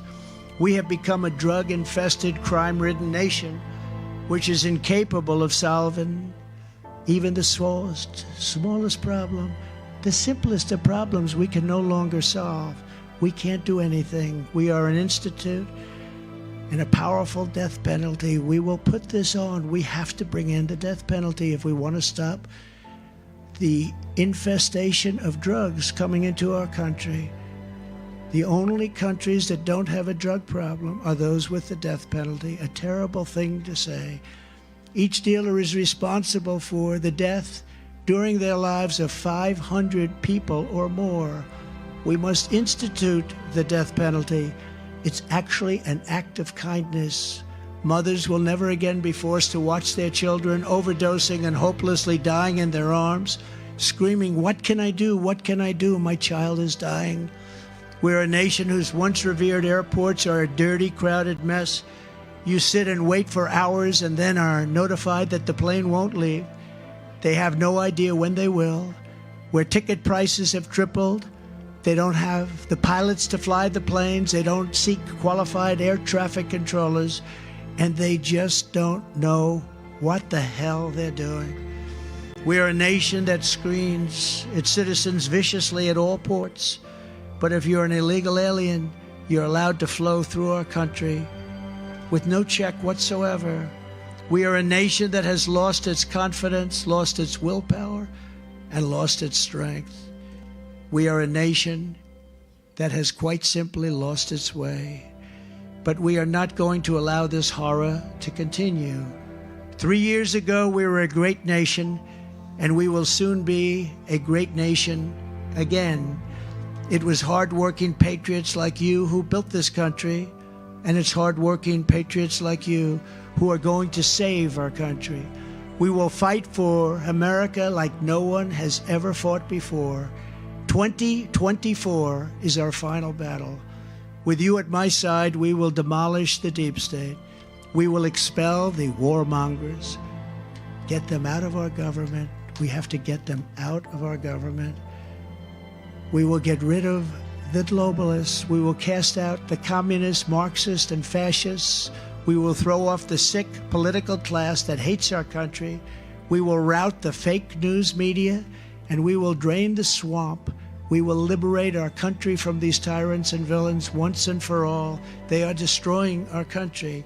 Like those patriots before us, we will not bend, we will not break, we will not yield. We will never give in, we will never give up, and we will never, ever back down. With your support, we will go on to victories, the likes of which no one has ever seen before. We will evict crooked Joe Biden from the White House, and we will take back our country on Election Day 2024.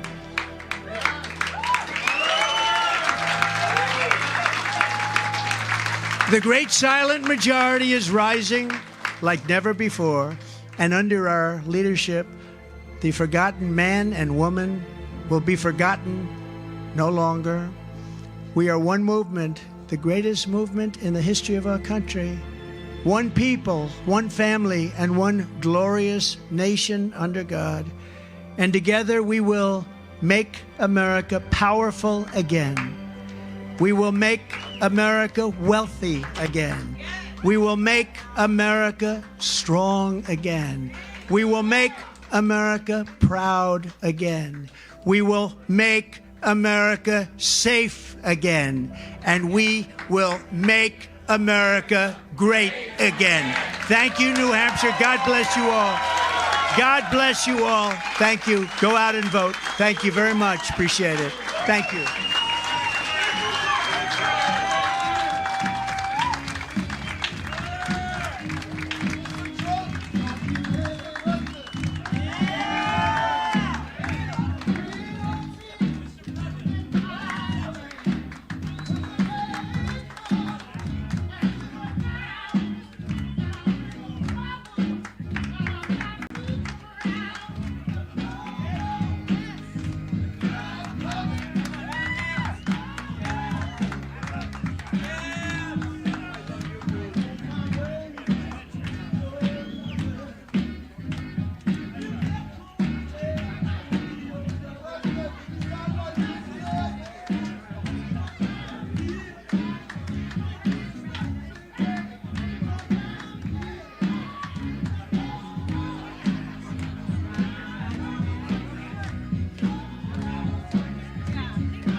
You are looking live at President Trump there in Laconia, New Hampshire. A great speech there, about an hour and a half in front of the American people, just about an hour north of our location here in Nashville, where tomorrow Team Trump will have a great event here for the watch party for the first in the nation New Hampshire primary.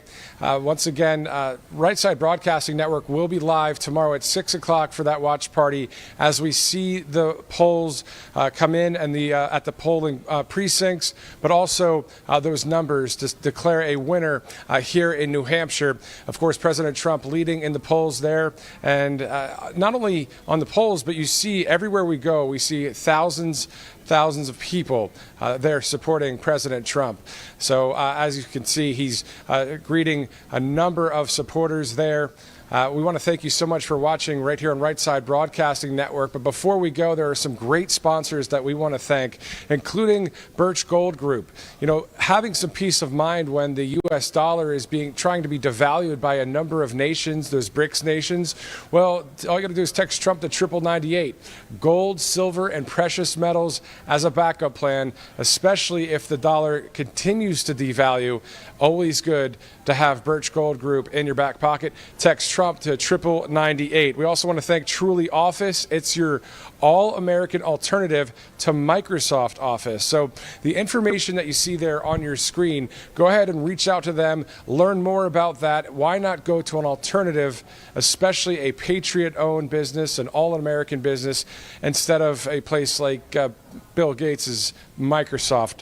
So also the wellness company, that they have a contagion kit. It's an emergency contagion kit where there is hydrochloroquine and ivermectin and a Z-Pack and a number of other great products within that emergency kit for you. I mean, obviously we went through COVID-19. Hopefully we don't have to deal with something like that ever again, but we know that there are a few out there talking about disease X and a number of other terrible diseases. So having something like ivermectin or hydrochloroquine in that contagion emergency kit by the wellness company, something wonderful to have as well. Now, Tax Network USA, if you're struggling at all with some back taxes or filing situations, Tax Network USA has actually saved Americans and brought back more than $1 billion in back taxes to take care of a number of situations there. So reach out to Tax Network USA. You see that information there on your screen as well. MyPillow.com, what more is there to say other than RSBN promo code? You can get a number of great products there for Mike Lindell's store. MyPillow.com. Use that promo code RSBN for some wonderful products. As you know, Mike is not airing commercials any longer with Fox. I mean, there was a thing that just went haywire there. So he needs that support from you, the American people. As does RSBN. We have a newsletter that is exclusive content and offers that can go to your email inbox. All you got to do is go to rsbnetwork.com/newsletter. As well, rsbnetwork.com/donate. All of the lights, the camera, and the live speeches from not only President Trump, but many politicians throughout the country that are America First, MAGA backing candidates that love freedom. You get all of that kind of thing. And also, you, the people, right? We, the people. It's awesome to interview you when we're at all of these different events. You know, when Brian Glenn's there, Vanessa Broussard, Catherine Cipher, Christina Bobb, and others, myself, Matthew Alvarez. It's just wonderful to meet all of you out there.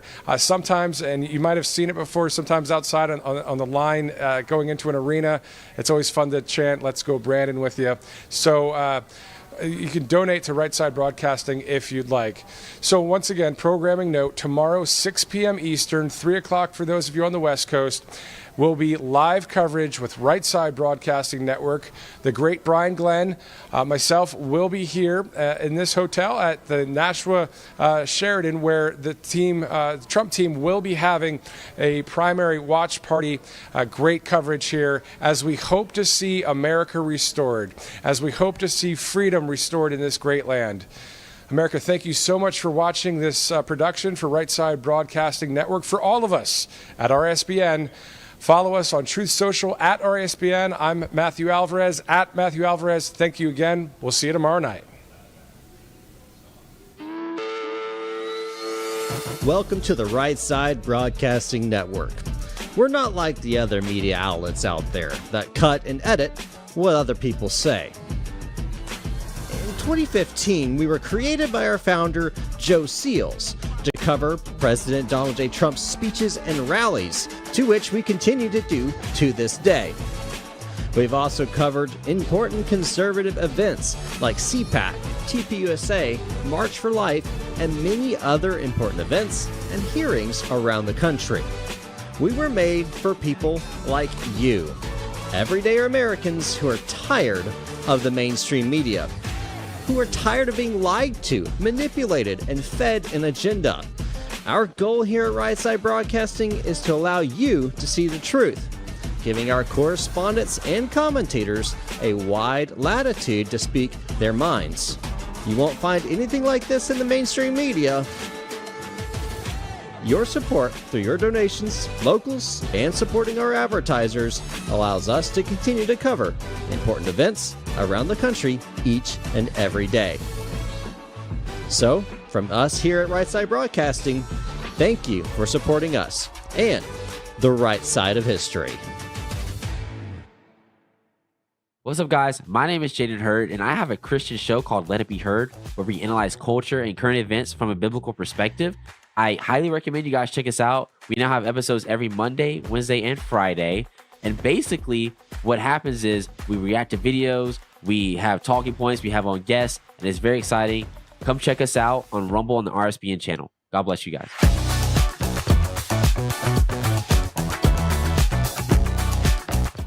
Hello, I'm Mike Lindell, and I'm here to tell you about my new product from MyPillow, towels that actually work. Watch this absorbency test. Here's another towel that we randomly went out and bought. Here's one of my towels with the nice design. I don't know if you can see this, but you could line a swimming pool with this. I mean, this is crazy. Get rid of it. Towels that actually work. What a concept. I'm interrupting this commercial to let you know you can get our 6-piece My Towels, regular $69.98, now only $29.98. Or you can save 25% on our brand new kitchen towels, made with the same technology as our famous My Towels. Also, we have bath sheets, bath towels, washcloths, hand towels, and so much more. And the best part, with your promo code, your entire order ships absolutely free. So go to mypillow.com or call the number on your screen. Use that promo code to get deep discounts on all My Towels. And for a limited time, your order ships absolutely free.